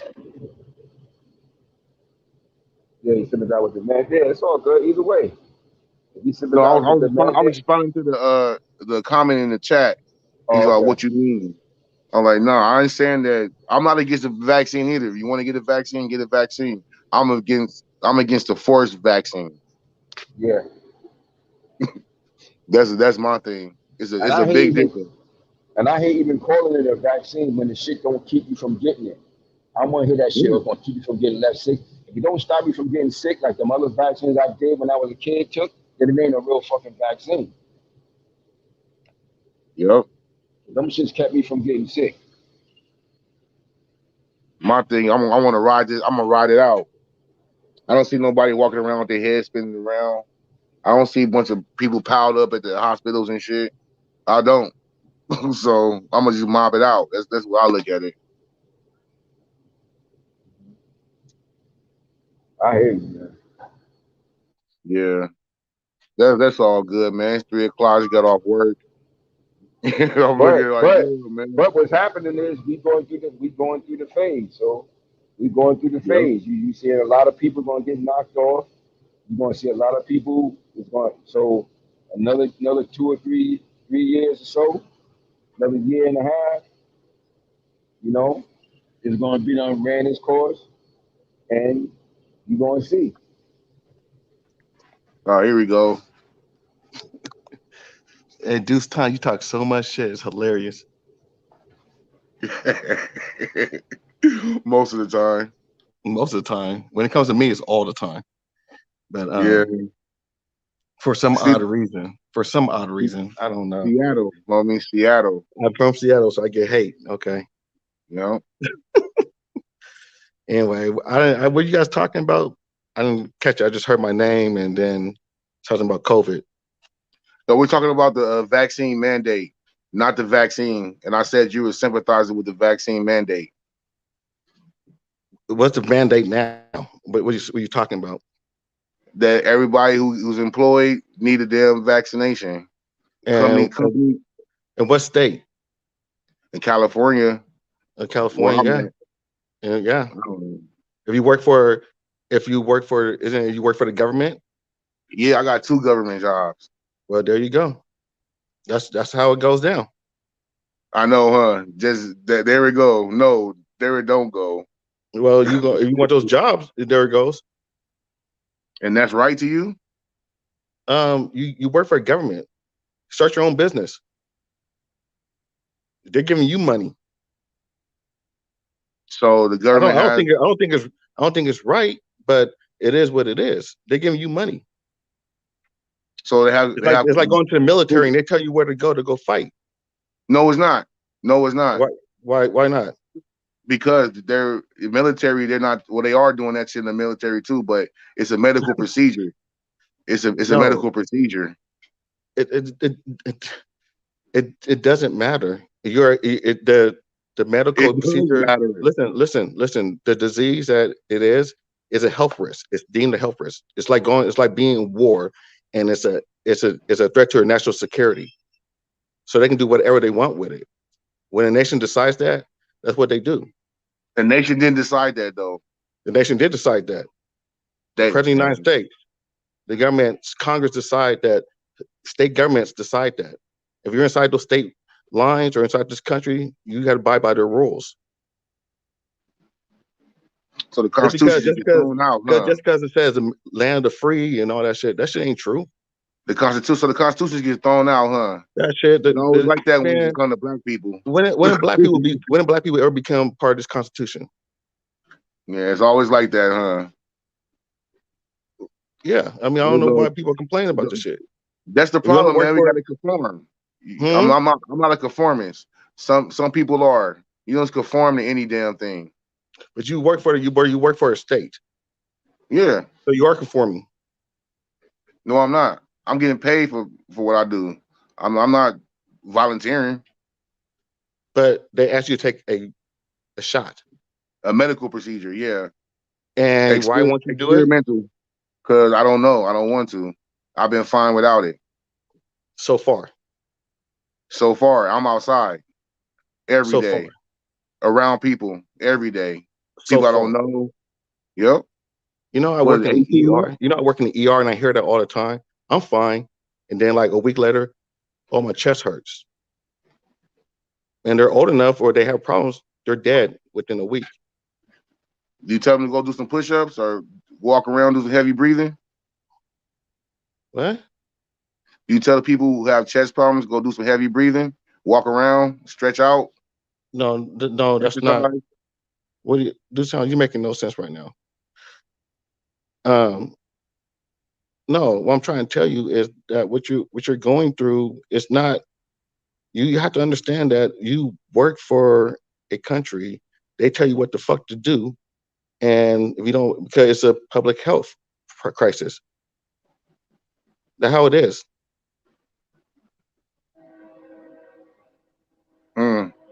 Plain and simple. Not really. No, it is. It is really no. For real, it is like that. Not really. If you want to work for the state of California, you got to do what they say. Not when it comes to medical. Yeah. Like I just said, did your doctor write you a note saying you can't take this vaccine? I'm working on that. Well, work on it. I got 3 weeks, 2 weeks, 18 days. Like I said, you're not free like you think you are. And you being black, you should know that. You're not breaking no news to me, but I did believe I have medical control over my body. So if they mandate it's a virus in all a man's nuts and cut them off. Women barely have control of their body. A man tell them what to do with their body all the time. So you can't use that excuse. Women, you can't use that excuse. There's no problem with a white man telling you what to do with your body. There is a problem with anybody telling me to do with my body. That's the problem. What I'm trying to say to you is, of course, it's a problem. What I'm trying to say to you, if you want to work within their rules, you want to work for their state, work for their government, they tell you what to do. They're giving you money. Niggas Just because you work for the money doesn't mean they have to give you the money. They can hire somebody else. It's just a pea in the pod. It's a worker. You think I don't know that? You think I don't know that? Yeah. I don't think I'm big shit at my job or I'm not saying you're big shit. I'm not saying you're big shit. I'm not saying none of that. What I'm saying I know is I'm that easily replaceable. I know that. I know, but what I'm saying is you are part of the system. Yeah, but I did You think want I to had start your own business and try to do it yeah. that way. And that's Well, not if even that was so guaranteed. easy to do, Huh? if that was easy. If I could start my business in 2 weeks, you know what I mean? I'm gonna get it popping. Well, should I start selling face masks? Well, good luck. Do what you got to do. Yeah, some niggas be defeated. I'm not defeated. I'm a fighter. I don't think in being defeated. I think what it is that a lot of people don't understand that. Do what they tell you to do. Man, that shit's old. That's that slave shit, man. They tell white people what to do. They'll tell people who are in power what to do. It's beyond that. It's beyond that. I'm lost. We don't have no real power. This country, people don't have no real power. Actually, we do. We don't use it because people like you. Oh yeah, they said it, so let's do it. That's why we don't have power because we don't use it. We don't work for the government. The government works for us. It's not. It's not their. You believe that? I know that. It's not the way it is, but that's the way it's supposed to be. What did you just say? It's not the way it is, but that's the way it's supposed to be. Okay, so we're in the it is part right now. So if people wake up and stand up, like instead of people like you, oh, they told us to do it, let's just do it, or whatever your beliefs is for listening to everything they say. You know what I mean? That's the problem. So So who should I listen to? What do you mean? Who should you listen to? I'm asking yourself. Who should I listen? Yourself. I'm not an expert. I don't know everything about the human body. I don't know about a lot of things about the disease control. It don't seem like they do either. So why do you go to the doctor? Why do you go to the doctor? When you have an ailment. Okay. Well, there's no doctor. You don't go to the doctor unless you have an ailment. Most of the time. Or you go for a checkup, an older man like me. You prove my point. Why do you go to the doctor? If you have an ailment. Okay. It's a disease an ailment? To some. To some. If you got HIV, is that an ailment? Does this disease affect everybody the same way? Does disease affect everybody the same way? It depends what kind of disease it is. Everybody is different. The coronavirus. Does it affect everybody the same way? No, it does not. So why should everybody go by the same rule? Oh my God, I can't believe having this conversation with you. Does it? You can catch it. You can, man like you. You can catch it. You can spread it. You don't know what it can do to you. Have you ever had it before? I believe so, but it's not ever been confirmed. I mean, have you? You don't know, right? I just said it hasn't been confirmed. Okay. So I had this conversation with a 45-year-old woman about 2 months ago. Was she fat? No, she wasn't fat. Not at all. And she came in, there was something wrong with her stomach. She came in and the doctor asked, did you take a COVID shot, COVID vaccine? She said no. Okay. A week later, healthy woman, she had something going on with her tummy. Figure out what it was. I'm not gonna give out her medical history, but it was something safe. And then a week later, she came in with COVID. She passed away a week and a half later. There was nothing, no signs of it. Okay, so what I'm trying to tell you is the disease is random. You don't know what it can do. Only thing we have defense against it is isolation. And what I mean by isolation, quarantine and a vaccine that's kind of working. And hydrochloroquine. No. I was fucking around with that one. Is that Trump medication? Huh? Yeah, is that the Trump medication? Medication? What about that hydrochlorine? What he was saying? That's that Trump. That's that Trump. That's that Trump bullshit. Yeah. I'm gonna tell you something, man. I have been gracious enough by the Most High to not have, according to my knowledge, I haven't had the COVID virus. I've never had a high temperature. I've been checked thoroughly throughout the season for it, and I've had 3 tests so far. I need to take another one because I believe in getting them. I don't go around a lot of people, but I was around some folks over the weekend. That's why I want to get checked out right now. But I wear my mask faithfully. I was hearing Duke say his mask is his immune system, but I wear my mask going in through any doors where there's a gang of people. I didn't say that. You said your immune system was your mask. I didn't know what you meant by it. No, I didn't. No, I said my immune system. I said my immune system will help me fight it. As a matter of fact, Pugilist said that. I didn't say my immune system was my mask. I'm not against a mask. My bad. Okay, but I wear my mask faithfully. You know, when I go around crowds of people, I don't use my hands to open any doors. When I go to the gas station to get gas, I have a glove on, or gloves plural on both hands. When I go to the bank, I'm gloved up. Man, anything that a bunch of thousands or millions of people are touching, I'm not trying to touch a bare hand, man. See, I've been wanting to do this before Corona came out, but my wife always told me I was crazy. Then I know other people look at me like I'm crazy, but now I got a legitimate excuse where I can dress up with gloves and have my mask on. I don't trust folks, man. I mean, if I ain't been kicking it with you, don't know you, I got to be leery of it until I get comfortable about you, you know. And it's just a way for me to look out for myself. You don't have to. I don't have this mindset. I don't believe in taking this vaccine because I don't trust it. And vaccines, to me, means eradication. And this is not eradicating anything. And so the vaccines that I took as a little kid worked. We don't have people suffering from polio in this country anymore that I'm aware of.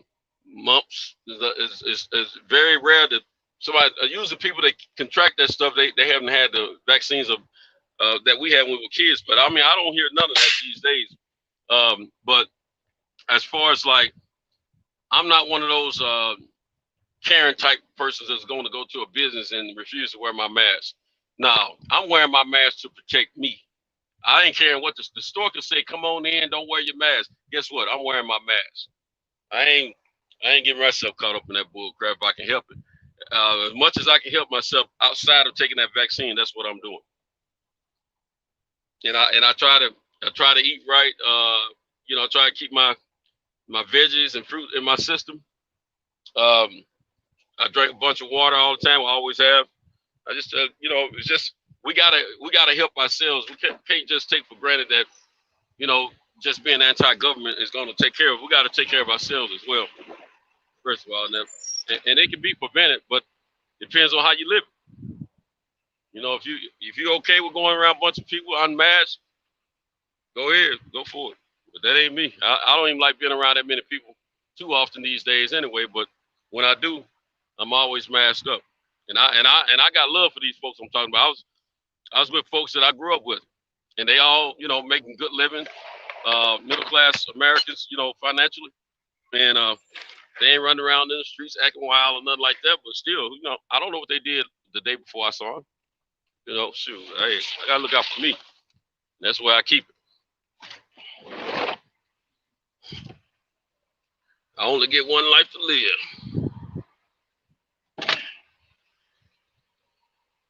Like I said, it's all good, man. Like I'm saying, that they say the vaccine don't even work all the way. Don't even keep you from getting COVID. And you can be one of those rare cases. You be healthy and get COVID and die. I know that, and I'm aware of everything that's happening. But I don't believe one size fits all, and I don't believe everything should be mandated. Hey, I don't think they got them ready for me yet. I'm gonna leave them here. All right, my friend. That's all I really want to touch on, man. Just put my little words out there about the vaccine mandate. You know what I mean? Your religion can't be a reason for you not to get the vaccination.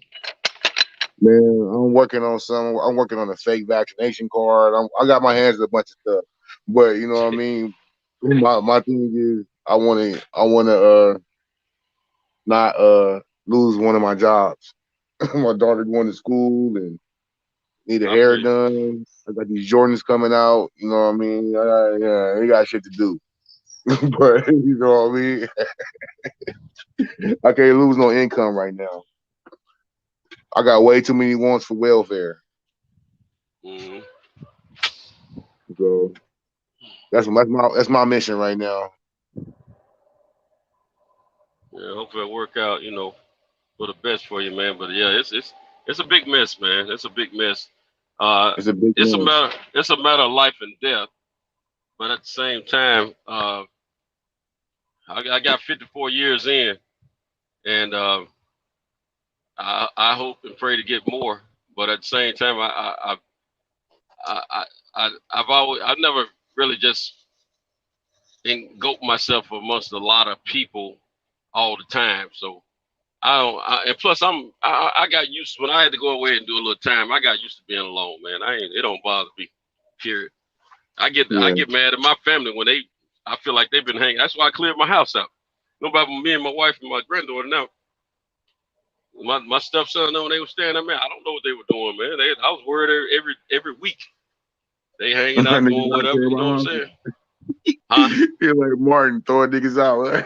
Yeah, I gotta go. hey, get to stepping. Hey, My they had mama, to go, my man. mama, I can't even go to her house like that. My mama, she got 10 cans of Lysol and sprays and masks. Take your shoes off. I'm like, man, when all this shit died down, we'll visit more.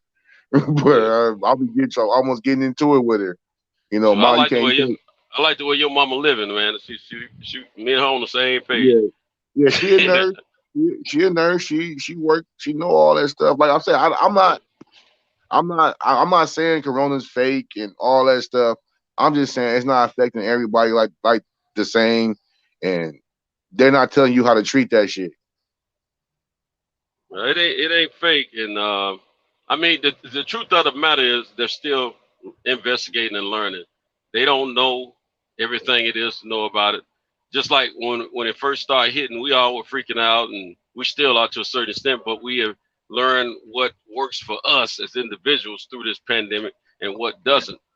You know, so My ass wasn't whatever's freaking out. been working for you, I would just tell somebody to keep it up. But if it wasn't working for you, if you had it, you got to change whatever it was you think probably got you contracted with it. Yeah, seriously, man. And start getting some exercise, start building your immune system, start doing all that stuff. Like I said, man, I'm outside, man. I play basketball at the park. You know what I mean? I do all that stuff. You know what I mean? I'm not isolated in the house like that. You know, I've been outside this whole pandemic. Man, I'm gonna keep it real, man. I ain't saying that everybody should do this, but man, I don't even sit next to my wife there, man. Man, when I'm downstairs in the living part of the house, man, I'm more than 6 feet away from everyone else. Then when I'm upstairs, except for the bedroom, you know, in the bedroom, she gonna give me some. I'm gonna take a chance on COVID at that point. But most of the time, I'm upstairs, man. I'm upstairs, you know, chilling, taking naps and all that, you know, staying away from everyone. Now, when I go to the gym, I don't want nobody exactly right next to me working out. You know what I'm saying? I put space between us. I keep my mask on. I take me a breather every so often. You know, take the mask down and you know, breathe a little bit and then put it back on, man. You know, I just don't. I just try to help myself as much as I can, you know. But I'm not going to continue to stay out of the gym as long as the gym is open because COVID made me lazier than a son of a gun, man. My business fell off because I got lazy during that COVID quarantine and all that. I'm trying to get my energy levels back mentally and physically, and I need to get my business outside, bro, like that around the kids, man.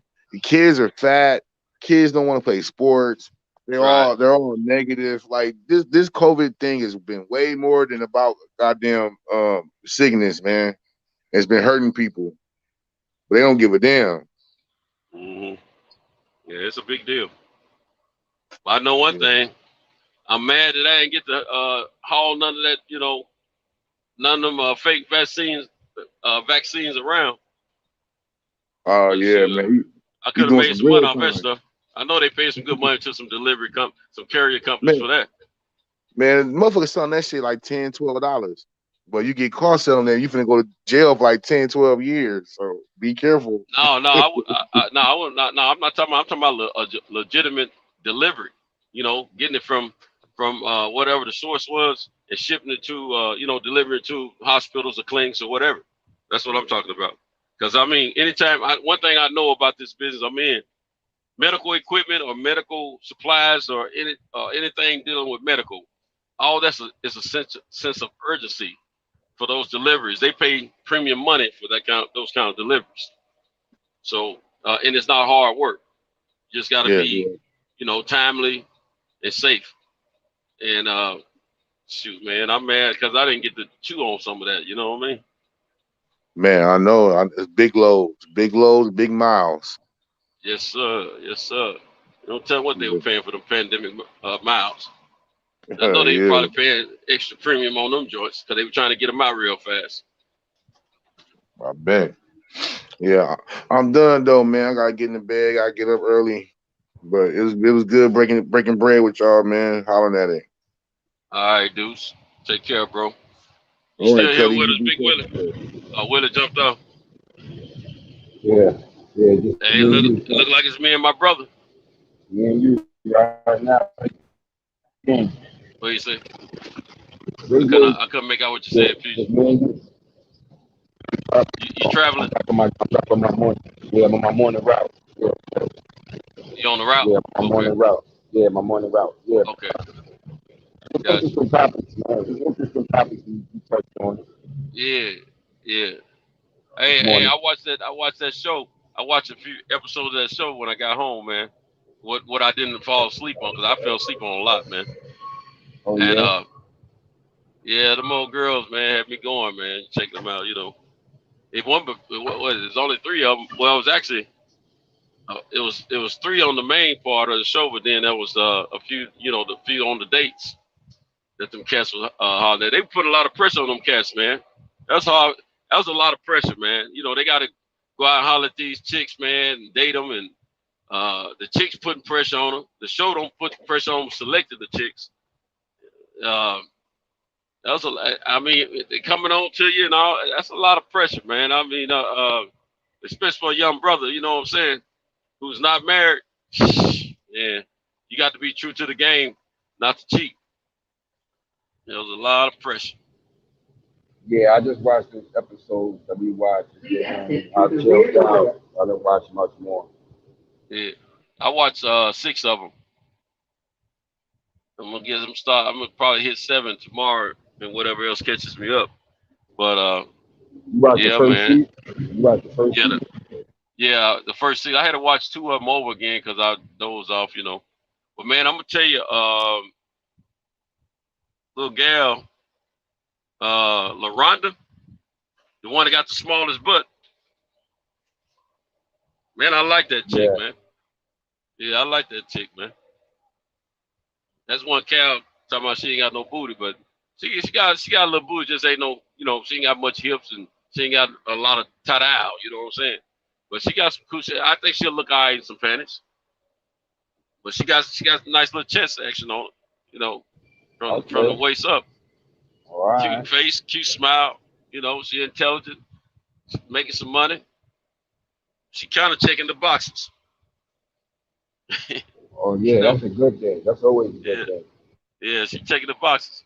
I didn't realize until this morning yesterday morning or yesterday afternoon, the little red bone. She got 2 girls. I think she said she had 2 daughters, didn't she?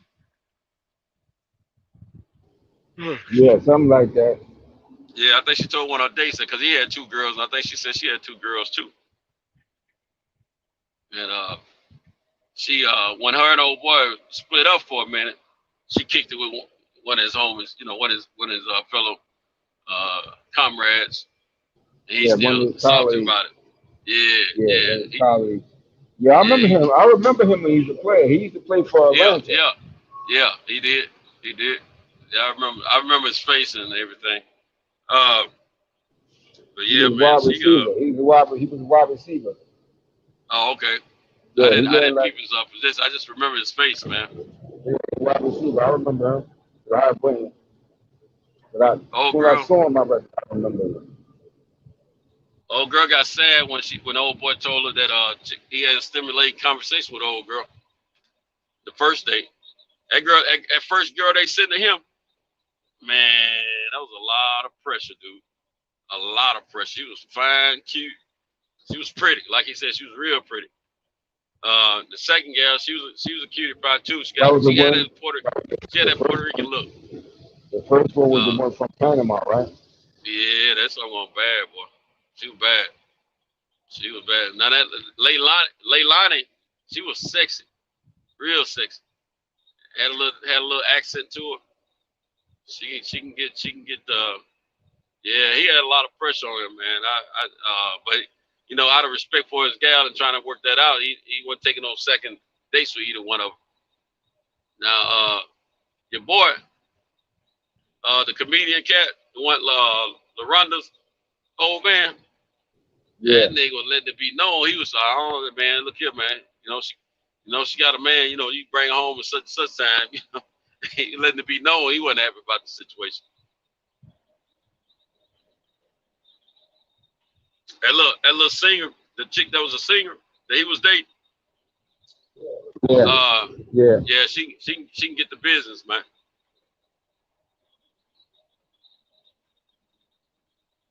Yeah, if I get a chance, I'm gonna check some of them out. Yeah, she was liking that cat too. She was liking it. But yeah, it was entertaining, to say the least. But I would have sleep anyway because I couldn't change the station if I wanted to. I didn't have it on. I got a little app I can pull up shows and movies and stuff on, like on demand type deal. And run them through. Yeah, me too. Yeah, that's what I did. I'm mad. Tyler Perry got tight grip on his stuff, man. I can't get his stuff though. Like Sisters, that show Sisters and the Oval. I used to be able to see it, but he put the clamps on, man, and cut it off, man. I can't catch him no more. So I'm way behind on both of those shows there, man. Oh, and then, really? You ever seen Sisters? You ever watched it? Yeah. I think Sisters was good. Yeah, I'm gonna tell you the chick, the chick that work at the airport. Yeah, the big one, she's big mommy. Yeah, I like it. I like that thickness on her, man. I can deal with that. The other two, the other three, they all right too. They straight. I like all of them. But, I like mommy at the airport, but I like that lawyer. Yeah. The one at the bank. The lawyer. The lawyer. Oh yeah. She the cutest one out of all. Man, she's sexy, man. She a little petite thing, but she's sexy in the summer gun. Yeah, I like the attorney too. Yeah. She was the first one. She's the first one I think most of us guys probably had an attraction to because she was getting it in with old boy, and they was showing her, looking a little sexy around her apartment. You know what I'm saying? Then she's supposed to exercise from time to time. You know what I'm saying? Yeah, she used to work out. She got it going on straight up. Yes, sir. Yeah, I like her, man. I'm on her IG. I ain't got the rest of them on Instagram, but I got her. The sexy self. She plays in another show on BET. That comes on BET. Family Business or something like that. I can't think of the name, but she's like the niece, cousin, and she's like an assassin, sexier than a son. Man, you put some cutie pies with some decent bodies and got them dressed a little bit in a program that's mostly a black show. Shoot, I'm getting ready to watch it. First thing my wife said, "What is something silly you watching?" Yeah, I like. But yeah, man. We had some stimulating conversations through the night, man. Yeah, definitely. Yeah, my man Rick Williams, talking about credit and things, which is a great lead into what we were, what we were talking about. It's like a good finish up to what we were talking about yesterday with the Trey. Finances. It's all along the same lines of that. You know what I'm saying? Yeah. What he was saying about the authorizations and all that. I don't overly disagree with him about that. I know it has some help to it, but I just didn't get as much help on my end with it. I mean, I didn't see much of a benefit for me. I'm not saying it don't work what he was saying. But I had a few years ago, my son and a couple other guys working for me. I didn't have a what we call a fuel card for my company. I have a fuel card account now. I have two of them, as a matter of fact, but I didn't have one then years ago. So I had my American Express card. American Express allowed me to get additional. Well, they allowed me to get up to 5 extra American Express credit cards under other names, you know, individuals' names that was authorized to use them on my account, right? But I didn't even have to give their socials. And they later on they wanted the social, but I didn't have to give them up in the beginning. But anyway,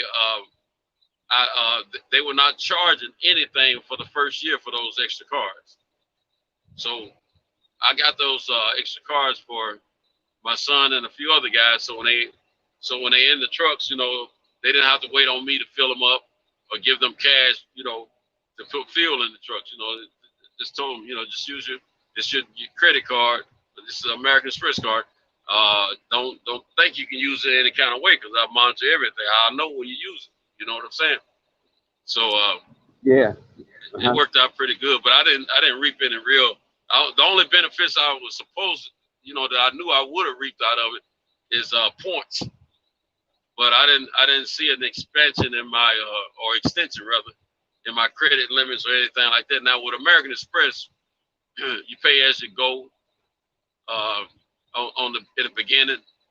Now I eventually got it up to where I could spend over $15,000 on my American Express account, but that was not then.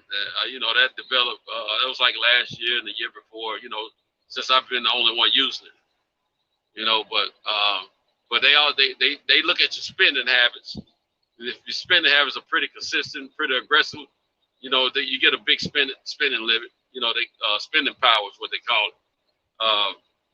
But if you're not doing that much with it, so they're gonna cut you back. You know what I'm saying?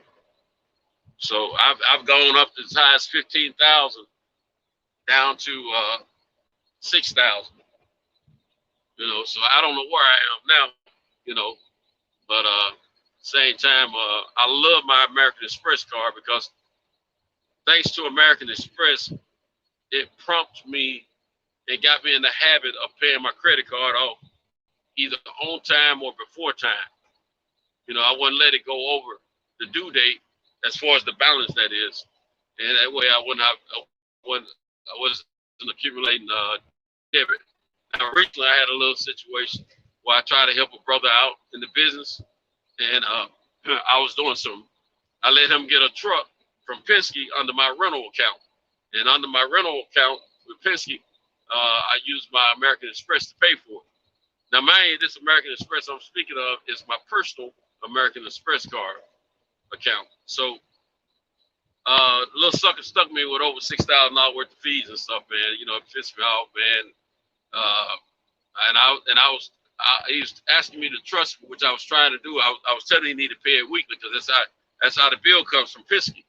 And he paid 1 week, and if he paid not maybe 10 days later on the next one, you know, then eventually I said, man, you're making me nervous, bro. You know, then it come to the point that he couldn't pay nothing. So he don't burn all the bridges on this end. You know, I can't help him anymore. Now I see why, you know, he's a hustler to a certain extent, but he doesn't know how to manage his money, his business and things of that nature as well as he should at this point, this stage of his career. But he's a young cat, you know. But I ain't gonna dog him too much. But the fact that I do want my money, you know what I'm saying? But I know everybody was like, man, I wouldn't pay it. You gotta make him pay. Yeah, I'm gonna try to get the money from him.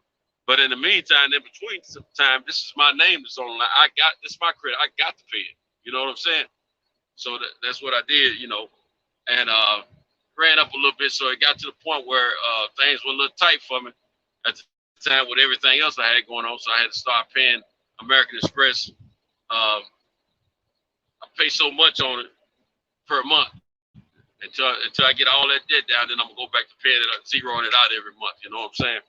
So, needless to say, it's charging me a little interest in the process, and I don't like that because this year's the first time I've ever had to pay any interest on my American Express card that I've had for about 6 years now. But anyway, what I'm gonna probably do the next day or two. I mean, I've been for a few years. I've been getting a lot of offers from American Express about a business credit card and a few other banks, and that's what I'm gonna do next. Instead of getting personal, I got too many personal credit cards right now, but I'm just gonna start. I'm gonna give me about three business credit cards. Let that do me for a minute. That way, I'm straight because I've been wanting to do this for a while. It's everything that I do on a daily basis. Just do it on credit for my business, and then pay it off, monthly, so I can keep my my cash flow strong. You know what I'm saying? And my man got off. But anyway, I want to keep my cash flow strong, so that's what I'm gonna start doing. And I've been trying to tell my wife we need to do that on the personal end as well. And all it does is as long as you keep your habits strong on the positive end and pay that stuff off like you're supposed to, not only will your credit expand as far as the way they extend your credit, but your limits and all that stuff will go up and your scores will go up as well. So credit is a game that you got to learn, and you got to learn to play it well. And one thing I recommend to anyone who's having some issues credit-wise, there you go, my brother. One thing I recommend to anyone who's experiencing some credit, if you don't fully understand or whatever, get some. If you don't already have, get apps on your phone like Credit Karma and Experian. Get those kind of apps so you can keep up and monitor your own credit. A lot of credit card companies extend that to you as well, where you can check in on your credit from time to time, but it may only be coming through one source. I recommend getting Credit Karma and Experian because Credit Karma will give you TransUnion and Equifax scores. They may not be 100% on point to as far as like if you're going to buy a car or you're doing a mortgage or something like that. But at the same time, it give you a general idea where you're sitting. You'll know how positive you are. You'll know if you got a collection or whatever, or if your percentages are too high on your credit card, which you should have the knowledge about that anyway. But Credit Karma and Experian, they keep you in tune with that. Experian is strictly Experian. Experian has become a major factor in the credit industry. Major banks look at Experian to see how you're doing because at the time, Experian was like the IBO for my boxing fans out there. You know what I'm talking about? They wasn't a big factor. Now, Experian, over the past decade, they have become a serious factor in determining, and banks and other lending institutions determining what kind of credit they want to extend to you. So if your Experian score is pretty good, 9 times out of 10, the rest of your scores are in decent shape. They're going to be a little different, but depending on the accounts and how the accounts respond to the credit agencies. But you want to stay on top of that stuff. That stuff keeps you in tap to how you look to creditors out there, and you'll know before you go. Like if you're in the 700s and above on these apps I'm telling you about, if you're like in the if you like 720 and above, you're gonna be decent. If you're 740 and above, you 9 times out of 10 can get you on these credit apps. On these applications I'm telling you about. If your scores are like 740s and above, you should be able to go and buy whatever you want on credit as long as you can have the affordability and they can see that.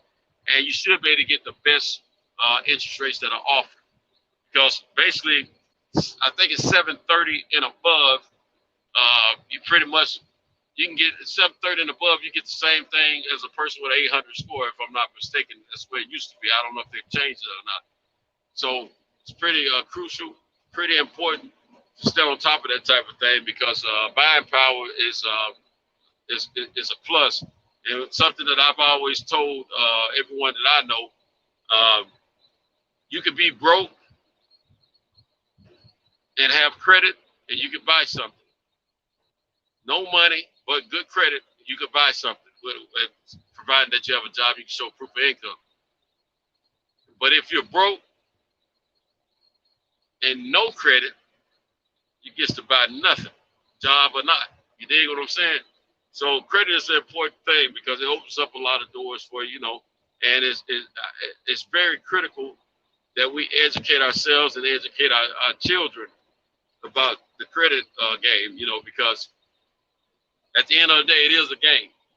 You just got to know how to play it. You got to know how to move your chips around. And once you figure it all out, figure the majority of it out, I'll say that, you'll be able to play the system the way you need to. Sometimes I be thinking I'm not going to get a person. My biggest word these days is being overextended with debt and not enough revenue coming in, and the fact that I'm self-employed. Because a person with a job can get something quicker than a person who's self-employed can. But so it's very important for a person who's self-employed to keep that credit pristine, keep them scores high, keep your debt low, and you can walk in and get whatever you want without showing proof, unless you're trying to get like a mortgage or something. When you're trying to get a mortgage, you got to show proof of income. But a little story on the personal end. For 8 months, now I've been in business for 6 years, but in 2019, after I shut my trucks down on this high profile client that I was working with at the time, they messed up my money, so I shut my trucks down. I'm at heart, I'm still a street dude, and I understand money to a certain extent. In the streets, you couldn't owe me over $60,000 and think it's gonna be sweet that you can walk around. You couldn't, you probably owe me about $5,000 or something like that, but over 60,000, no, you probably gonna be limping, and probably gonna be folded up the top half of your body, and you're probably gonna be limping on the lower half of your body until I get my money. The real talk. That's how I was back in the day. I didn't, you can't let somebody just be running around fronting and talking about, hey, I got that nigga money and this, that, and I ain't paying him, blah, blah, blah. Well, in the business world, you can't go around breaking no bones and whooping on folks or nothing like that, So this company got up over $61,000 on them. I got very nervous because simple fact, I was still able to make payroll and all that. I'm going to take care of my responsibilities for people that I owe money to, which, I had a payroll. Now, when I was this particular company, it was costing me $18,000 a month to service them. That was my cost. And they worried about the check they wrote me 2 months before, talking about you should be all right. No, you don't count my money for me. You don't know what I'm saying. But anyway, you owe me payment. I do the service, you pay for it. You know what I'm saying? Anyway, I got a little nervous because, see, in the business world, these companies can file bankruptcy and you just sitting there with your hands in the air. You know what I'm saying? If they include your company and your debt in that bankruptcy. So I got a little nervous about that because I couldn't get the posse together and we go bum rush this company and do a little beat down money. It wasn't the type of program, legitimate business entity, and you got to be a business person. So I had to act accordingly and deal with them in a business way. And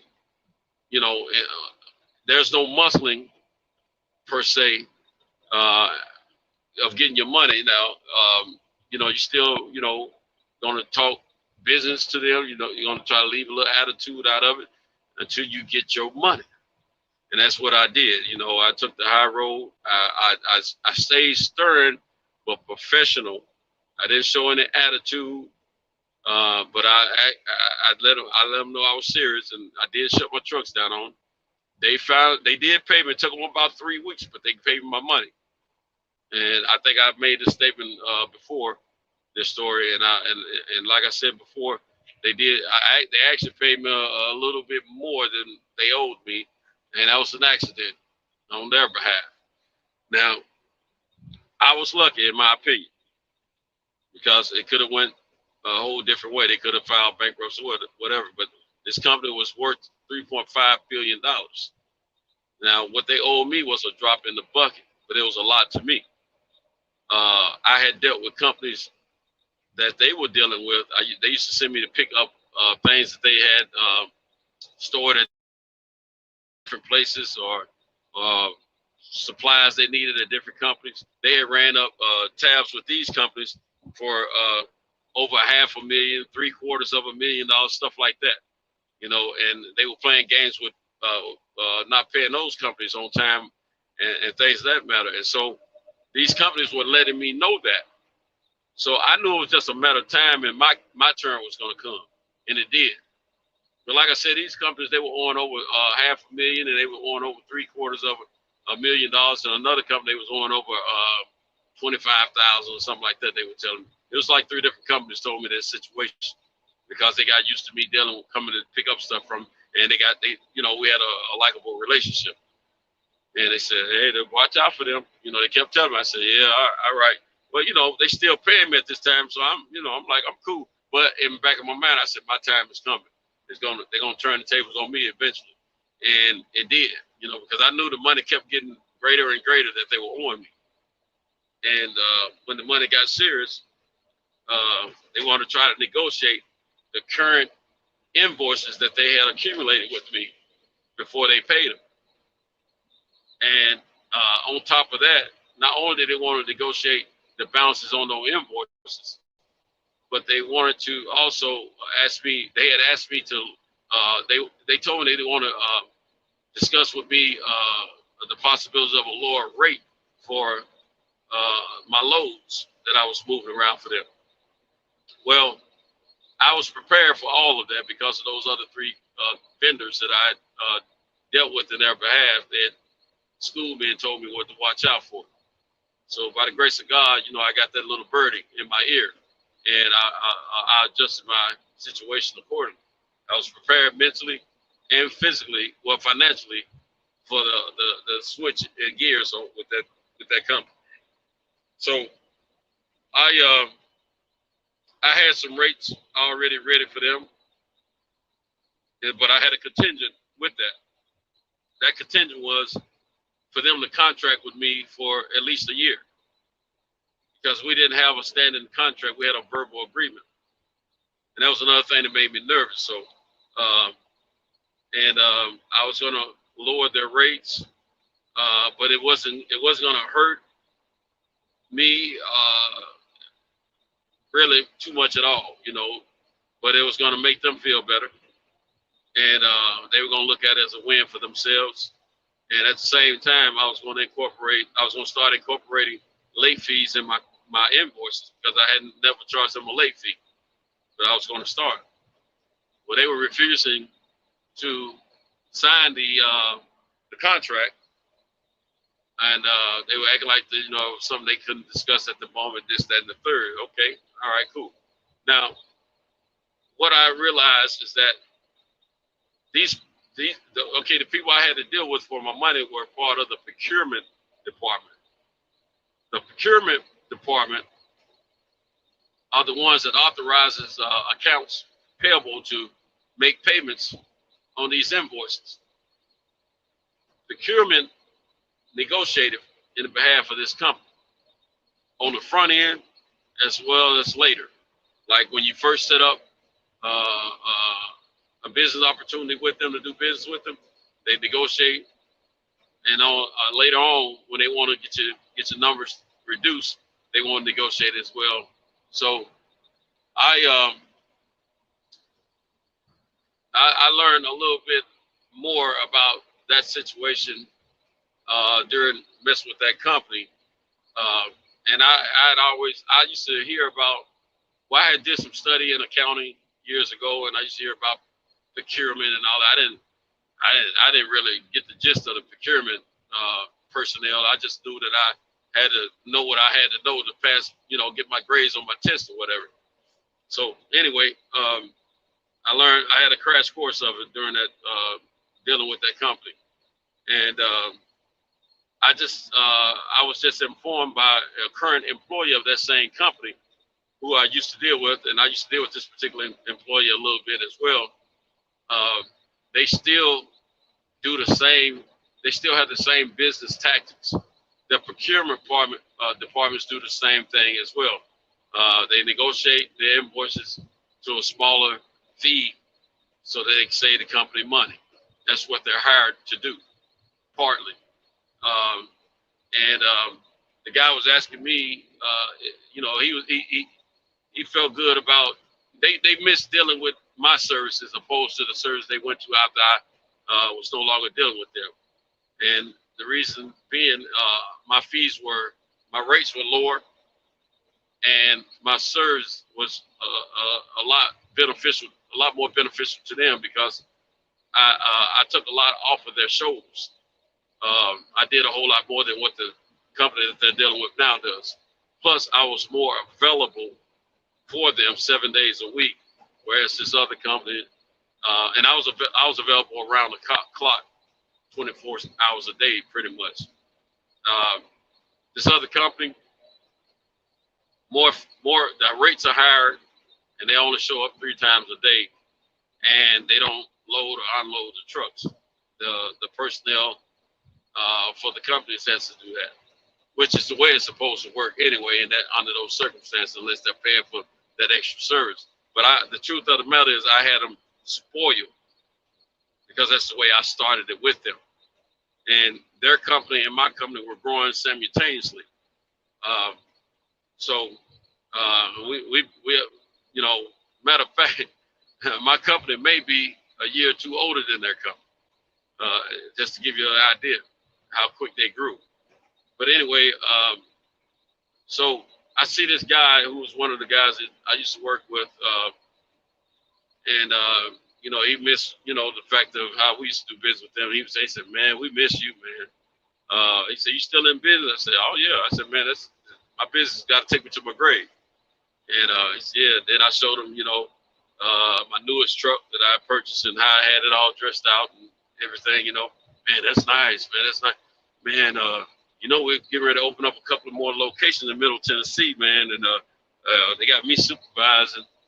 They moved me up, and he's actually a manager, and he's going to be moved to another location. Asked me if I go in this area. I said, "Oh yeah, man." I said, "I go to that area every day." And yeah, you still have your drivers and stuff? I said, "No, I don't have that particular crew." I said, "But that's no problem. I put a team together on no problem, You still have all your trucks you had before?" I said, "Yeah, I still have all my trucks." "Man, would you be willing to do business with us again?" I said, "As long as we got to understand that the money's right and the money's coming on time." I said, "No problem. It's business at the end of the day. They checks never bounce. I'm cool with that, but I know what I would do and what I wouldn't do with them at this time, And also, I would make sure that they have to talk to someone else about the bills.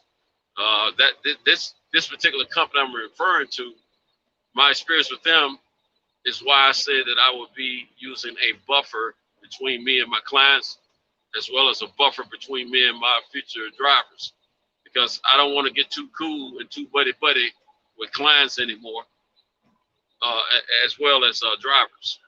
So I would, whoever I deal with, they will have to deal with a certain personnel when it comes down to invoices and payment and things of that nature. That my personnel will contact them when they're not paying on time and vice versa. They will not be allowed to speak with me. If they do call me, I'm gonna be like, "Hey man, man, I'm not even sure how all that's working right now. Let me refer you to such and such." That's what I would do, turn them over to that person, because I don't want them to get me persuaded to, bend the rules for them. I just learned my lesson. I put it that way, and I'm gonna do what I do because I know it's beneficial to me, and that's basically how business works pretty much. You know, you got employees that handle those things, and see, I had to think about it. That company had employees that handled its business. Why didn't I have employees to handle my business on the financial end? So those are the things I learned from that company. You know, I'm willing to work with them again if the opportunity presents itself. It was easy money. It was like taking candy from a baby. I have no problem with it. But at the same time, my stipulations will be documented, and I will get some signatures, and that's the only way I can do business with them. You know. But anyway, just a little food for thought. But yeah, I just want to, you know, I just want to speak on the fact of what my man Ricky Williams was saying about credit and everything. He's right in every aspect as far as enhancing your buying power and things of that nature. Not just on the personal end, but if you're in business for yourself, you got to do that too. You got to play the credit game and build that credit. You know, when it comes down to businesses, if you're needing some big machinery or something like that, that you may have to finance, you will have to do that on a commercial loan, and commercial loans work a little bit different.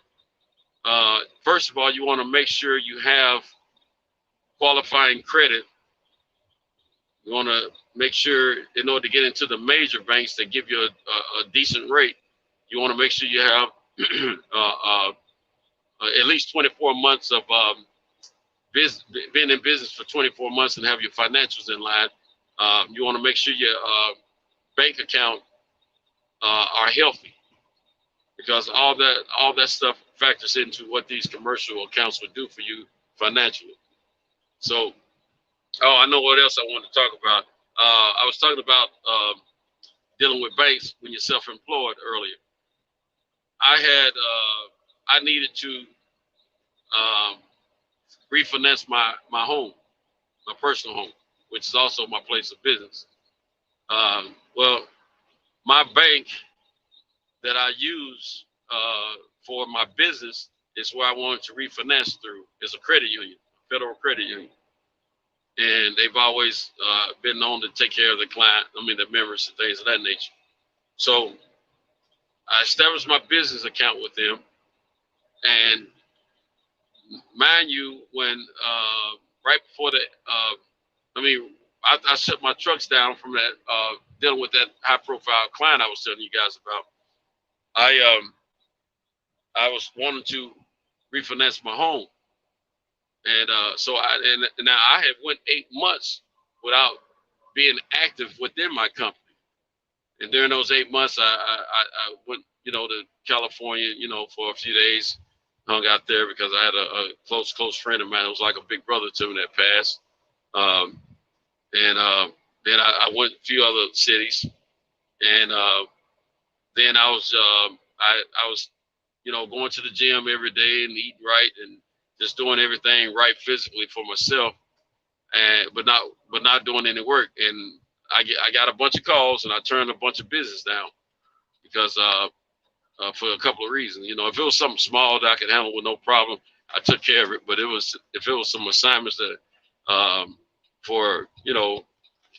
that's going to require some dealing, I couldn't do it. So I would do a couple of things. I would either price myself out of them, like these fighters be pricing themselves out of fights.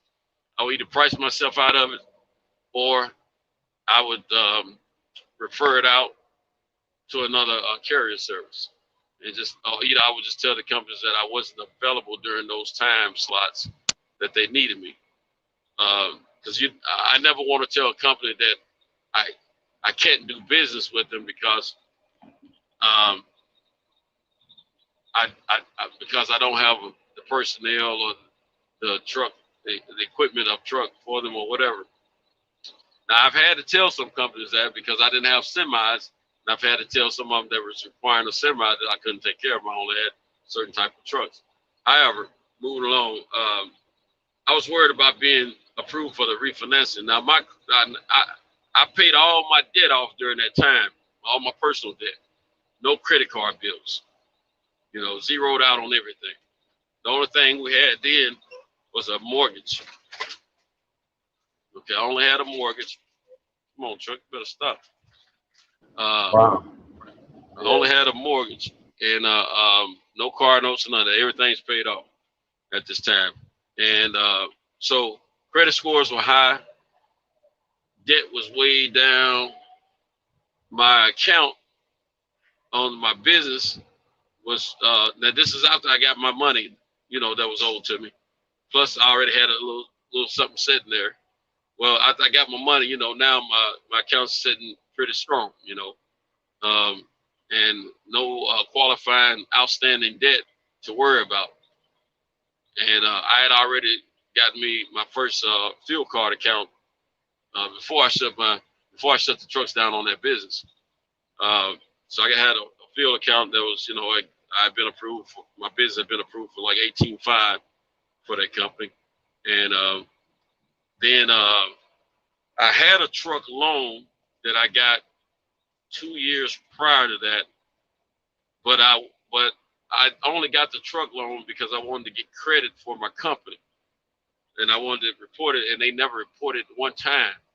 So I paid that truck off when I found out they wasn't, you know, doing me any justice, and there was no benefit credit wise for it. So I paid that loan off and got rid of it. And so the refinance, we were told would take about 2 months, but when in the pre-process of it, you know, I'm talking to the loan originator, and the young lady was telling me, I was telling her that I'm self-employed. My wife has a job that pays her by W-2, but I didn't. I'm self-employed. I'm in business for myself. Blase, blase. They said, "Well, that's gonna be a tough one." I said, "Yeah, don't worry about it." And she was like, "Well, right off the cuff, I didn't just go in and tell her too much until she asked the question. Then I'll answer the questions truthfully. And then I gave her everything she needed to know about my business except for a profit and loss sheet. And I gave her the previous 2 years profit and loss, and everything was positive, looking good. You know, looked like, you know, we're about to go fly high in this business. But then a few months went by, and she said, "Hey, we gotta get a profit and loss sheet from you." I said, "Well, look, I haven't filed my taxes this year yet, so I won't have that until I file my tax." She said, "Well, you at least have, I'm sure you have bookkeeping, right? You can either call your CPA or if you have bookkeeping on, you can print something out from that." I said, "Yeah, I could do it," which I knew they needed, but I was trying to avoid it. And I had access to it to do it myself because I have my own bookkeeping software at home. And I said, "Yeah, but I said, let me just go and be straight with it." I said, "It's not going to look good." I said, "I've made already this year, by the beginning of April, we had already done over 6 figures because I was still, you know, getting my money off of, you know, that previous company I was telling you guys about." And so we had already made over 6 figures by the beginning of April. And I was telling my bank, I said, "It's not going to look too good." I said, "No, my gross for the business is straight." I said, "But the fact that I'm, you know, self-employed might be an issue." I said, "But I don't hardly have any debt or anything like that, and my credit's fine." Well, they looked at my credit. They looked at my expenses. They looked at my account because the account was with them.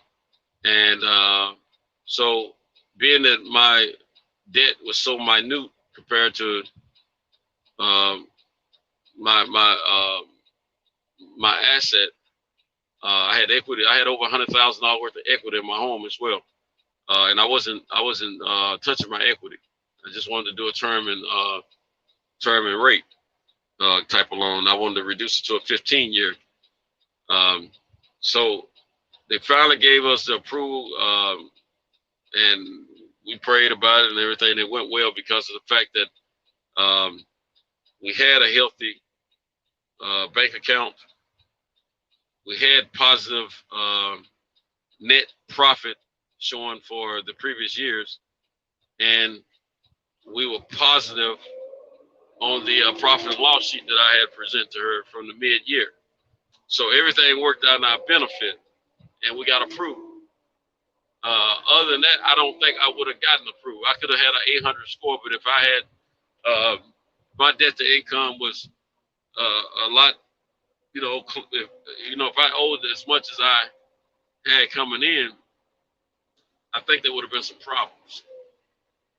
But by the grace of God, everything worked out. So what I'm saying is, if you got credit and you're doing what you're supposed to do, it's very helpful to you. So just don't take your credit for granted. Be sure to take care of it, trust in it, and don't let anybody finagle you on that, because it's very important. Keep your credit in order.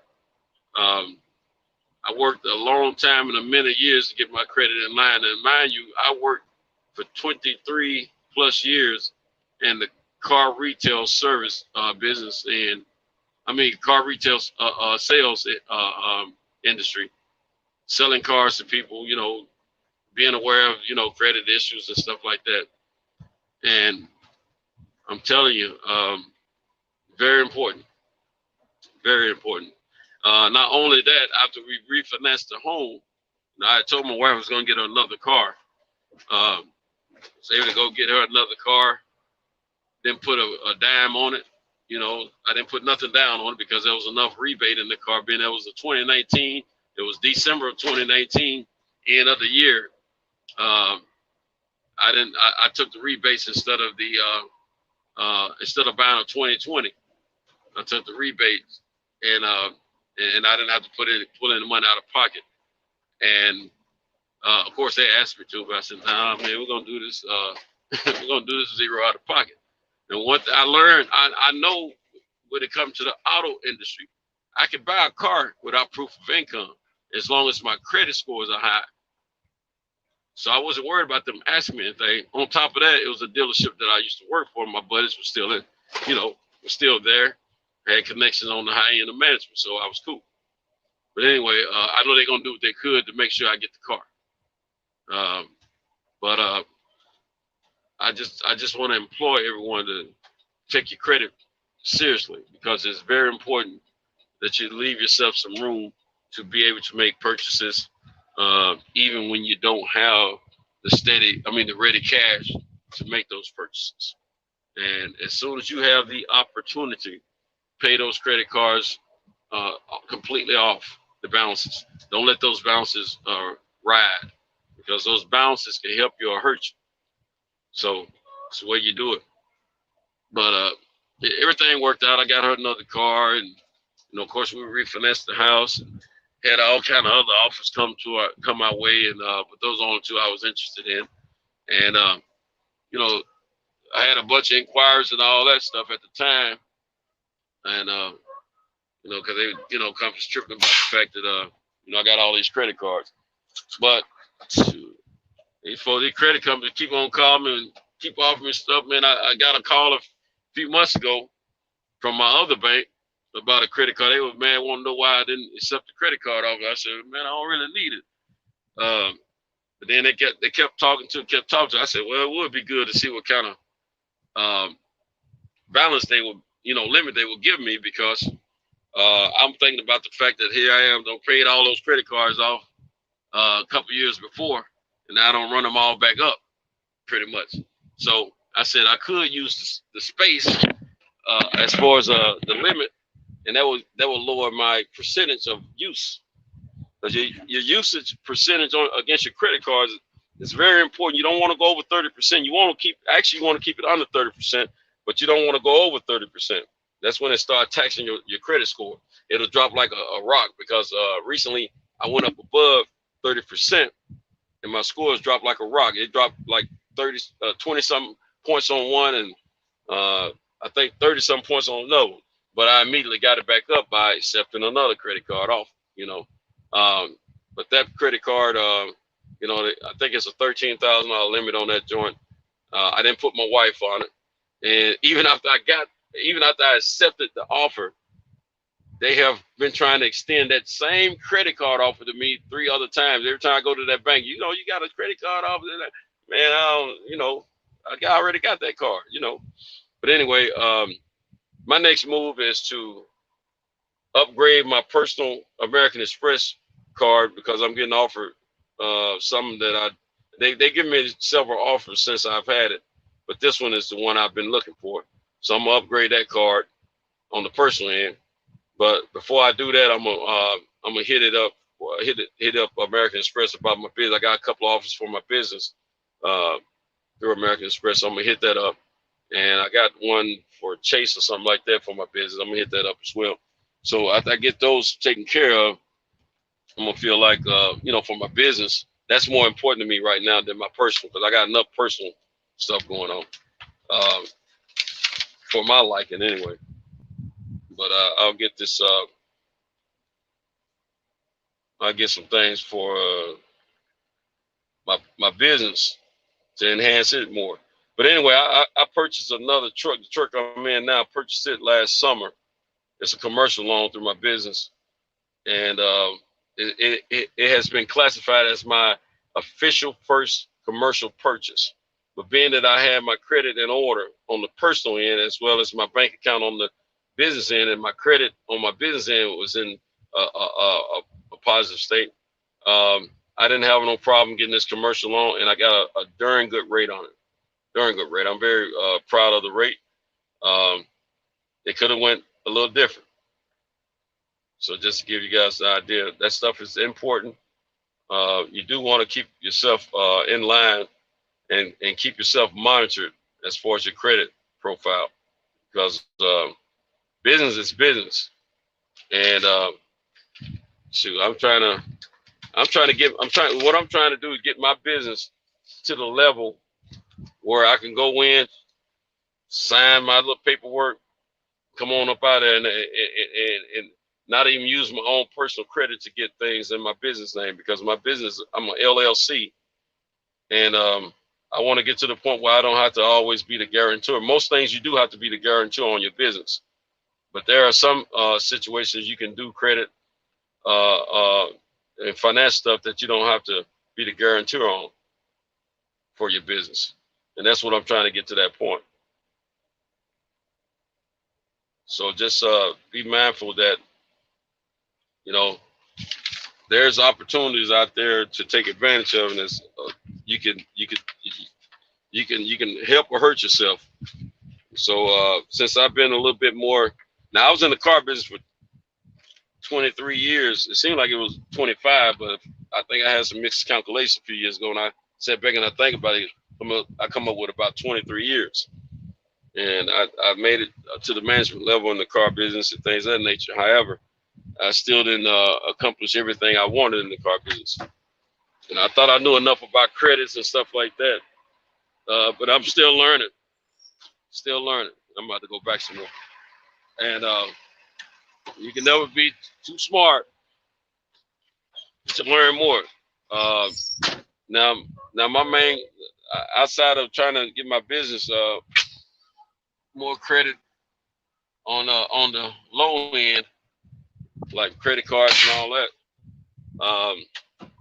Because pretty soon I'm gonna finance another truck, because I got to get back to doing business on the level I used to do it. But anyway, I want to what's I saying now? Once I get the my next main focus is retirement. See, I got to do retirement on a fast track program, because I am self-employed, and I've only been self-employed for 6 years now. I only invested in a little IRA, and my wife got a little something at work on her job outside of the personal IRA that we have, the Roth account. But I was so happy when Trey was talking about financial investment for retirement, because it was right in line with what's been on my mind of late. So that's why I was really quiet most of the time she was talking about that stuff, because what she was telling us was very beneficial and educational, because she's right. A lot of times you got to pay a hellacious consultant fee to get information like what she was trying to tell us. So I'm just thanking her for being available to educate us and tell us about how we can get some financial literacy about how to take care of our futures and look out for our kids and their kids for generations to come. So that's one of my goals. We were talking about insurance policies and all that kind of stuff the other morning. I was telling her I got a personal friend of mine. He has a bunch of real estate. He had a lot of real estate for years. I'm sure he's worth over $1 million. Real talk. And he's about 2 or 3 years younger than me. He, he didn't come from a dysfunctional family. He had, his parents and he bust that wide open. He got in the streets for a minute. Matter of fact, I used to supply the young man, but we knew each other from childhood.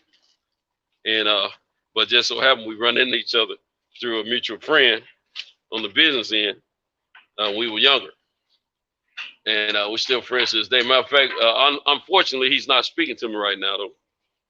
It's not like we'll never speak to each other. Just he don't want to talk to me because his boy lost the election, which is Mr. Donald Trump.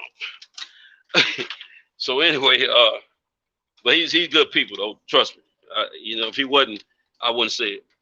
But at the same time, this cat got a bunch of real estate. He's very he's been in school. He keeps it with mostly older people, and they're like-minded people. He's on a lot of different boards, and he's learned a lot of financial literacy. A lot of financial education through folks that these groups that he's a part of and people that he circulate with. But he hadn't always extended the knowledge like I would love for him to. He's just, give you a little piece here and there. But he has a $1 million umbrella insurance policy that he told me. However, he hasn't given me the ins and outs of it yet. And I don't know if he will. But I'm going to take Trey's advice, and I'm going to get with Fidelity, get some of that education myself because I need it. And so I'm the closest I got over $300,000. God, stuff gonna fall. I got over a $3,000 policy. If something happened to me, my wife gonna benefit, decently. But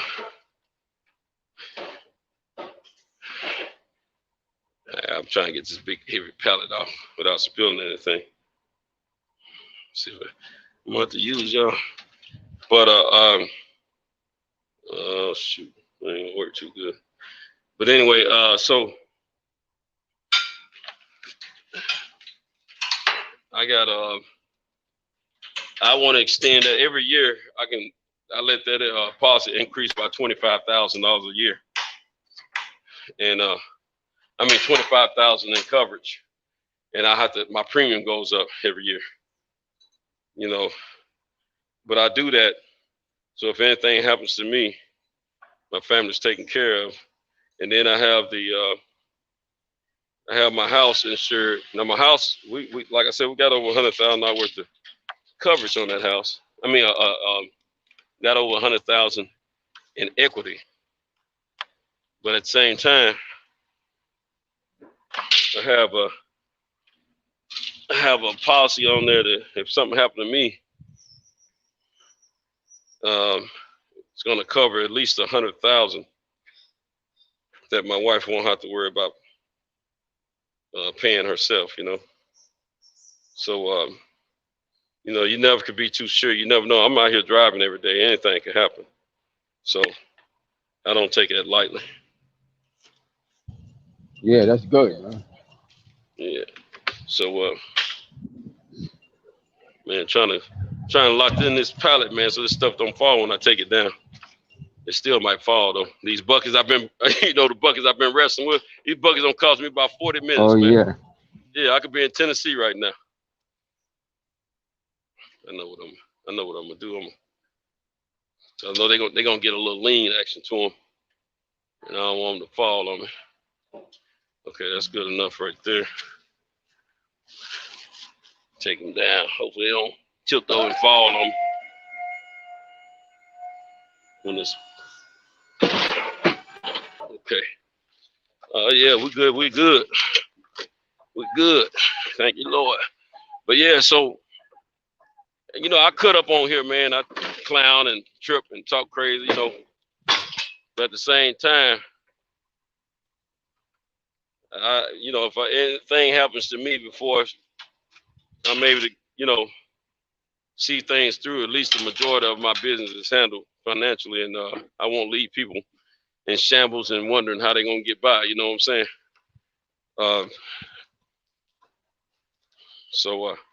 Yeah, that's good. And let me say this too. Any of you brothers and sisters out there that's looking to refinance your home, be leery about the source of bank that you go through or a loan company that you go through, because refinancing home is a mortgage is a big business. I've been fortunate. Hold on a second. Let me get this done. I'm gonna tell you. When I get back in the truck. Let me get this done. And I'm gonna tell y'all something. And some of y'all already know what time it is. But at the same time, for those that don't know, we're gonna drop some knowledge from experience that I've endured over the years.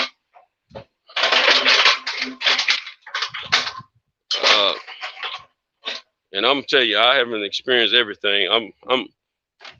I'm experiencing. I'm gonna tell you, I feel like I'm experiencing a lot of stuff on the financial level late in life compared to some of my friends. And the reason I said, now I might have caught up with a lot of them and don't realize it. But see, you got to remember, I went away and had to do some time for 5 years. So I felt like I got a little bit behind. The closest I came to buying a house before I went in, no, not before I went in. After I went in is, you know, I help provide the money for my mother, because my original goal before I went before I ever got in trouble, because I got out of the streets for a minute without getting caught. And as soon as my mom said she wanted to buy a house, and she was serious about it, I always had on my heart as a kid to help my mother buy a house.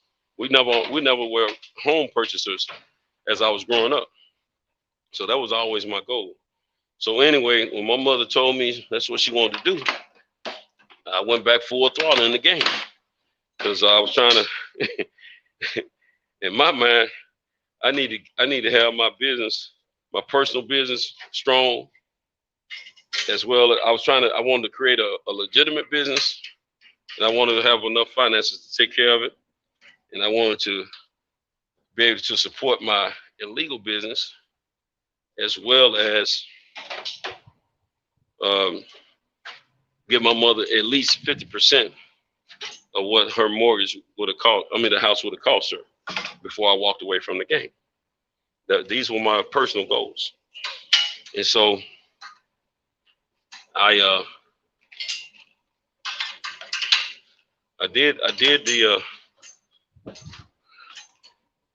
was in the process of trying to build enough money for all of that. And because it's all, you know, I spent down pretty good helping people. And I didn't really have any personal debt myself, but I was helping a lot of people when I was doing the wrong thing out there, because I felt like I need to balance things out by doing some good. So I've always been wanting to help people. But even before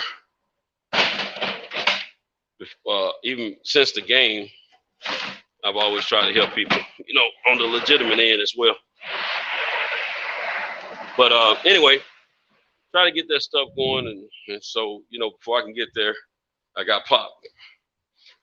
So now, you know, eventually I go to jail. My mom, she ain't trying to buy a house now. You know, not because I got popped, but she had gave up trying to buy a house before I got the money together and before I got popped. So anyway,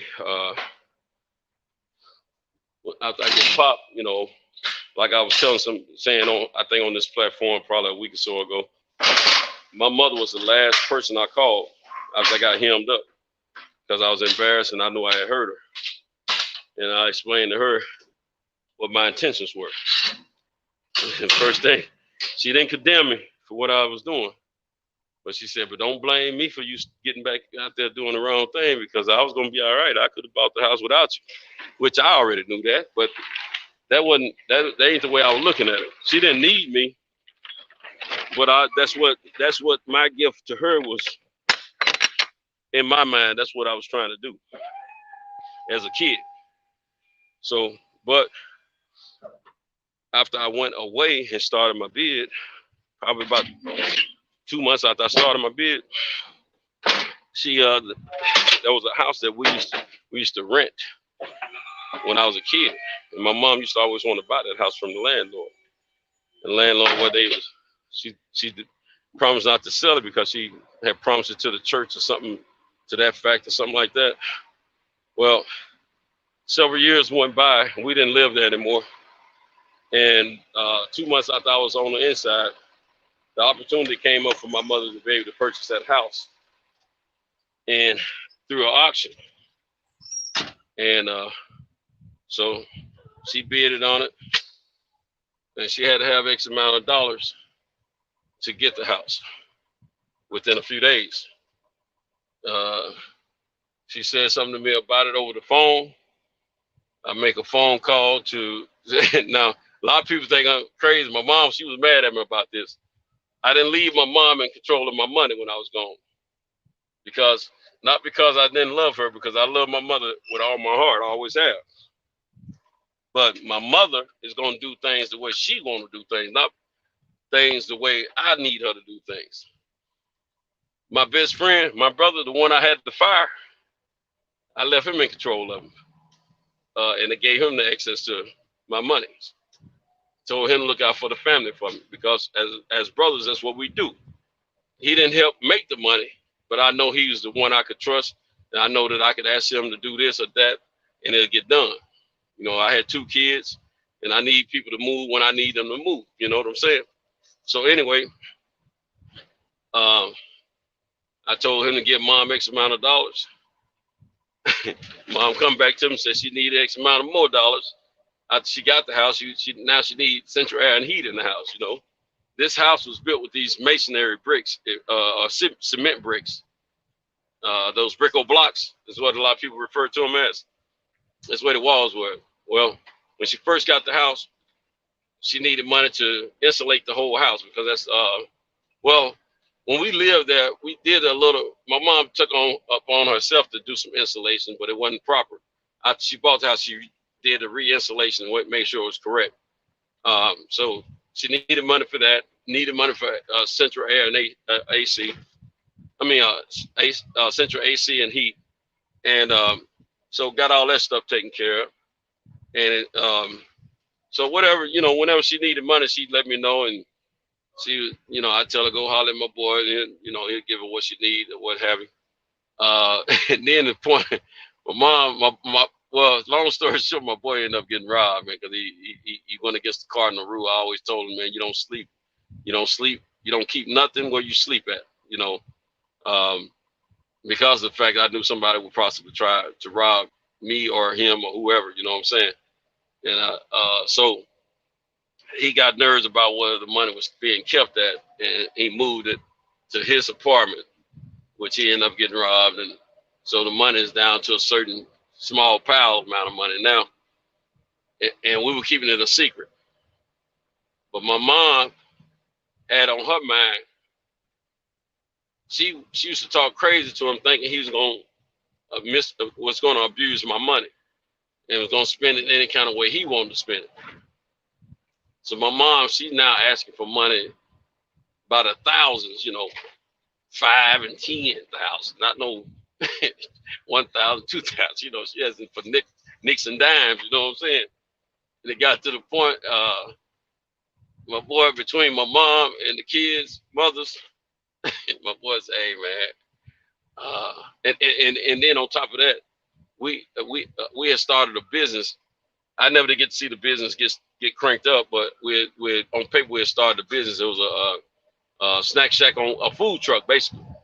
It was a food truck. It was first food truck, not the Roach Coach, like the little pickup truck with the refrigerator camp on the back with food in it. Not that kind. Those were called Roach Coaches. I'm talking about actual food truck. We had the first one in Nashville, and if we had a real vision of the future, we would still be in the food truck business with several trucks, but we didn't know it was gonna blow like that, But anyway, my mom forced his hand and made him sign the business over to her. Man, when he told me that, man, I dropped the phone. I said, "Why you do it, man? Your mom, man, she very intimidating. You know how your mom, man, she made me cry and everything. She don't dog my man out. Then she clowning him about the money. You know what I'm saying?" So he said, "Man, I had just gone tell your mom what was going on, man. I had to tell her everything." And she want to question me about it. And she was mad at my boy for a while. I said, "Mama, this man has never cheated me. He's never done anything to harm me. This is my brother from another mother, and that's why I trusted him with everything. And I know he's not lying." I said, "I already knew about all that stuff. He had already told me. Matter of fact, before he told me, my daughter's mother told me about it. And then he, shared it with me a few hours later when I talked to him. I said, I know what time it is. I said, I know what's going on. I said, I'm not mad at him. And I said, that's what happens sometimes, in the streets. So anyway, the money virtually gone at this point. Cause mom don't muscle my man. Yeah, mom don't muscle him for the business. Yeah, it's talking up to the streets. You know what I'm saying? Yeah, that's the chance you take, man. Exactly. So in my mind, at this point in time, it's time to do this time. When I get back, get the money back. You know what I'm saying? But I'm still thinking with a youthful mind with less intellect than what I gained later. So anyway, man, I figured when I got home, before I got home, I said, however long it take me, I'm gonna take my time and do it right, and I'm not gonna do nothing illegal to get my money. I'm gonna keep my freedom. I owe it to my kids. I owe it to my mother, and I'm gonna do the right things out there. And I said, I'm smart enough to know what's right. I did things right before I did things wrong, So I've been on straight and narrow ever since, you know what I'm saying? And hey, let me tell you something. It took a little while before I got on my feet the right way, but for many years, I didn't feel like myself, because before I left the streets, I was used to taking care of a lot of people. And after I got home, I wasn't able to do that, so I felt bad. And I don't know if I told you, Pugilist, but that's this girl. I'm real good friends with her to this day. But I dated this girl after I got home.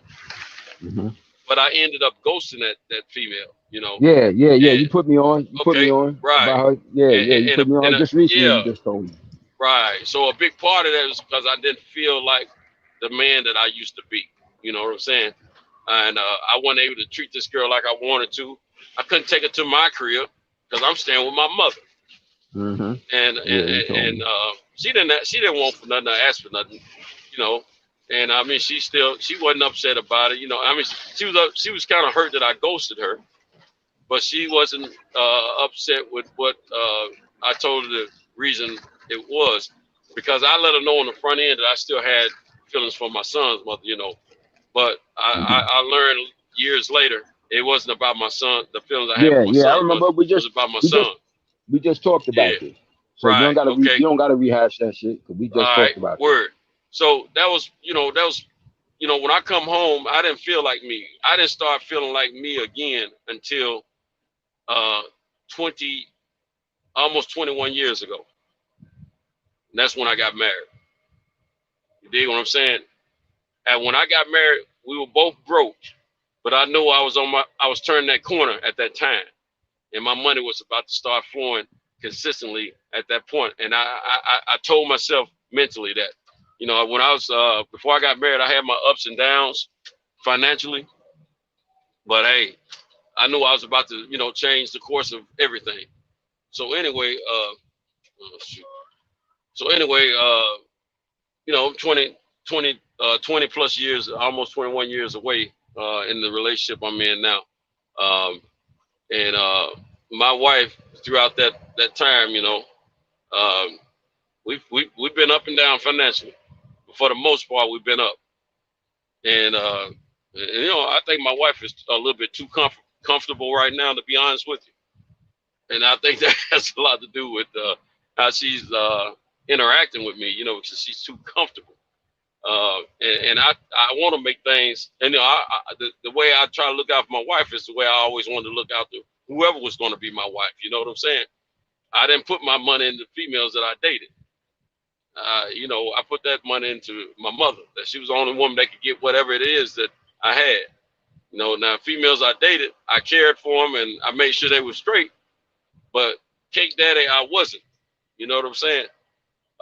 Since I've been married, my wife, she ain't had a one for nothing. You know what I'm saying? I make sure she's cool, you know, and make sure everything's, you know, everything's straight. She don't have that stress of finance. You know, I wanted to make sure that I didn't want to put her in a worse situation than where she come from. You know what I'm saying? But anyway, like I said, I didn't start feeling. That just means that you're successful. That just means that you were successful at doing what you set out in your mind. Which you're not always. That just means that you were successful at doing what you set out to do in your mind. Yeah, I've had some success. Because you know, a lot of times we envision stuff in our mind, we don't achieve that shit, man. Right. Well, shoot, man, I'm gonna tell you, bro. The first business I invested in should have been a lucrative business. The first one I invested in when after I got home, you know what I'm saying? Shoot, I ain't gonna lie to you, Chris. I thought 20 years later I'd be flying high. I thought I'd be a multi-millionaire by now with that business. The first business I tried to get created after I got home was an automotive warranty business. And I figured out to, you know, signing several dealers up and them using my warranties, I would be, you know, I'd be straight, you know, on the corporate level. You know what I'm saying? Man, I had a little 5 office building, 5 offices within one big office building, and everything. I mean, I thought I was on my way, bro, but it didn't work out. You know what I'm saying? I was with my son's mother at that time, you know, and everything just fell apart, man. My business partners found out I had a couple of business partners. I found out they were both con artists, man, and I learned from there. That's them lessons, boy. Goddamn lessons, boy. Yeah, and I actually had. It's me. Let's see. It was 4 of us. I had one. I found out right off the top he was a con artist right off the top. Matter of fact, he was a client at first. You know, that I was calling on for a company I was working for as an automotive warranty agent, sales rep rather. So anyway, a few months went by, and you know, we got this office building and everything, and that person who was the client was supposed to be the money person. Turned out to be a con. They went away. Then I'm stuck with the other con and not knowing it, because the other con would look like me. Well, I went and got me another investor, and that was a dude that I gotten cool with. That you know, he had bought some cars from me and stuff like that, man. And he invested some of his inheritance money, and he was destined to be a doctor. And the dude that was left, that started with me, who looked like me, the other con, he robbed both of us, man. And we had the account set up where it took at least 2 signatures to get money from the account or whatever. This son of gun, I found evidence where he was sitting in his office, training himself to make my signature. And he got good at it. And he was signing my name and his name and getting money, man. And I mean, man, I wanted to do something so bad to them dudes, man. Well, that particular dude. And so my goal, I lost track. That's the one. That's the one that looked like you too, right? Yeah, he was a brother. Cause the first 2 I started with was a brother and a white guy. The white guy, he was the first con. And he went on bye-bye early in the process. I didn't have any money invested at that point in time. I had all the knowledge and the connections. And I had put the whole program together. Okay. The other cat used to work for the white guy. He was he had the accounting experience. You know, he was supposed to be an accountant and all this kind of stuff. Man, that dude turned out to be the biggest con out of the 3 of them. Well, out of the 2 of them, because I wasn't no con at all. I got left holding the bag. So when the white guy went away, I got a partner, man. I was telling him, I saw this cat at the gym who was working out, and he said, man, I was telling him about what I was doing.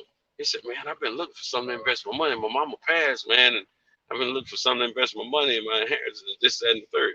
So he invested 10 grand. And so I was trying to make it do what it do. And man, before we can get the first contracts signed and the first amount of money to come in, the old boy done robbed us, man. Don't clean the account out, man. Matter of fact, the first how I found out that we were being robbed the first time is he don't wrote a check for the rent for the office. The landlord saw me and one morning, and because I got everything, you know, all the programs together and everything, and all the print made up, the contracts and all that stuff. It was just a matter of going out getting the business. So what I was going to be doing is going out selling the business during the day, but I had taken a 3rd shift job at night, you know, just to support myself, so I wouldn't be using none of the company money. Oh shoot, I can be going. And so anyway, one morning, the landlord saw me coming into my office, and she said something to me about dude had been sleeping in the office. And she said, I think something going on with, is everything okay? I said, as far as I know, I said, I'll find out for you. I said, oh, she said, okay. Then next thing you know, the dude wasn't in the office at the time when I got there. And I was missing him. Every time I was calling him, he wasn't answering the phone, he wasn't calling me back.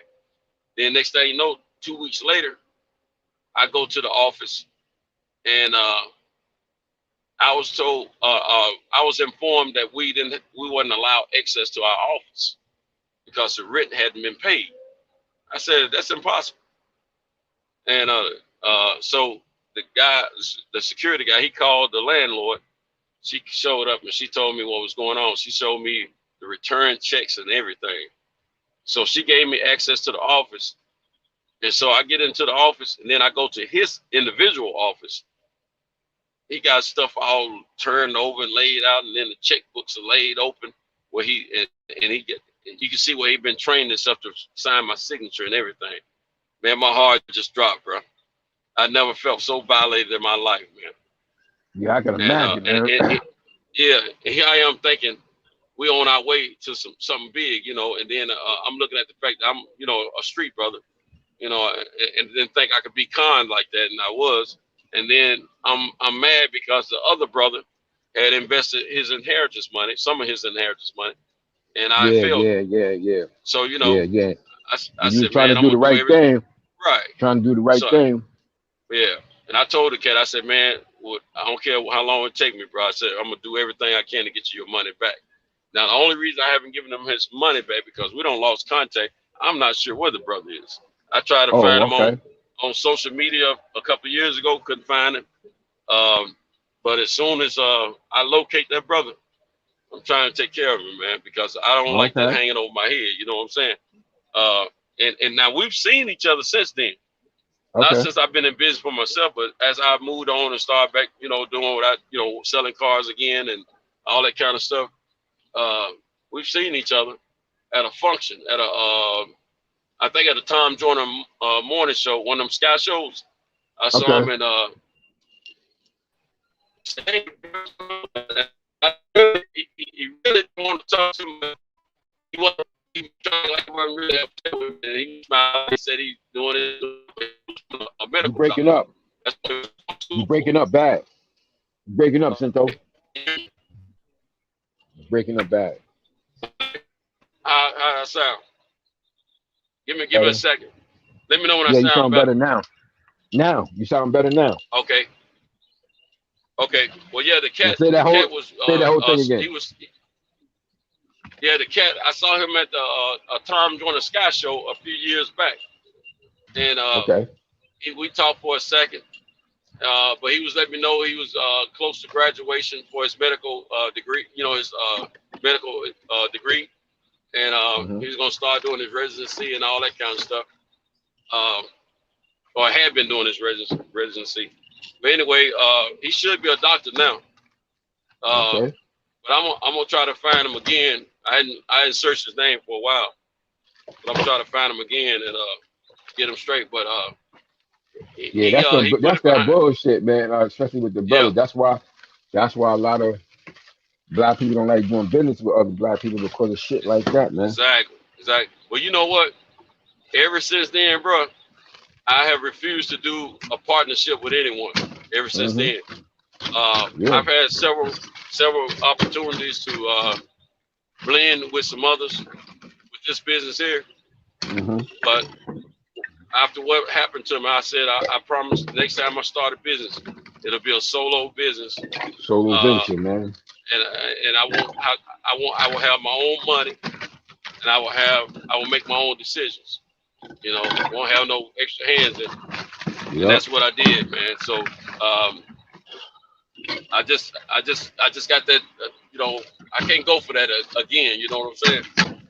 So that's pretty much what happened with me years ago. That business that should have had me set right. By now. You know what I'm saying? Oh yeah. You got some real partners. Oh man, we could have had thinking quite a few salespersons throughout the nation selling our product, man, and our policies and contracts, and we could have been, doing well, Yeah. So that's the importance, man, of getting the right partners involved and shit. And I held on to that stuff, man. After I moved that stuff out of the office, I held on to that, all the prints and stuff, contracts and all that stuff, man. I had a laptop that had all the information on it. I held on to all that stuff for years, man, up until I got married, man. And I had it in a storage, man, and I ended up losing the storage. Oh, and shit.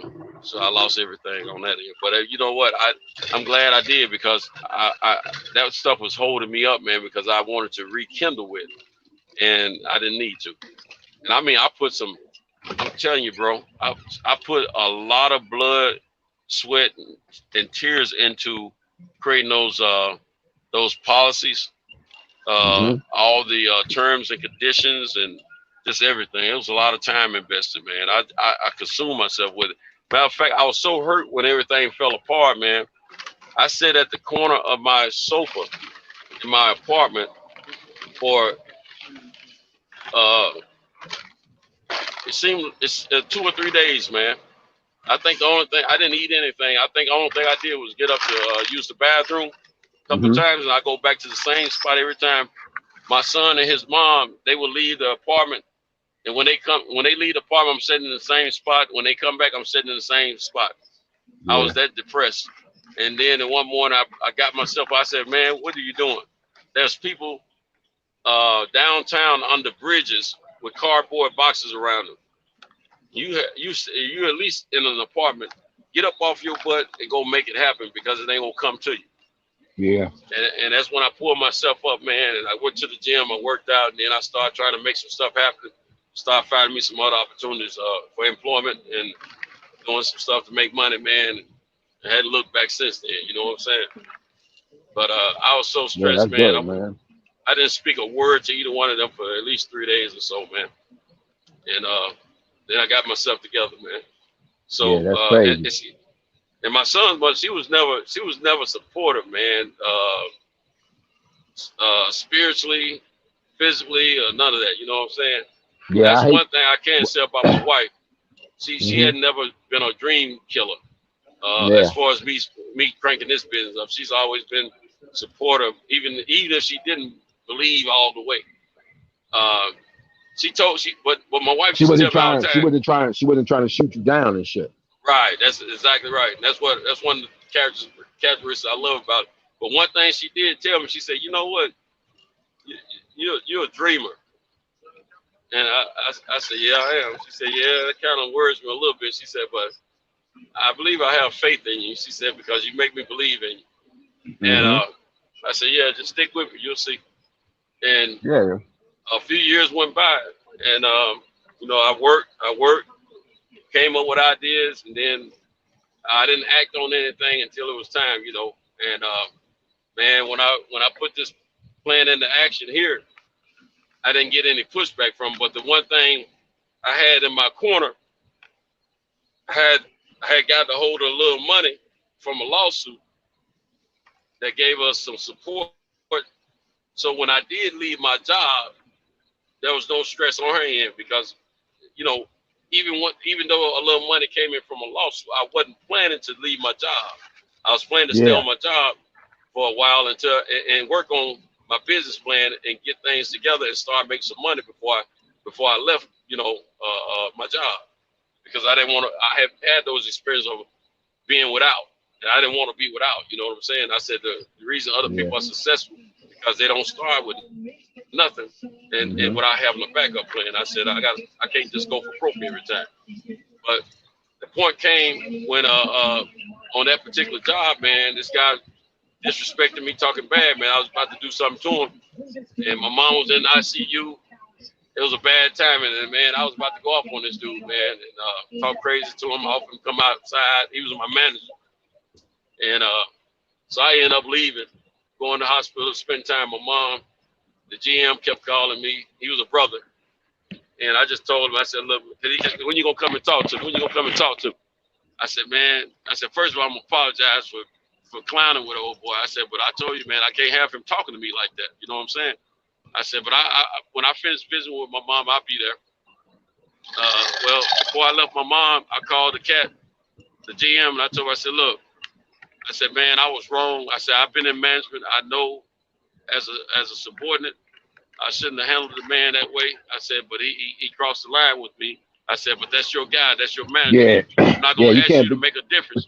Right. but I you said, I'm can't be not going to ask you. disrespecting no grown Right. man. Like Exactly. I've been in supervisory positions, and that's Right. one thing I never did. I was in love.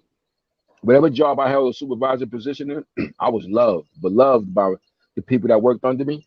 But I always respect them.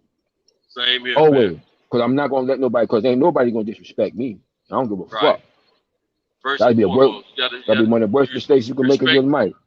respect is given if respect is received, man.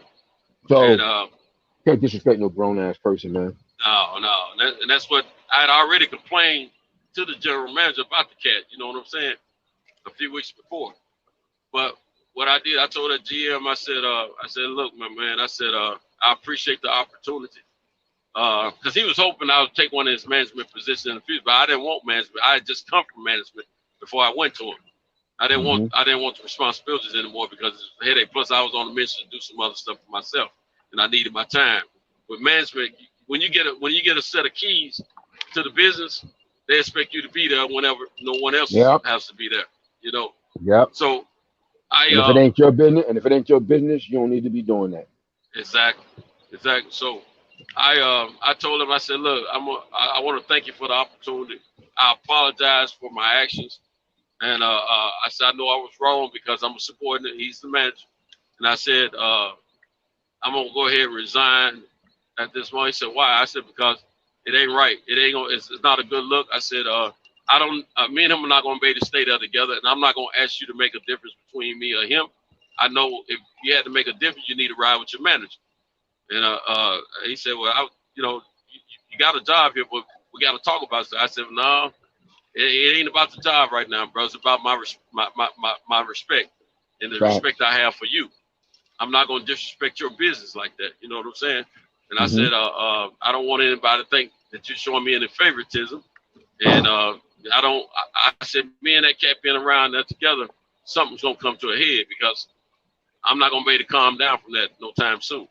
So I left it like that. And so I showed up a little later, and I had some keys to some lockers and all that stuff. I took the keys back to my GM, and I told him, I said, look, man, he said, you gonna come and talk to me? I said, yeah, man. I said, I'm gonna come talk to you. I said, I ain't gonna disrespect you like that, bro. You know, now I'm talking to him like a brother because I don't separate myself from the company. You see what I'm saying? Exactly. And so I went in, I got all my things, and then I went in the office to talk to him.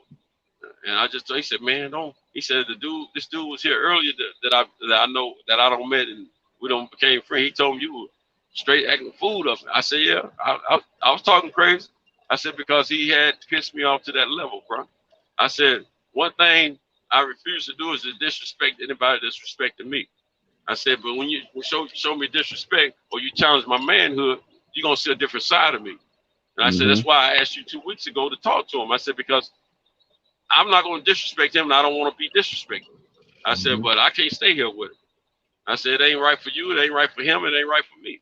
I said, I'm going to move on. And I said, I appreciate it. I said, but man, I can't do it. And I said, once again, brother, I said, I appreciate your opportunity and I apologize. I said, I never wanted to make you look bad or nothing like that. I said, he said, well, man, he said, well, look, just do me a favor, man, in the future. He said, don't let them folks get to you like that.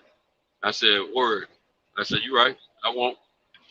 And I said, but I'm going to go and look out for my mom and I'll make a decision on what I'm going to do. Done, man. Huh? That shit easier said than done. Yeah. If you're a man, so I want to, if you're a man, if you're a sucker, some old sucker ass motherfuckers, whatever. But when you're a real man, right, and you got some nuts, you ain't going for that shit. I did everything but hit that dude too, man, because he talked real crazy to me when I'm trying to talk to him about some business, you know, that we were supposed to be handling for a customer.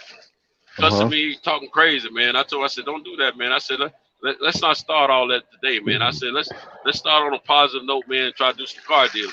I said, our boss asked us to get with you guys if we had anything working. I said, that's what I did. I come to you. I said, now you want to, talk bad and cuss about it and all that. I said, let's not talk about what we can do. Let's talk about a car deal we can put together. Let's figure this out. I said, that was a way to put this together. I knew how to put the car deal together, but I didn't want him to think I was trying to tell him how to do his job, because I had done that job already. You know what I'm saying? And that's what he didn't like about me. I already knew the job. So he talking crazy, cussing, and got all this attitude. I said, man, I said, first of all, who you think you're talking to? I said, I've told you don't curse me, man. He talking crazy. I said, you got one more time, bro. Somebody black, right? He was a white guy. White guy? Oh. The black guy was our boss. He was a general manager, part owner. Oh, I thought it was somebody white, a black. The white guy, okay. The white guy was in management. Okay. He didn't have any brothers in management at that time. I was supposed to become the first one, but I really didn't want it. But anyway, so I said, you got one more time, curse me, man. That's something gonna curse me again, man. I said, so we separated by a big desk, and I'm on one side of the office, he's on the other side of the office. And I left out of my side of the office and went around to his side of the office, and I got in his face. I said, say it again. I said, cuss me now. I said, because I'm telling you, you ain't gonna like it when you cuss me this time. And they see you, they somewhat get cool with you, and they think that they always try to mistake mistake your kindness. You're kind, like when you cool. Exactly. Mistake your kindness for weakness, like if you laugh and joke with them a few times. Gotta put them in their place, man. The other part is, in that setting, none of those people at work had ever heard me speak like a hood dude. They always heard me speak in a very professional, positive way. You see what I'm saying? But that's what I'm talking about. That's when they take you well spoken. Because you well spoken. See, that's what I mean. Because you wasn't speaking like the so-called nigga that they expect. They take that kindness, because talking like that is being kind. It's like a Yeah, form so of it's now, kindness. Like now it's time for you so to now it's time for you to see the other side of Cento. Now you're gonna exactly. see the street Cento. You know what I'm saying? Mm-hmm. So I told him, I said, talk all that noise now. You know, my accent and everything changed, bro. You know what I'm saying? I'm straight hood. You know what I'm saying? I called him out. I said, now, matter of fact, come on out this door. Come on out this door. I said, I'm gonna put your head and said, you know, I would put my foot so puppy. Yeah. You know, I was cussing and Mm-hmm. everything, bro. I was so mad, man. And Yeah, so right. it tripped him out. You know what I'm saying? And He then had the shit other to say manager, there, right? yeah, the other manager that was sitting there, me and him used to work at another job as managers together. You know what I'm saying? I had to Mm-hmm. check him. I had to check him on the old job, but me and him was cool. We got to understand it. You know what I'm saying? And after I checked him and everything, we were cool. But he was on that job before I was, and he the one asked me to come over there. You see what I'm saying? Oh, okay. So we were cool. But he said, come on, Cento, man, don't do it, man. Don't. I said, nah, we cool. I'm cool. I said, but I'm going to whoop his tail though. And he said, I'm not afraid of you. I said, I ain't asking you to be afraid of me. Matter of fact, I don't want you to be. I want to fight you. You know what I'm saying? I said, come on outside. See, the Mm-hmm. white dude always bragged about all his guns he's got. And in fact, he's got a gun in the car. And I told him straight up, I said, I ain't worried about your weapons. You got to be able to get to the weapon. And by the time I get finished with you, you're going to be crawling. You know what I'm saying? That some gun will not come out that office, man. Yeah. And it got to the point, man. There was a brother in the showroom. Yeah. About that life, man. Right. There was a brother in the showroom who was coming there to see the GM, and I don't know if they were going to lunch or he was going to be buying a car from him or whatever. But he was a high-ranking manager at some restaurant or something, and he saw what was happening, so he told the GM about it. You know, later on, the GM never did show up before I left. Well, anyway, all the sales reps hit him, Cento, hit him. You know, everybody telling me to whoop him. But they the ones got to go to jail. You know what I'm saying? So anyway, before I left, the GM had a best friend of his, which was a white guy, a French guy, a white guy from France, and they became friends from North Carolina, because the GM used to run a Ferrari store. Well, anyway, the French guy said, "Hey man, you all right?" I said, "No, yeah." I said, "Yeah, I'm cool, man. I'm going to see my mom." He said, "Hey man, I saw that. You want me to talk to Lawrence first?" I said, "No, it's okay, bro. I'll be all right. I'll be all right." He said, "I'll talk to him, man, because he did you wrong, man." I said, "That's good. It's cool." So anyway, I went on about my business, man, and I was spending some time with my mom, man. I stayed with my mom several hours because I had to cool out, and I told my mom I probably wasn't going to work there anymore, or it was going to be my day was going to be running out there or whatever, you know. But my plan, and it was wintertime, it was February. My plan was to work into the summer. And what I was planning to do, is I was planning to get me some vending machines, man, and have them spread it here and there. You know what I'm saying? Have that cash flow coming in and let those machines work while I was, I didn't have to attend them. I didn't have to put no real time in no more to maintain them and collect the money and restock them. You know what I'm saying? And so I was working on that part of my business. And that's what I was going to do for a little while. And then I was eventually planning to get my own little car lot. And just so happened, my plans were foiled that day. So I went on left expeditiously. So I had to come up with a different plan at that point. And so another business idea I had in place, I was going to incorporate that, but I ended up buying a box truck, my first one. And I decided I didn't need that box truck to be sitting around all month, and only using it once a month. So I decided, to start a business from there. And here I am today, 4 trucks later. But I didn't do the vending machines, and I wished I had, but I didn't because once I got involved with this, what I'm doing now, man, it just took over everything, man. It just, I know, and I learned years ago I can only do one business at a time. So that's where I'm at. But the French guy became the head manager over there, and he was always cool with me. And him, we were connected on social media. I got a feeling he talked to the brother about the situation. I don't know if he did or didn't. Me and him never had it discussed again, but I think he did. That manager never did. I mean, that manager ended up getting fired from over there. And he ended up working at another dealership that I used to work at. And I used to go visit the folks over there, and he see me come in. He was real quiet, wouldn't say nothing. I told one of my partners, I said, yeah, I was gonna whoop him. he know to be quiet when I come around.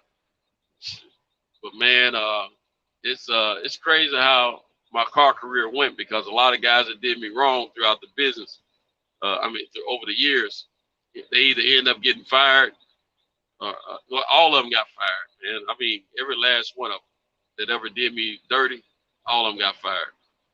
And the only reason I say he did me dirty because he was, talking crazy to me, man. And but other than that, he didn't. I didn't lose my job because of him, and then I quit, and disconnected myself from all that. But I've moved on in life, man, and you know what? I still want some vending machine, but I don't get behind the 8-ball now. You know what I'm saying? And because I was see a business like vending machines and stuff like that. That's something you can have your kids doing and following up on. You know what I'm saying? And the only thing about it, you gotta make sure they ain't stealing none of that money when they go collect it. You know what I'm saying?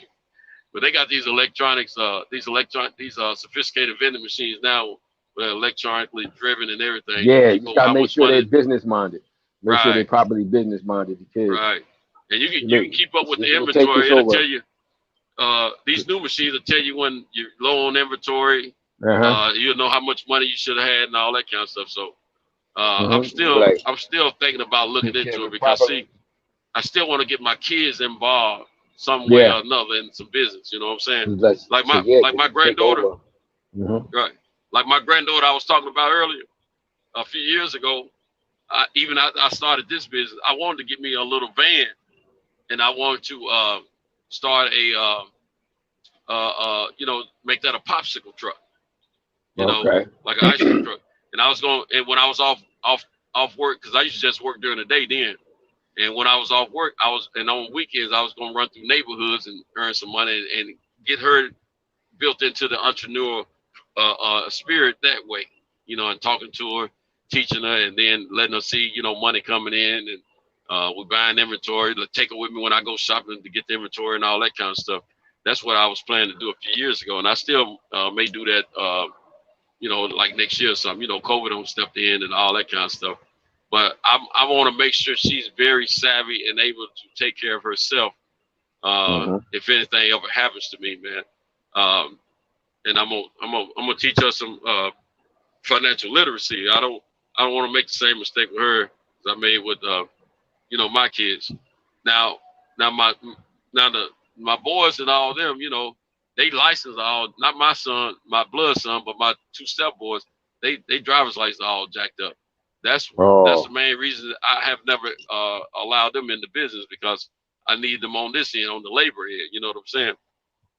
And on driving and stuff like that, because I don't need them ride with me.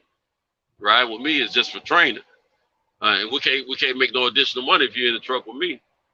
We need you to be in another truck, and that way, we can get some money coming in, to help the business. But they license jacked up, man. So, and my youngest stuff, so I'm gonna pay all his fees and get his license back up to snuff. But when I was trying to take him to work with him, some of them gun was asleep when I went to pick him up. Now I don't like picking nobody up for work, man. You gonna work, you need to get your own ride. You know what I'm saying? That way you show me you really want to work. And so I didn't fool with him anymore. I just said, forget all that. He don't want to work.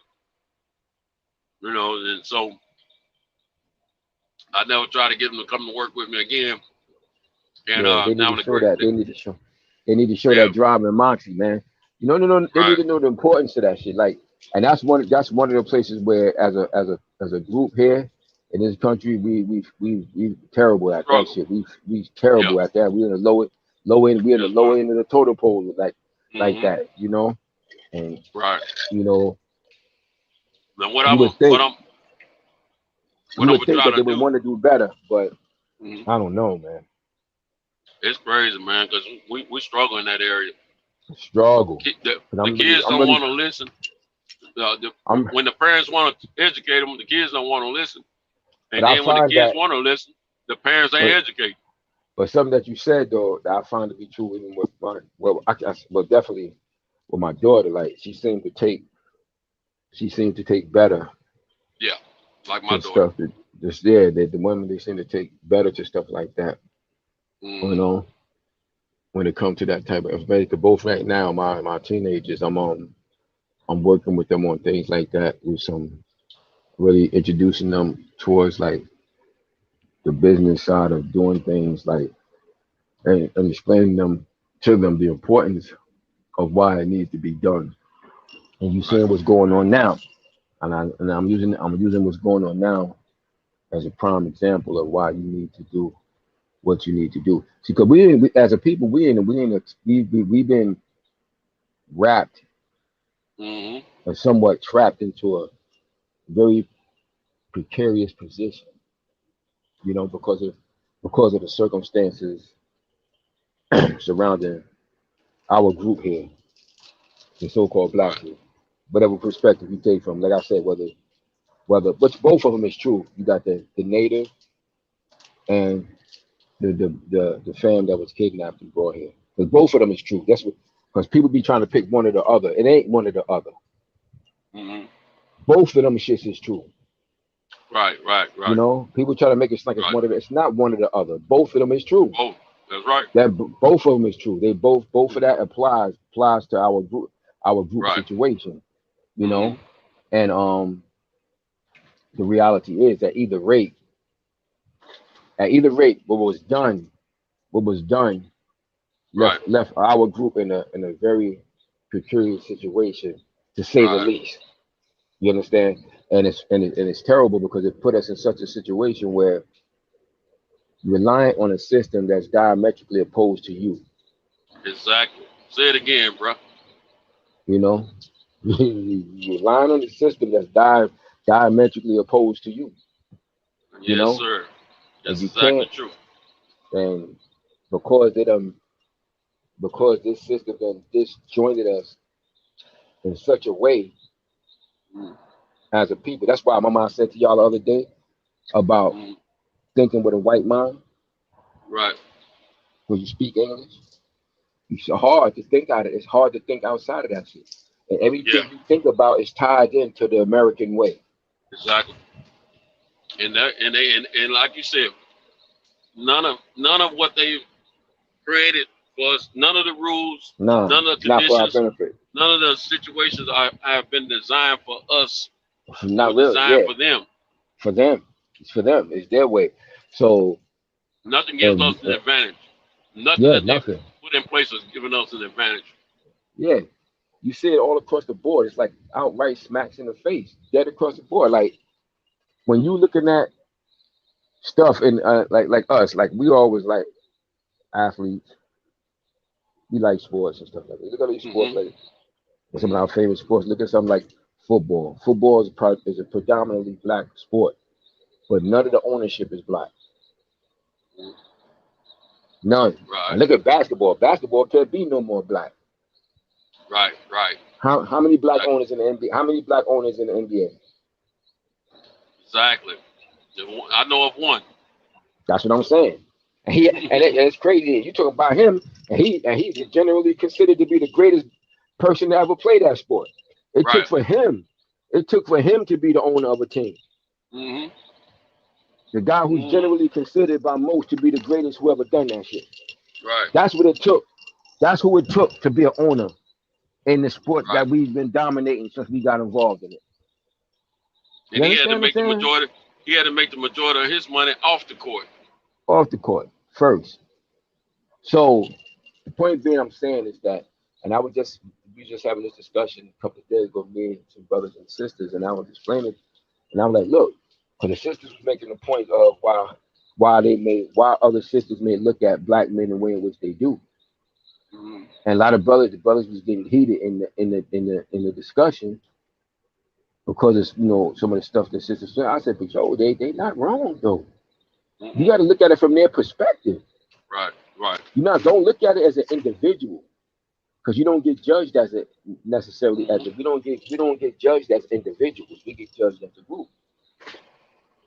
So when the sisters are saying that And comparing y'all to other men, y'all don't compare because y'all don't control or own anything. Mm-hmm. Like one sister, I said she's not lying at all. She's like, I can't go to y'all necessarily on a big scale. Oh yeah, you talking about the sister you told me about last week? Now this is another discussion though. This is another discussion. It was some On that. G. What's her name? No, that's Cynthia G. That's something different. That's Cynthia G. But this was actually some sisters I was talking to, some sisters and some brothers I was kicking it with. Yeah, this is an actual conversation that we was having, me and some sisters and some brothers, and it was related to that topic though. But the point that they was making was like, I can't turn to my own, like I can't go to you for a job per se.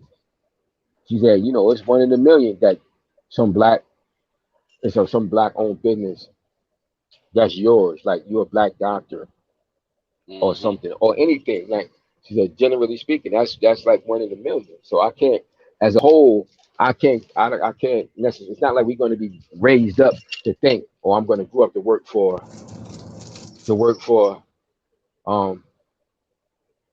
Cinto Sheldon's corporation. Like it's not trained to think that way. I got a call. I had a call come in. Go ahead. Yeah. So but that's basically one of the things she was talking about. I was like, well, it's not a lie. We as a group we control nothing. Right. Right. And you have a few individuals, but that what does that mean? That doesn't mean shit. I told you, I remember I was training over in Gleason's gym back in '89. And I remember this black guy, he was a foreign black guy. He asked me, he's like, let me ask you a question. How come, he said, you got people like Bill Cosby, Michael Jackson, Oprah Winfrey, Michael Jordan, all these type of people. He said, how come you guys don't have more of your own banks and stuff like that here? I was like, good question. I knew the answer, but I ain't want to go into detail on that shit. But I was like, but those are the type of things, like the mindset, because we always been so busy trying to fit into their system instead of creating something for themselves. That's why I told you the area which I work in is one of the other Asian communities in New York. And every time I drive by there, matter of fact, I'm gonna send you a picture that I took the other day on my way to work. And I want you to look at this picture. It's some steps. It's these little steps. It's in front of the library. It's in front of the library over there. I'm gonna send you these pictures. And I want you to look at those pictures, and we're gonna discuss it. But I say that to say these groups, like I said, the way our group is systematically broken apart and broken down. Because people always asking, they're talking about, well, put yourself up by your bootstraps in regards to blacks and so on and so forth. But this is why you've heard me say before when I talk about the cultural aspect. See, we have our black ethnicity, but what we lack is culture. Right. As so-called Black Americans or African Americans, every name that they gave us, because we gave ourselves none of these names, These are all terminologies that they given us, not terminologies we given ourselves. So that's why I said when you're thinking, for the most part, we train to be white in our thought. Yeah. Because you speaking English, you speaking American English. Right. So you're trained. That's why they say you're nothing but a carbon copy of them. Right. Carbon copy of them. So when it goes down to the most basic of a thing. You remember now, we discussed this a couple of days ago. We talked about the fact that when they created Ebonics. Now we've been talking that same jive. We used to call it the jive talk years ago. The jive talk years ago. They made it into a Ebonics. Now we think it's legitimate.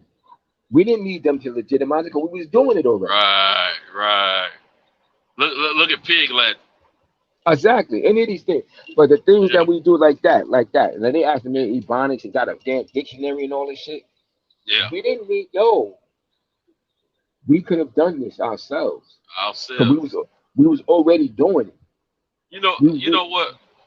We have a bad habit of creating a way to communicate that they don't understand, and then we give it away.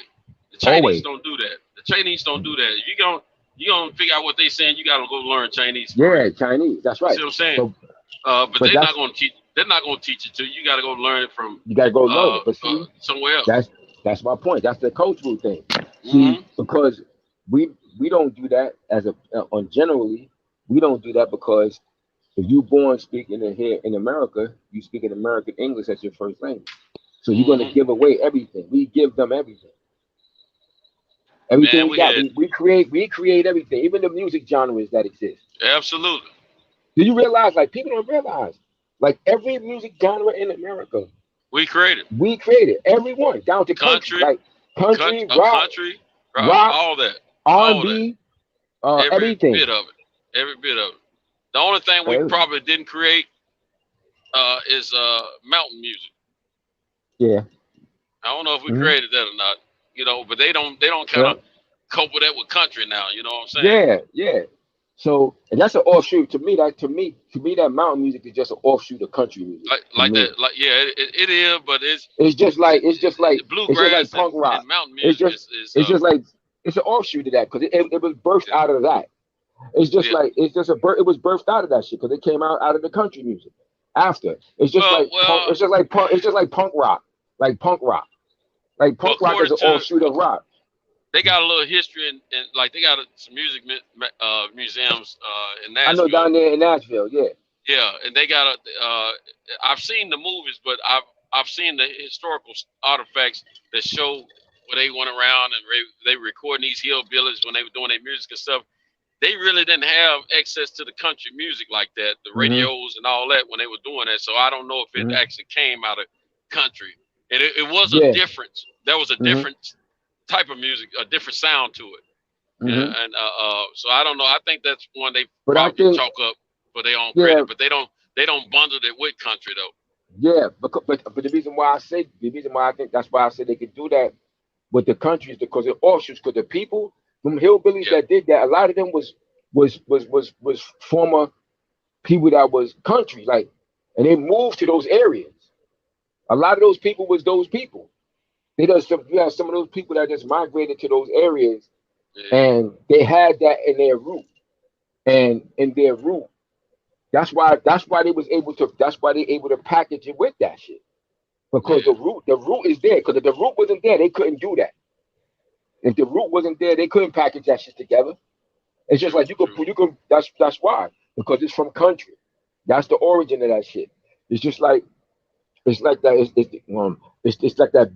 The country music is that big tree, and out of that tree is different branches off of it. That mountain music is one of those branches off. Mountain and bluegrass. They just those are just branches. Those are just branches off of that country root. At the end of the day, you know what I'm saying? And it's just like with the rock. I know it's music that I know it's all three of those are musics that I'm not purchasing. Yeah, exactly. But so that's all it is. You know, and that's what happens. The blues, man. Yeah, and that's what happens when you have, like I said, when that's what I mean when I say, because I was, this is something I was taught by one of my spiritual teachers. Like, you thinking when you speak in that language, you got their mindset. It's just like people wonder why when black people, when brothers and sisters or even some Latinos, they get jobs like with the police force, and they could come from they come from areas where the police force has been in opposition to them, and then when they get the job, they start behaving just like the people that's there. He said, because like my spiritual teacher told me, he said when they put on those uniforms, they take on the persona. Yep, they sit on that horse. They take on the persona of the origin of the people who the original who created that shit. Like, so it's an energy with it.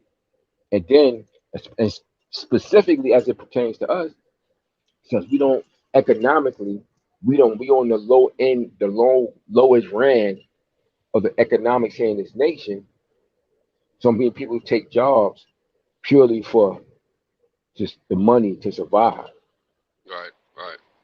So when you start purchasing, you trying to fit into this fake ideology that they'll give you, or this American dream shit, which, like Malcolm said, is an American nightmare for us. For the most part, shit has been a nightmare. How can you be a whole nation, man? You got, man, we are literally a whole nation within this nation. Yes, that's right. Even within the percentages that they proclaim us to be. If they try to say we only like 12 or 13%. I think it's more of us than that than they give us credit for.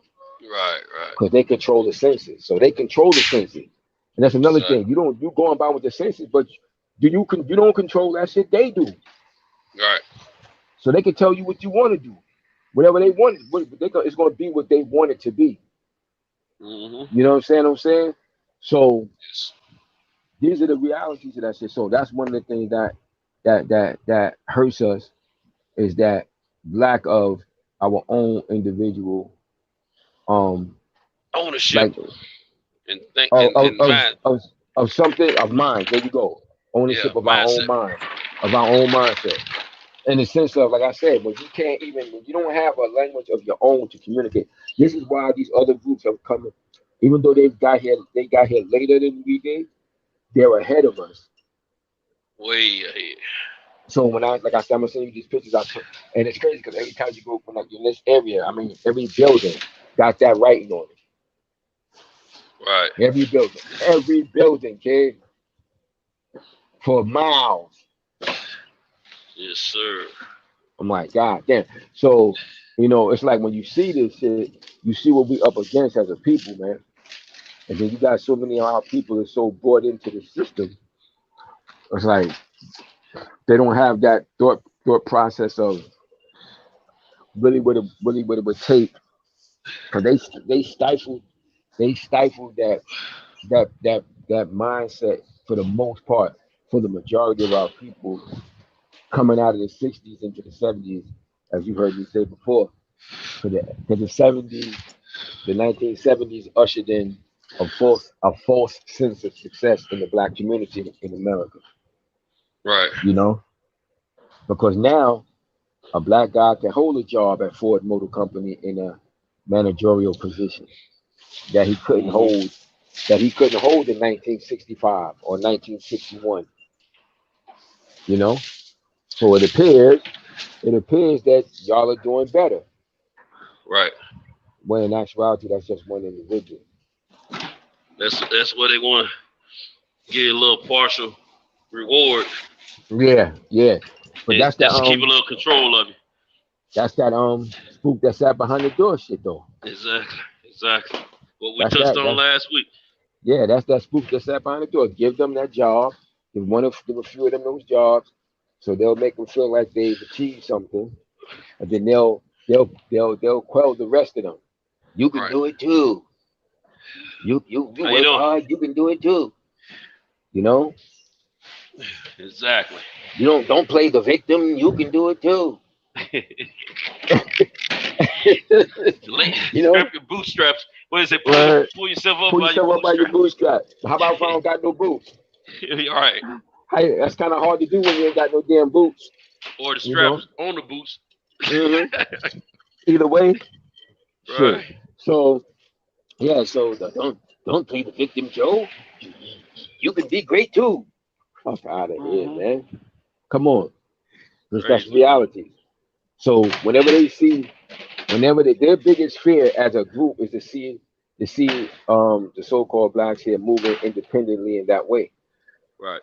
Or when they see any groups of Blacks doing it, if you look at any group of any Black group ever here in America that was doing things outside of the status quo, and they was doing it pretty much trying to be self-sufficient and doing it with self-motivation,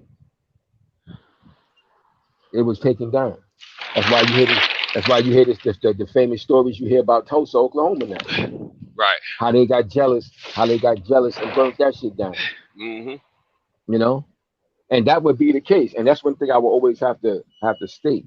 Like, we would have to understand that if we were really trying to come together doing something like that, They're going to give us opposition. They're not going to just freely sit here and let this happen. Because as it stands now, we serve a better purpose for them in this capacity. You understand? Yeah, they need. We're the biggest consumers. Right, that's what I was about to say. They need us as consumers. We're the biggest consumers.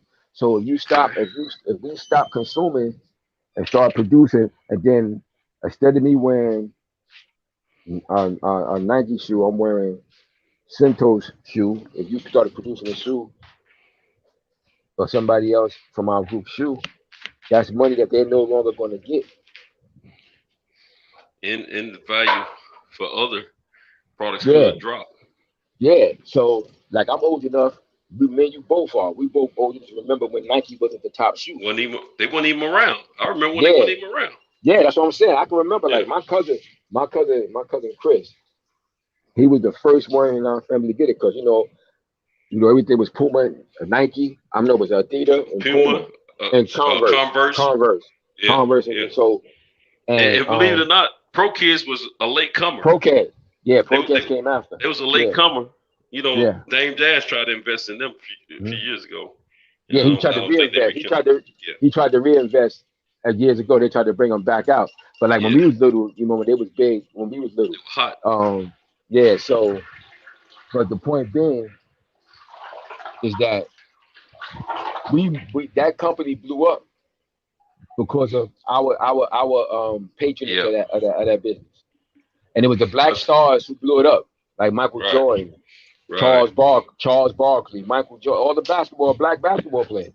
Because you know Adidas was around before Nike, that I remember. Yeah, it was big. Because you remember the big shoe in Adidas before that was the suede front Adidas, which was the Kareem Abdul-Jabbar.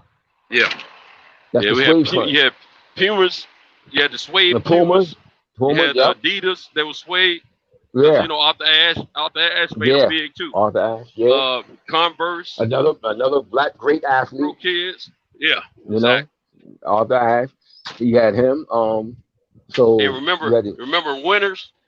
Like the they were next to they were the next step to Converse. PF Flyers. Yeah, the Converse. Remember the PF Flyers? Yeah. PF Flyers. Well, the PF Flowers, they were like buddies in my neighborhood. But the Winners, I think the Winners was like a Sears. I think Sears and Roebuck used to sell the Winners, but they were like they look like the Chuck Taylors. And so you could, in my era, you could get away with them. Yeah. You know, they were like we looked at them like an upgraded version of the Chuck Taylors. You know, the shoes with the star on the side. You know what I'm saying? Hey, one of my homies, he came up with a little saying. He told his mom one time. She said she was going shopping. She asked him what kind of shoes he want. He said, "Hey, Mom, I don't want no slip and slides. I want them shoes with the stars on the side." Hey, look here, man. I said that for years, man. A lot of cats know I'm talking about that dude that said it, man. I thought he was the coolest dude ever. You know what I'm saying? Because he had one of them cool dude personas about himself. You know what I'm saying? And he didn't live in my neighborhood. He lived on a different side of town from me. And I had cousins that lived in this neighborhood, went to school with him. That's how I met him and knew him. He said, he told his mom, "I don't want no slippers." And see, me and my cousin, and we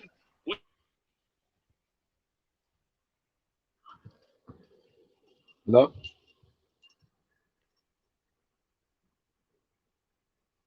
Cinto. Yo, I can't hear you right now. Maybe hit the mute button. Maybe hit your mute button. Cause I don't hear you. Hear me now? Yeah, I hear you now. Yeah, my bad. He said, yeah, he told his mom, "Hey, Mom, I don't want them slip and slide. I want them shoes with the stars on the side." I said, "For real?" He made that rhyme up by himself. They said, "Yeah, man." But he had that old real cool dude personified stuff. You know what I'm saying? Wasn't in the herd to do nothing. You know what I'm saying? So it took for a cat like him to make up that, man. But yeah, man, that was the thing. So I took that saying from that side of town to my side of town. And but it didn't get as much traction on either side of town. Just, you know, I had a cool saying and they didn't know where it came from and I didn't let them know. I act like I cornered, you know what I'm saying? Yeah, when you're the other side of town, right? Or your side, right? Yeah, exactly. Yeah, I don't want them slip aside. I want them shoes with the star on the side. Man, I thought that was so cool, man. But yeah, them Chuck Taylor were huge, man. They were big. And you know, then they had you either got the canvas Converse, like the Chuck Taylors, or you got the leather Converse, like the tennis players used to wear. And then they started making them Chuck Taylors available in high tops, you know, for basketball. Huh? You know, them Celtics made them Converse pretty Yeah, huge yeah, back in the yeah. day. And Yeah, and Magic Johnson had them. He was wearing them joints too. You know what I'm saying? Yeah, because there was a big sneaker. You know, he had Yes, him. sir. You remember him and Larry Bird had the weapon. You The know, weapon. Nike didn't become a staple in basketball until the likes of Michael Jordan, man, because Yeah. Nike was Jordan. all about track and field Yeah, before first. that. Cause they Yeah, first big shoe was the track night with the track night. exactly. Because that's who track coaches who created. Yeah, the track night. Well, the first big Yeah. big thing, and then You they know, got Jordan. Fontaine was the first one wearing them joints. Yes. Well, And he then you wasn't got the first one. He wasn't the first he's one to first one that wear. got kind of large. He got the first one that kind of got Exactly. That's kind right. of blew That's up right. with That's it. right. The blew up Yeah, with because that dude was making them in his garage for his athletes. it. Yeah. The ones he was coaching. Yeah. Yeah, man. So you had, and then Jordan came. You know, they had, of course, you had the Air Nike that blew. Yeah. And you remember he had the first Air Force One. Yep. And you remember you had the Air Force first. Yeah. The Air You Force. had the Air And then the Force. Air Force One. Yo, I had those Air Force. Them Air Force were some of the most, to this day, them Air Force, those original Air Force ones, those Yeah. original Air Force were some of the most comfortable sneakers I ever had in my life, man. And I had them. I had the first pair of Nikes I ever owned, man, were a pair of high top canvas Nikes. Oh, okay. You know, that was way before the Air Jordans came out. Yeah, hell yeah. Yeah, and, my first nights was the track night. I'm on the first one, the nylon track night. Yeah, I like them Like, joints right now. Yeah, You know what I'm those saying? nylon track night. Yeah, but yeah, man, business. Like I said, when it comes to stuff like that, man, to be able to create, like I said, we are the fuel for all their businesses, man. You know, we are the complete fuel for that shit. To make everything you want to get something that makes some money off of, man, just give that shit towards black people. You're gonna make you a fucking millionaire and then a billionaire. Hey, Fuse. Uh-huh. Can you hear me? Yo, yeah, I hear you now. Yeah, it went out. Yeah, I hear you now. Hello? I hear you. Hello? Hey, can you hear me now? Yeah. You can't hear me. I hear you. Hey, I hear you. look, everybody's I hear starting you. to call me, man, so I got to jump off, man. All right, yeah, it's all We'll good. resume this tonight if you have the time. It's all good. Yeah, it's all good because I'm just in case you can't hear me, I'm gonna put something in the chat. Yeah, it's all good. I gotta get off anyway too. Because it's that time for me too. 9 o'clock. I gotta get off anyway. Check that out. Yeah. Hold on. Let me see. Hold on. I might be able to re-kill this my mic. I think it's you hear me? Hello? audio here. Can you hear me? Yeah, I can now. Can you hear me? Yeah, I hear you. You hear me? All right. Yeah, I would tell you, them calls are starting to come in, so I got to jump off, bro. Yeah.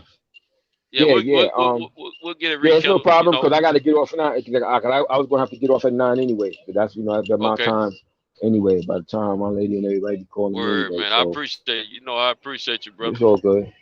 It's all good though. Yeah, so we'll chop it up later on. It's cool going down.